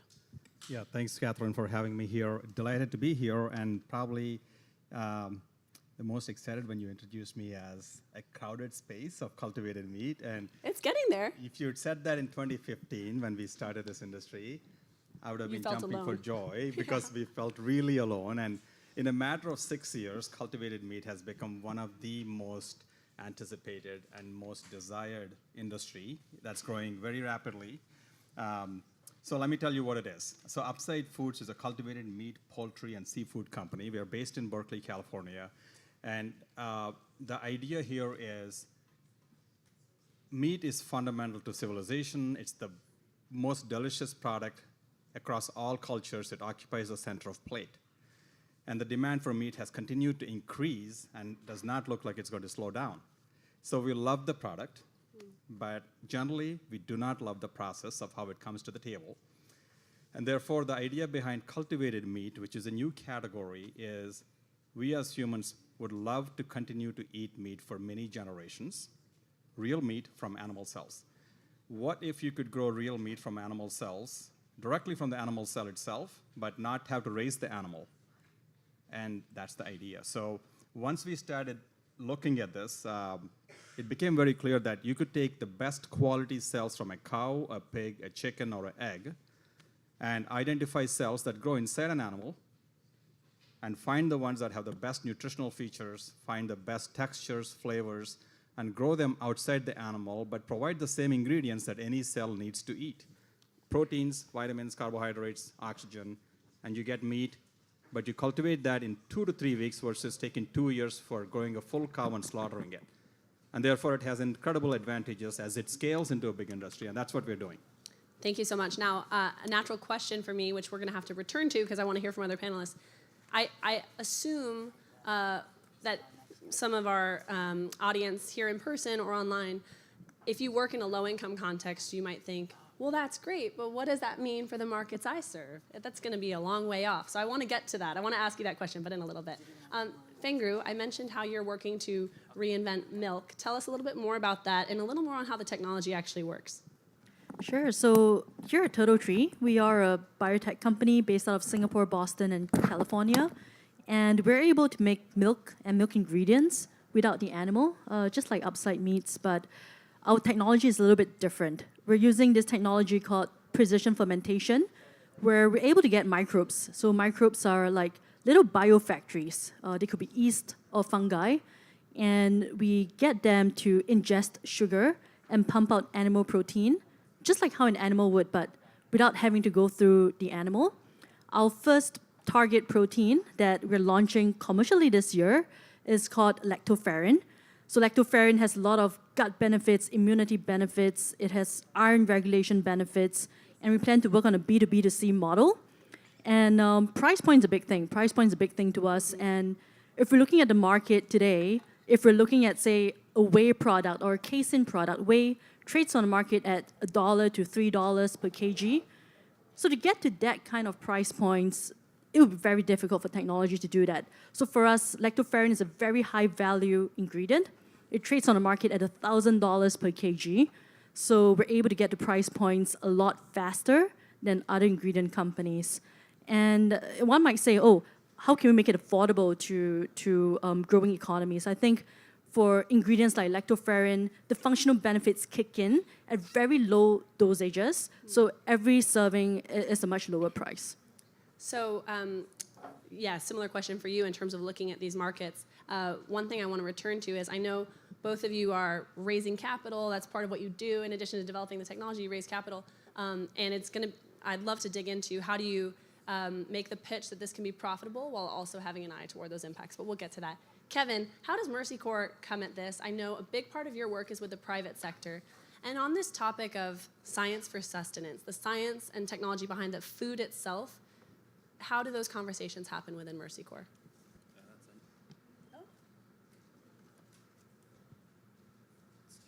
Oh, no, we still can't hear you. We'll work on maybe getting your own mic while we... Hello? Thank you. This is much more better. So I know you're wondering what Mercy Corps is doing after a very intelligent conversation around the science of milk and meat. The pockets where we work or the population that we partner with are mainly the food and nutrition insecure populations. Yeah. Now we have a 10-year strategy on pathways to possibilities, and one of the pillars is really looking at food and nutrition security outcomes. And in the current context of the global food crisis, we are seeing an increasing number of population that are increasingly becoming food insecure, heavily relying on markets, not just production. So where does Mercy Corps come in is in the implementation of our pathways to possibilities. Doing it by ourselves or in partnership or through funding by USAID or other partners is fundamentally not going to work. So how do we begin to partner or continue to partner with private sector, research institutions, private sector that are looking at agri-tech, fintech, and of course with government, not forgetting the need to co-create those solutions with the communities. So we don't look at the communities we are working with as beneficiaries. They are equal partners that need to sit at the table of, are they able to really engage with the products that private sectors are using? So that's where we come in this conversation, and we have lots of experience in private sector partnership through what we do advance as market systems approaches, where we partner with private sector. And our overall aim is really looking at how do we build inclusive and resilient communities in this sense. Now, specifically when it comes to companies that are looking at the food product itself, like cultivated meat or like reinventing milk, is Mercy Corps partnering with companies along those lines, or what does that look like? Not necessarily. That's not how we approach it. So basically, when we are looking at the areas where we are working, let's say in Asia, Middle East, or Africa, in pockets where they are food insecure, we're definitely looking at what do community do at the moment. So whether they are doing corn, whether they're doing livestock production, and in the Horn of Africa, where I'm based in Nairobi, we are looking at communities that have lost over 7 million livestock over the last 5 failed rainy seasons. That conversation on whether they're able to use produce meat or whatever we are discussing, it's not a conversation you want to introduce now, because that level of conversation, you have to put it in the context of social cultural dynamics, economic development, what the countries can and cannot allow, and the role of private sector in partnership with the government. So we don't necessarily come with the solution. We tend to co-create those solutions with the community. That's why I actually think it's fantastic to have the Mercy Corps perspective here together with innovators working on private sector solutions, because there's a disconnect often, right, between kind of the Silicon Valley ideas for the future of food and the realities on the ground of a lot of donors and NGOs in these markets. So can you speak to, and then I want to hear from the two of you on this, what do you see as the opportunity for collaboration here? And let me just note one thing that came up in a conversation we had. If these things work and scale, it will free up land. And if land is freed up, that could introduce opportunities, and Mercy Corps should very much be engaged in that conversation. Can you speak to that a little bit? Is that something you're looking at? That's an interesting perspective, the way you frame it. How I'd look at how Mercy Corps is coming at the conversation is in some of the spaces where we're working with Mercy Corps AgriFin program, is really partnering with some of the scientific-based organizations like CJRs. One of the things they do have is a technical think tank on some of the things they're able to really produce, whether these are seeds, improving on the livestock production systems, and really how does that information translate or get into the farmer. What we've found as a nexus or as an opportunity for us to add value is that bridge between connecting scientists and frontline farmers, smallholder farmers. So that can be through agri-tech combined with bundled services like financial access services, insurance and all that. But we try and step down. We have actually a platform called the Sprout platform that steps down very high-level scientific information into a platform that a farmer is able to access by themselves. And then we are able to really connect with other service providers. This can be either financial service providers, insurance, or extension services. The only thing is that there are limitations to this as well, depending on which part of the world you are. So agri-tech is a platform which we are using to really connect farmers with scientists. The only piece that I feel from my perspective is always missing is a feedback loop where the farmers are able to give the scientists the feedback that this is not applicable in our context. That sort of conversation is still not being held at the right level. I feel it's very disseminating research. That's not helpful in advancing the conversation. I want to get to that point of feedback. I see both of you are nodding though. So before I pose a question, you want to just react to that? I think there's a disconnect. And I think the disconnect is really important to highlight right now because yes, we are in the Silicon Valley. Yes, we are talking about a paradigm change. It's not going to impact Kevin's work for a while. It may take a decade or 2 decades, Kevin, before the work we're doing actually impacts what you're doing on the ground. But if we don't start this work right now, 20 years from now, all of us will be here talking about the same thing, right? So the idea here is we need to kind of work backwards from a goal. You've got immediate and urgent work to do on the ground right now, and we have immediate and urgent work to do on the ground right now, right? So think about any major technology that has the potential to do paradigm change. It's going to take time to evolve. We have to find the right place and the right time, and the right place is already now. Right time is already now. Right place is, I think, in the United States for us. To start, because we want to show that it's a product that is incredibly superior to everything that we have on the table right now. And we'll start showing it in increments, and it's going to take a while where it becomes so stacked in benefits that it just becomes very obvious. Right now it's unconventional, but it's going to take some time to become conventional, and that's our role. And Kevin's, and his team has got to be ready for that, right? So that's the connection. So I appreciate you asking this question. And most people are thinking in quarters or years. Like the Wall Street mentality is every quarter I have to do something. And most 1-year plan, 5-year plans are those. But Silicon Valley has some areas of innovation that are looking ahead for 20, 30, 50 years. Yeah. And that's the category I would put this type of food paradigm change in. Thank you. Fengru, I also I want to hear your reaction to what Kevin and Anu mentioned, but I also want to better understand for cultivated meat, when we think about land use for agriculture, I think a lot of times we're thinking about meat and rethinking meat consumption. Dairy doesn't come up as much in this conversation. So can you talk about kind of the imperative for dairy? And yeah, your reactions to this gap we talked about between kind of on the one hand, technology development looking decades down the road, and on the other hand, immediate needs that need to be addressed today in markets where some of this seems a little bit futuristic. Sure. So if we look at dairy, dairy is a massive industry. It's a $700 billion industry. A lot of people don't realize, but it's actually bigger than meat, seafood, poultry, all of the other industries. So I might have to disagree on that for one reason. It's a $2 trillion plus industry for meat, poultry, seafood globally, and it's doubling by 2050. So I don't know if we can say dairy is a bigger industry than meat, poultry, seafood. It may not be entirely true. We need a live fact checker here. I'm not sure of the answers, to be honest. Please get on Google and check it. But it's a big opportunity. It's a big opportunity. It's a big TAM. And the fact of the matter is we're all trying to solve the same problem. It's a big industry. There's lots of cows. You got to be able to milk to get this amount of dairy out. And to share some fun facts, right, for the past 20 years, the number of cow population has not increased, but milk yield has increased by 60%. And we do that by milking more from each cow and getting the cows to be bigger. It's not good for the environment. It's not good for animal cruelty.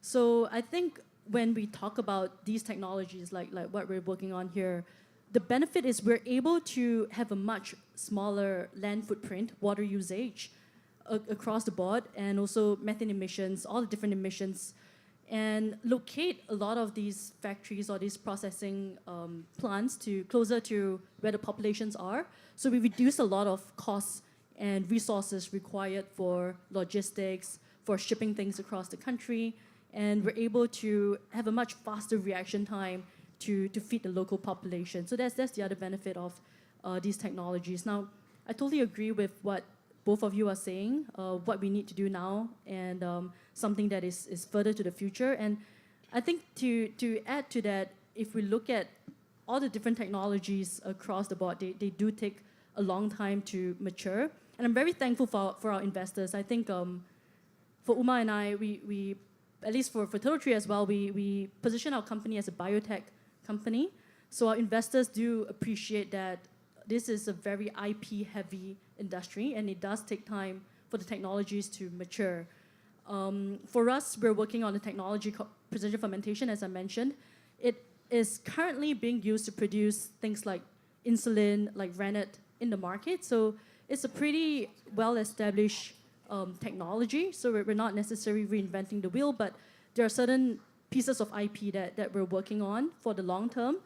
And I think conversely, it can feed back to the pharma industry in terms of technology build out. So this is definitely a long-term, 10, 20-year kind of project that we're working on. I have a question for the two of you, then I want to bring Kevin in on this. Did you want to say something quickly, though, Kevin? It looks like you had a thought. Sorry. I'm not so sure it's so... Take my mic. What's happening There we today? go. We hear you. I'm not so sure it's so quick, because if you look at when you're talking about 10, 20 years type of technology, if you look at how the food system is currently organized, if we are deploying science and technology the way we are, the solutions to addressing food systems should be able to lead to two things from my perspective.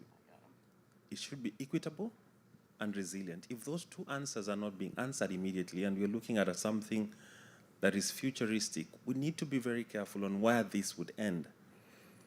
We just have to look at how COVID-19, how the access to technology of the vaccines led to a bit of inequality on how countries would access it. Now, I know that's a sensitive discussion, but it's not far-fetched. So how we deploy technology within the food systems, if you're looking at the political game, I mean, food has been an uprising issue since the French Revolution, Thailand, Venezuela, Pakistan, India, Sudan. So the way I look at food and technology is not so far from how politicians are looking at it, but here is something that has the ability to address inequality and really build resilience in some of the spaces where we are operating. So I think for me, it just needs to be a bit more both pragmatic, but very careful on how we are discussing or we are advancing the discussion so that it's not more of we'll proceed 20 years down the line and then you guys will catch up. I thought just to frame it that way. Just a quick follow-up, and then I want Uma to react. But when you call for equitable and resilient work in this space, what does that look like? And if you could give us an example, you mentioned seeds earlier. When we're talking about food as a product, it's not just cultivated meat and reinvented dairy. Like seeds as a product, there's a ton of innovation happening in that space, happening right now, making a difference in the lives of farmers. Can you point to an example that is rolled out in a way that you see as equitable and resilient, the kind of thing you want to see more of? So let me give you an example. If you look at any scientist that is deploying either improved seed variety, let's say for maize or rice, depending on the type of product you choose, you'd have to understand the context. For example, there are certain food products that are predominantly male-dominated, and in that country or in that specific community, if that's a kind of science or technology that you're advancing, then definitely it will be male-dominated from the onset.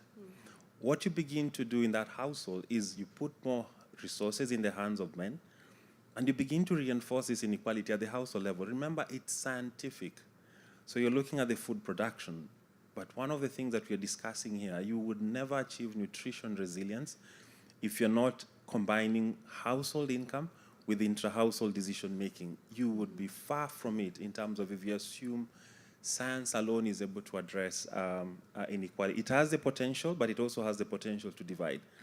So I think even as scientists are deciding on what crops to advance or what types of food production system to advance, they need to be very context specific. And for me, resilience is not just about increased income. There's a whole conversation about if you put more money in the hands of people, it's resilient. It's not.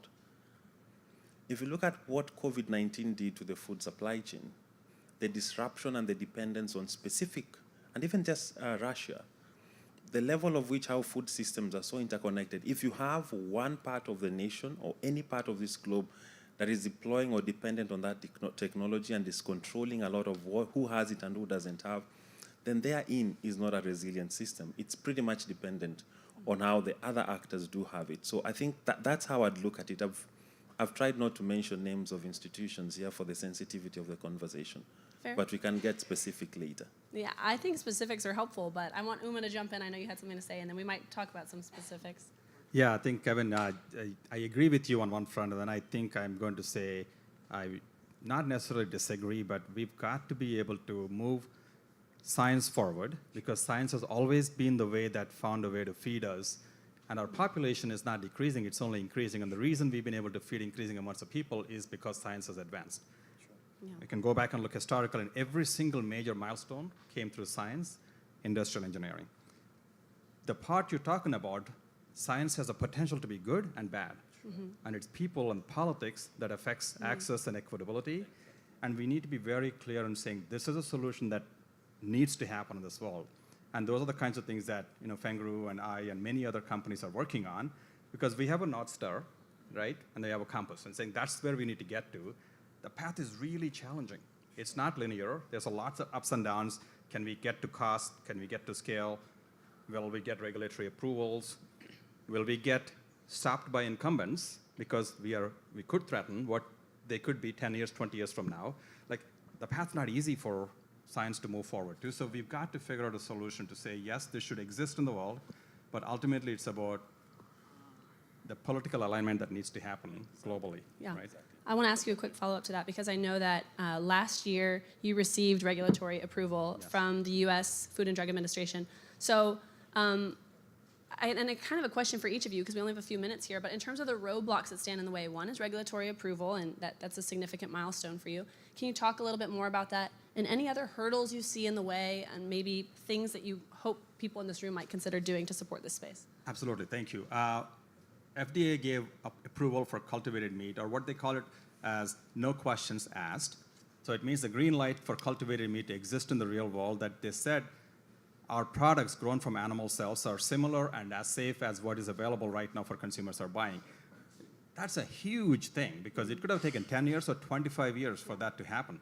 And the fact that happened last year is great for us and our team that started this industry, but it's enormous for the industry, because there's 150 companies trying to do this right now in every meat-producing, meat-consuming country, even before regulatory approval has been granted. Now that it's been granted, it allays the anxiety of so many investors, and we put a blueprint out there in a public domain in a very transparent way that can be used as a blueprint for lots of regulatory agencies in the world, so it opens the path. That's one. The second thing I'd say is, as we look ahead, there's a lot of hurdles. I'd say we're at the finish line of the first phase of our work, which is we proved science works, and we proved that there's a lot of hurdles, but we've overcome those. We're at the finish line of that. The next one, again, we're at the start line of the next phase, which is executing on the science and bringing it to consumers, making them fall in love with it, and engineering the large production facilities that can produce enough volume. And lowering cost, right? Those are the two things that we're going to look at for the next 5 years. Hopefully, that's our finish line in 5 years from now. And there's a lot I can talk about in terms of hurdles, political hurdles, and all that stuff. Finger, I want to bring you into this, and kind of returning to where we started. Right now, you're focused on high-income markets, both of you, but you have an eye toward global impact. So what are hurdles that stand in the way for you, especially as you look at lower-income markets, and what role can partnerships play? What can people in this room do? Sure. I think for Total Tree, because the ingredients that we're targeting are high value and you need a small dosage of it to get the effects, the gut benefits, the immunity benefits, I think it's really being able to find the right partnerships in each market. It could be high value markets, it could be growing emerging markets as well, but it's finding the right partners, local partners to go to market with. For us, we're working on a B2B2C model. So if there's anyone in the audience who have connections to any customers or any food providers, we would love to be connected to them. Great. Kevin, I actually wonder, before we close here, if I think it's really helpful for people to have a vision in their head of what's possible. And you mentioned you have some specifics you could point to. If there's something you're seeing happening that you want to see more of, like sort of a story of what's possible, if only more work like this were to happen, what comes to mind? Maybe we can close with that. I think the partnerships with, first of all, the partnership needs to be meaningful, not exploitative. So we have an example in Ethiopia where we are partnering with CIAT, the CGR. And one of the things they're doing, they're able to really look at the different varieties of climate-smart agricultural technologies, and they identified almost 44. They've been able to develop a kind of a playbook. I call it a playbook, but it's a menu of how farmers are able to access that information. They've gone far ahead to actually be the ones in the forefront in how do they train farmers to access and use that information. I think that's much more meaningful. They've leaned forward, they're engaging with the farmers, and farmers are able to give feedback so that they keep improving the technology in a way that is relevant to the context, respectful to the culture, but able to address the global problem we are grappling with in terms of food and nutrition security. I think NGOs by themselves will never address the issue of food and nutrition insecurity. Partnership with the private sector and as well as government institutions who need to be in the room, because there's a whole lot of governance conversation that needs to happen. All those actors need to be there. The only person that we keep missing is the smallholder farmers, because we rarely ask, is that the path you want to chart? Because at some point we assume they don't know. In most cases they do. Thank you. Powerful way to close. Thank you. I'm now wishing we had a farmer right here on stage with us, because that would be a good conversation to have. I want to thank you all. Just, we mentioned that there is this divide, and so it's just really refreshing to have all of your perspectives here together on stage. So thank you for being here, and thank you for your time. And please join me in thanking our panelists.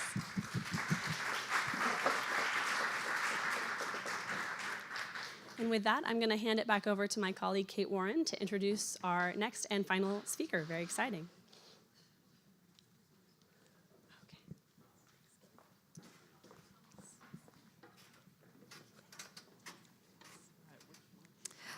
Thank you all. All right. We're getting towards the end of our agenda here, but I'm really happy to welcome Paul Noonan, who's the Executive Director for the SDG2 Advocacy Hub, probably well known to many of you. He's been doing the rounds at South by Southwest this weekend. So Paul, thank you so much for joining us today. No problem. So we've had a full day of conversations talking about the immense complexity of our food system, the immense causes and repercussions, and it can feel like a lot to know where to start to begin to address this. You've been working on food advocacy in different capacities for most of your career. How do you think about creating a movement and tackling what is so complex and requires so many different varied stakeholders to come together? How do you get started? What advice would you have for people in the room that are feeling maybe overwhelmed about how to move the needle forward? Okay, yeah, no, I think it's on. Okay, thanks, Kate. No, it's great to be here today, and I think these kinds of conversations are just so critical. We've heard from a diversity of voices, and I think one of the big starting points, I think, is sometimes when you're in the space, we make it super complicated. So there's lots of silos, it's very technical, we're always trying to make sure that we're getting the right parts in the right language in the right way, and that we're not going to upset anyone or offend anyone, and we have to take all the scientific elements and put all that together. The reality of that is that's really, really important for us. But for people out there, it actually means we've got to change the way we communicate. And I think the panel earlier was talking a little bit about film and storytelling. Storytelling is a great way to do it. We have to connect dots across the silos and think in a more holistic way. And so for me, when I think about that and coming into this space, I spent many years kind of making mistakes where you invest a huge amount of energy into these complex campaigns that you really never get outside the kind of echo chamber. Because what you do is you kind of get all the people around you that you're talking to keep saying, yeah, you're doing really, really well. I love that. Because it's a little bit edgy or it's a little bit outside. But when you actually then talk to people out in the street or people that aren't thinking about this all the time, then often they're not completely on board. And so for me, as we've kind of thought about that, and particularly in the space we're in, we're working across complex areas of nutrition, of agriculture, food security, sustainability, regenerative agriculture. All are amazing, big, deep areas that you can spend a lot of time on. But when it comes down to it, what's the outcomes that we want? And it's good food. It's food that's available for people, that has an equal platform, that tastes good, that people can eat what they prefer. And I think preference is really key to think about. And so, for me, it's sort of like trying to understand, how do we bring food back into the conversation, think about the way people engage food, and then connect the work that we're doing into that storytelling. So you talk about the echo chamber, and the last 2 times we saw each other was at COP and UNGA, the typical kind of global development, UN-centered circuit, where it often is the same people talking about the same issues with the same people. One of the reasons we brought this event to South by Southwest is recognizing that we do need to break out of some of those bubbles and silos we're in. So what has been your experience so far this weekend? What are the conversations you're hearing? What are some insights or ideas that you aren't hearing discussed in some of the other more traditional circles where we might find our community gathering? Yeah, look, it's been really interesting to, this is my first time at South by Southwest, and so it's been really interesting just to see how art, music, culture is really connecting.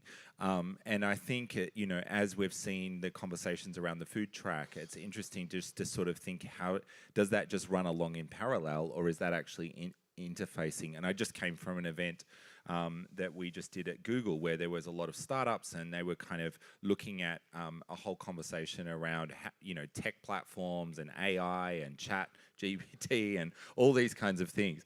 And then we came in and connected to a campaign that we're running called Beans is How. And we started to talk about beans. And I was standing around, and people are coming up and going, I love beans, I love beans. And my mum used to make beans, and we used to eat them this way, and I've never thought to put them in that. And all of a sudden there was this conversation that was going on around food. and that enabled, somebody came up and said, I'm a nutritionist, so you don't have to convince me, I know exactly, but there was this like conversation that was very animated, very excited, and very engaging with people that weren't normally talking about food. And so I think for me, this is part of that challenge. We need to have conversations like this. These are critical forums for us to hear from one another, for us to understand what the issues are and how we connect them. But we also then need to be thinking outside and thinking about how do we break through those barriers. And I think it's great to see Devex here at South by Southwest to be kind of bringing this conversation in here and thinking, how do we bring in, and connect to some of those cultural spaces? So let's talk about beans.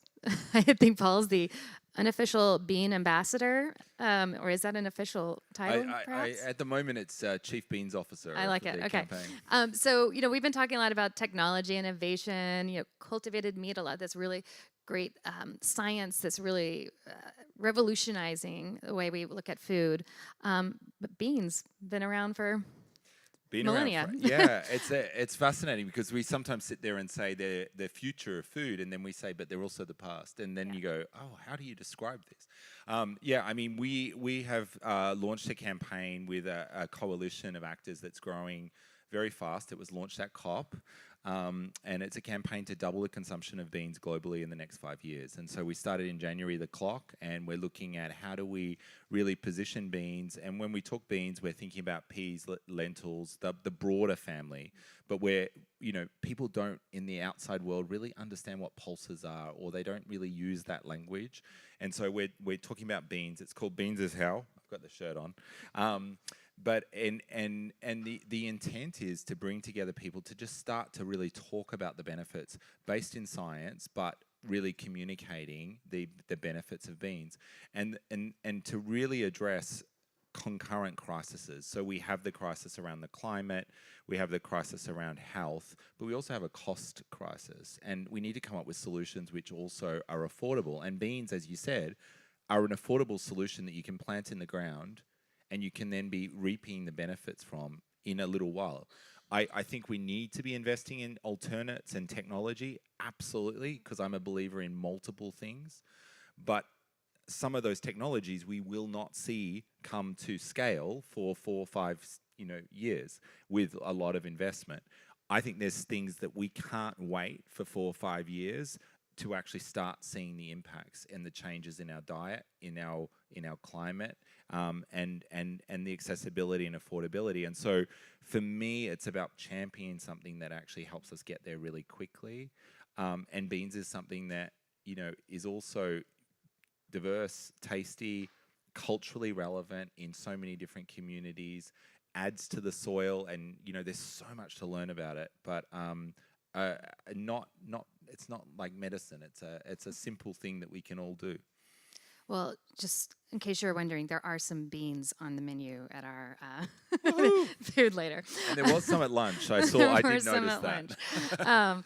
So quickly, I want to talk about, you mentioned investment, and there's a huge gap in finance. We look at the humanitarian needs. We have the panel that talk about the dire humanitarian needs. We talk about big systems changes that need incredible investment.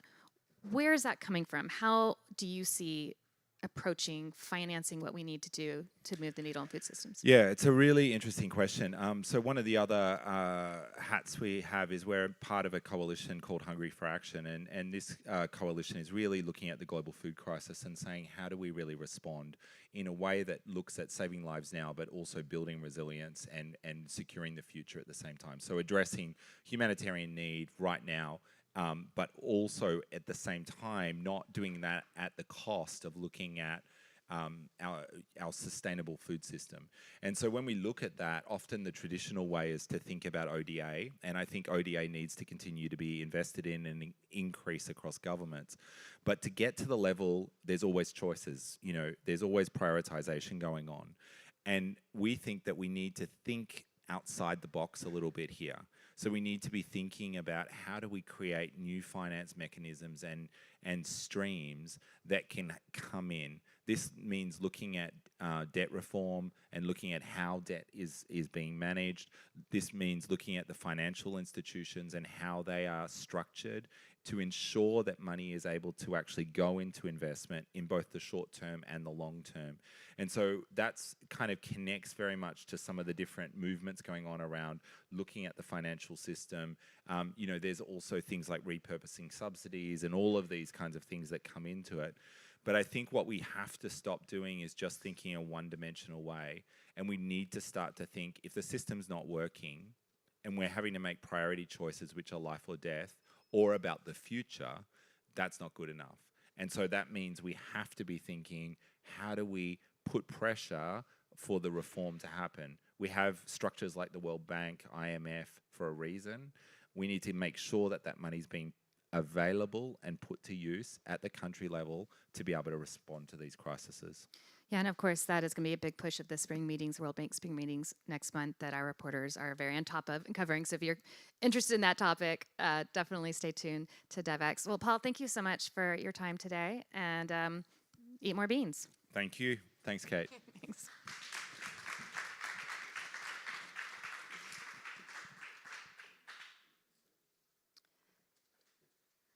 I think we have one more special treat for you. We have Dr. Nick Hahn coming up here to do a presentation.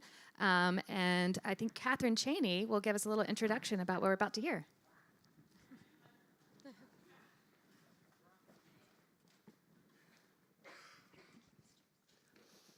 Thank you, Kate. Hey, everybody. Well, I want Nick to mainly introduce himself because he has a pretty amazing experience to share with you, including developing some of the systems for how we talk about hunger, how we categorize famine. I got to know Nick in the Bay Area through his role with Singularity University, which he's still involved with. And one of the reasons I was so eager to have him come speak in Austin is Nick can speak both the language of Silicon Valley and the language of the humanitarian sector, the development community. It's really rare to find people who can speak both of those languages. And he has some really bold ideas for how technology can and should be leveraged to address some of the challenges we're talking about today.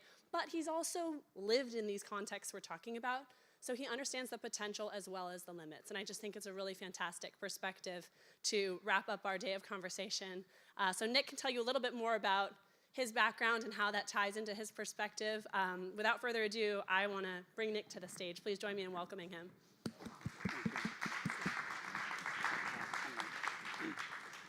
All right. Hello, everyone. Housekeeping. If anyone on that side of the room wants to come over here, you're more than welcome. I like seeing eyes in front of me. So feel free. There's lots of chairs. So go ahead and take 30 seconds to shift, if you will.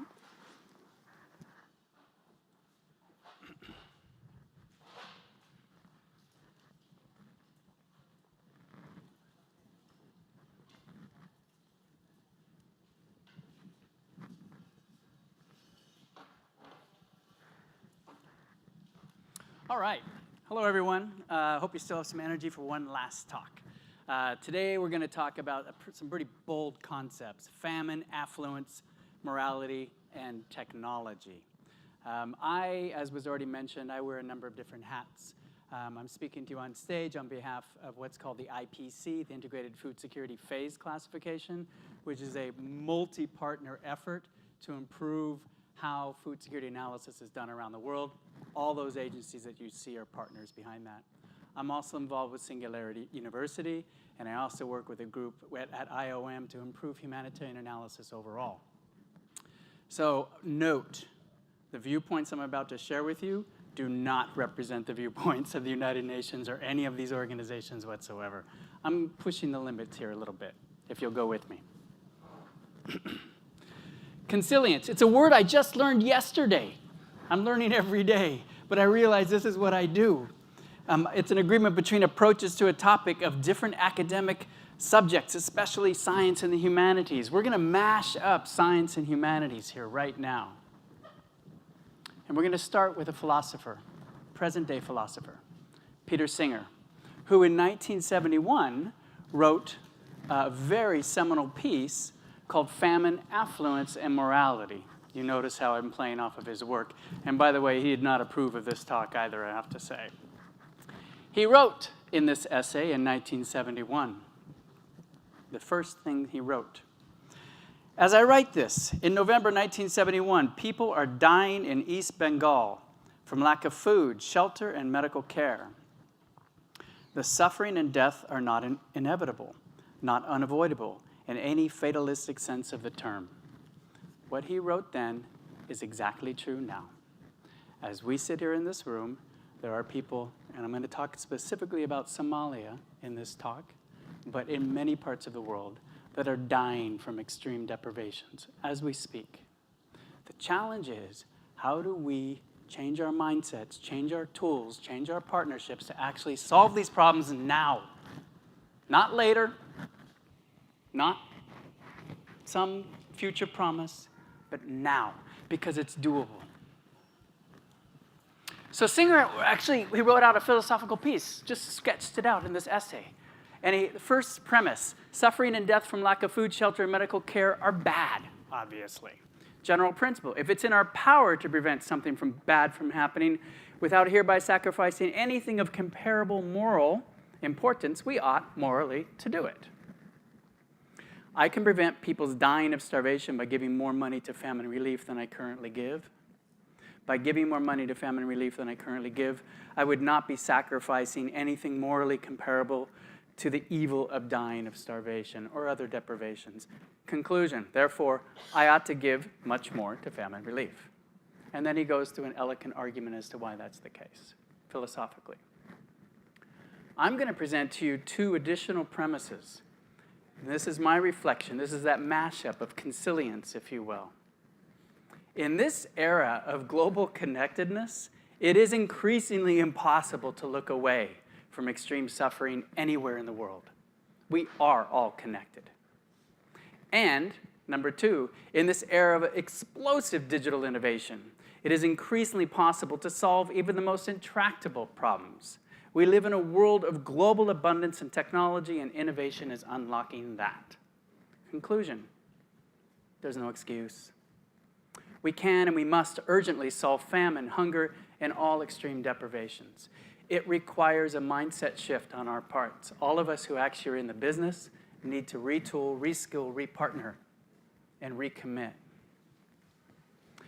This is backed up by Martin Rees, famous astrophysicist, who in his book makes the case. He says, back in the 1950s, it was actually unfathomable to think that we could solve big intractable problems like hunger around the world or water deprivation around the world. We knew they existed. We just didn't really have the capacities to solve them. It's not the case now. We have the resources, the financial resources. We have the technologies. We have the innovations. And most of all, we have in Singularity University parts, we have the democratization of these technologies so people themselves are empowered to come up with solutions. The fact that we don't do it says a lot about us. So as I mentioned, I work for the Integrated Food Security Phase Classification. I also work for IOM, trying to improve humanitarian analysis across multiple sectors. I just recently went on a field trip to the worst of the worst places in Somalia. And I went on this field trip in several capacities. So one, as was mentioned during my intro, I led the creation of this IPC back in almost 20 years ago, a common classification system for classifying the severity of food insecurity around the world, including famine. But by the way, famine is not an event. Famine is a complex process that we should be acting on way, way, way before we get ever to a place of famine. Side note. Number two, I got to go to the field under my capacity as working for IOM, but also I sit on a very esoteric committee, something called the Famine Review Committee. We're a 5-person committee, and we get activated whenever a country might be in famine, and we review country-level analyses to make, quote unquote, the final call as to whether or not a place is in famine. It's a very difficult job. And it's working with a horrific subject. And it's rare, quite frankly, that I get to go to the field. So I relish this.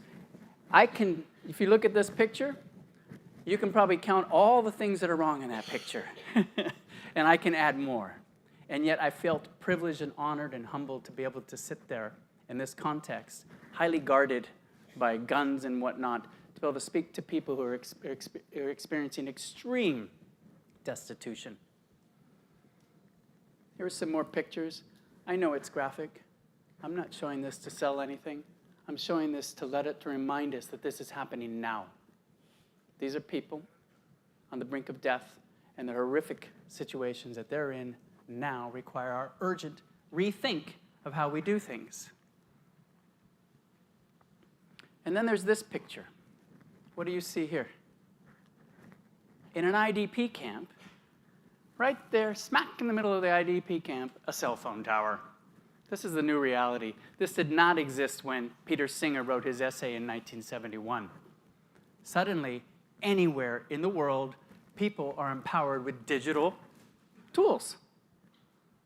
And these Somali IDPs have phones, except for the time when they get brutally robbed and raped and have them taken away. But the first thing they'll get of material value, they'll get a phone. And that hooks them up to the digital world. And when you're in the digital world, you suddenly have access to incredibly powerful technologies and opportunities. So in the humanitarian sector, if you will, there are 3 leverage points, broad leverage points. And I'm speaking very broadly. And by the way, I really appreciated whoever designed the program, these last few sessions led very nicely into this. From the specific technologies to reminding us that it's not all about technology, etc. But here are 3 broad leverage points. How we work, building sustainable infrastructure, and what I particularly get excited about, empowering resilient livelihoods, and what role technology can play in these. At the Integrated Food Security Phase Classification, we took this seriously about several years ago, and we started mapping out technologies. We thought about our problem space and prioritized them, and we're underway doing innovation processes right now. And we have a whole development plan to make that happen. Forecasting using AI and modeling is a super hot field right now. A number of entities are involved. For the IPC, I'm going to do a slide plug for them. They actually just did a press release yesterday or today. They're raising funds to launch their next big program. Continuing along the line of how we work, the World Food Program was actually at the very cutting edge about 5 years ago, or maybe even more, of using blockchain for humanitarian aid distribution. And that whole field is ripe for revolution in transferring and tracking financial assistance.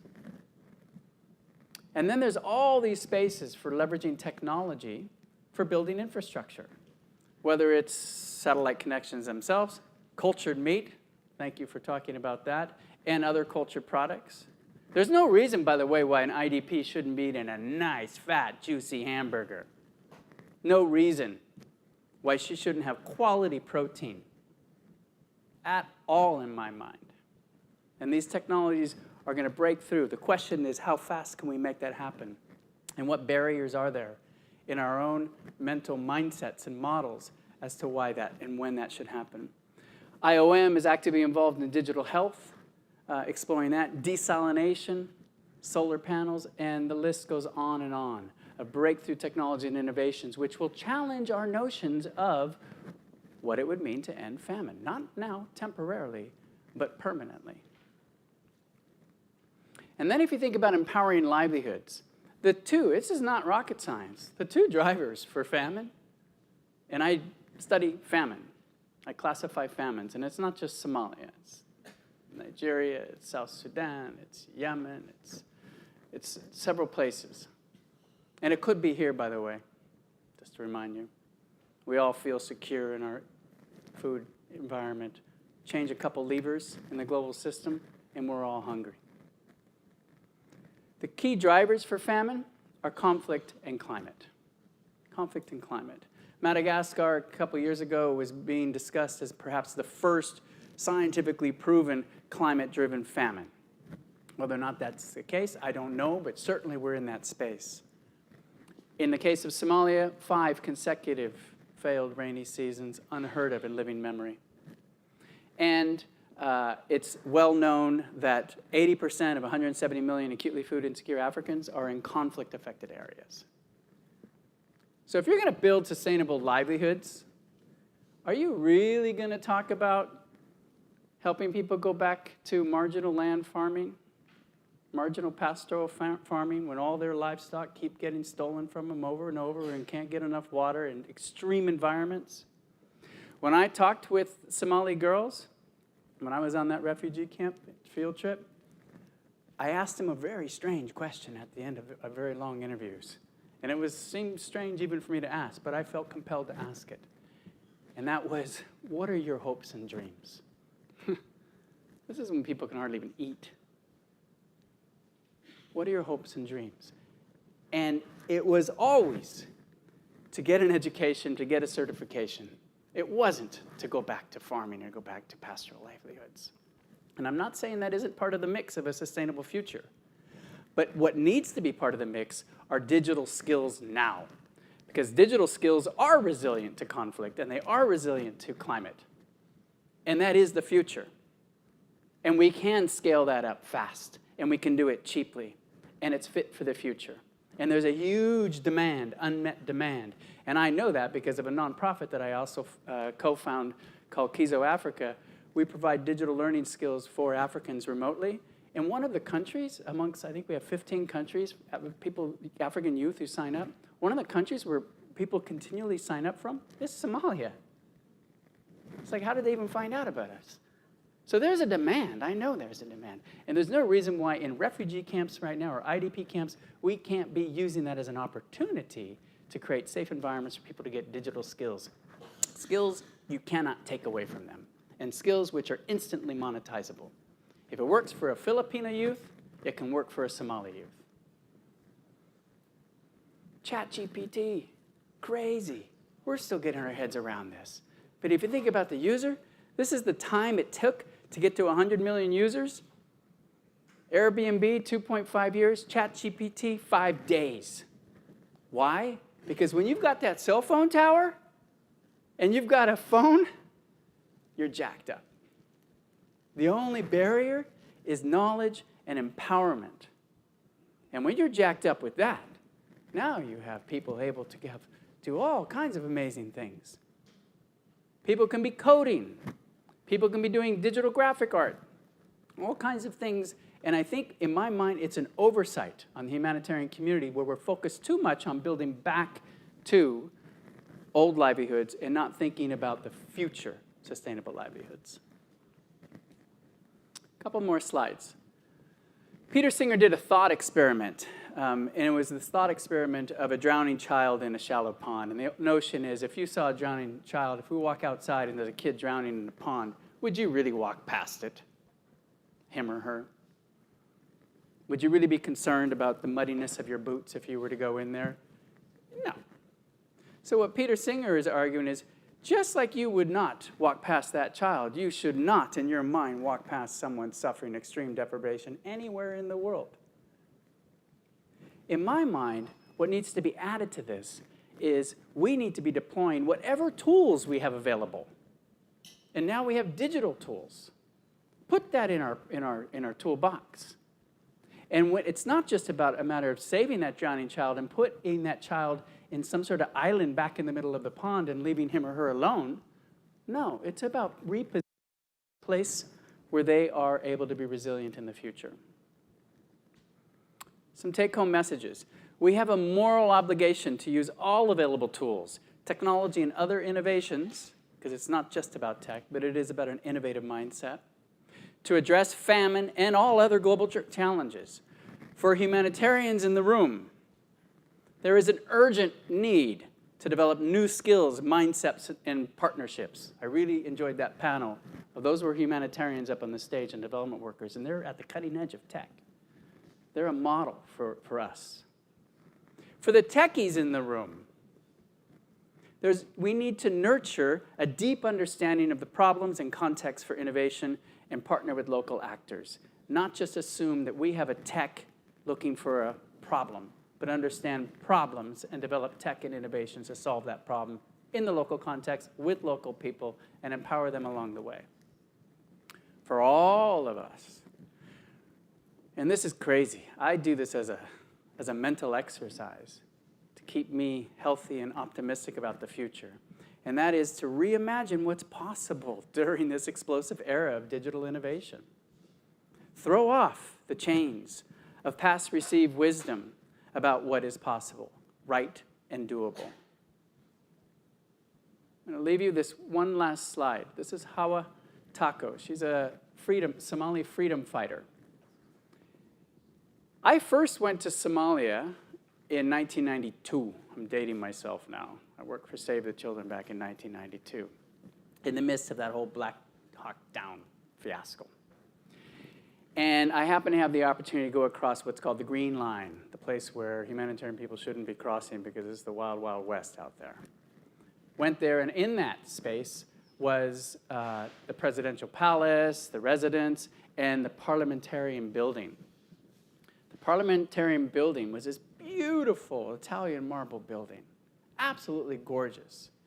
And you walk into this hugely cavernous room, and it has hundreds and hundreds of seats where the parliamentarians would sit, and in the very front of the dais, a place where the speaker would stand.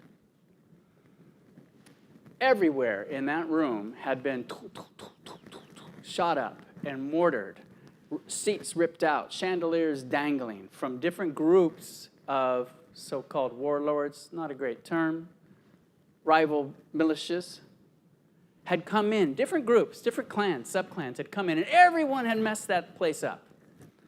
Behind the dais stood like a 30-foot-high mural of Hawa Tako. Here she was in this mural, standing beautifully, proudly, with her hands stretched out, breaking chains from her wrists, followed by Somali children and men, all proud of Somali independence, which represents grit and resilience, positive visions for the future. What she showed me then taught me a lot about Somali culture. But I reflect on this today as I am committed to helping solve the world's biggest challenges, snapping my own mindset. And I share that with you, the opportunity to rethink and snap the chains of our old thinking of conventional wisdom and limited visions about what is possible. Empower ourselves and reimagine a future that we all can live in. Thank you.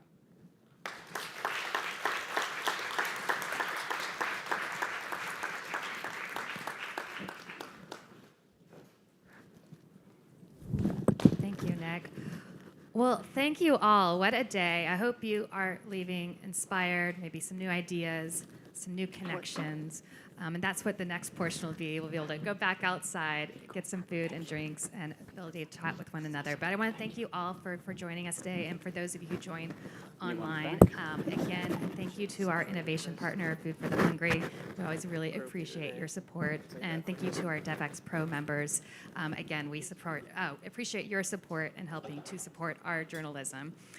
We will be continuing these conversations about the importance of food security. We have a food security content series coming up next month. If you're interested in getting involved, my colleagues Alan and Allie are around. They'd be happy to talk to you about that.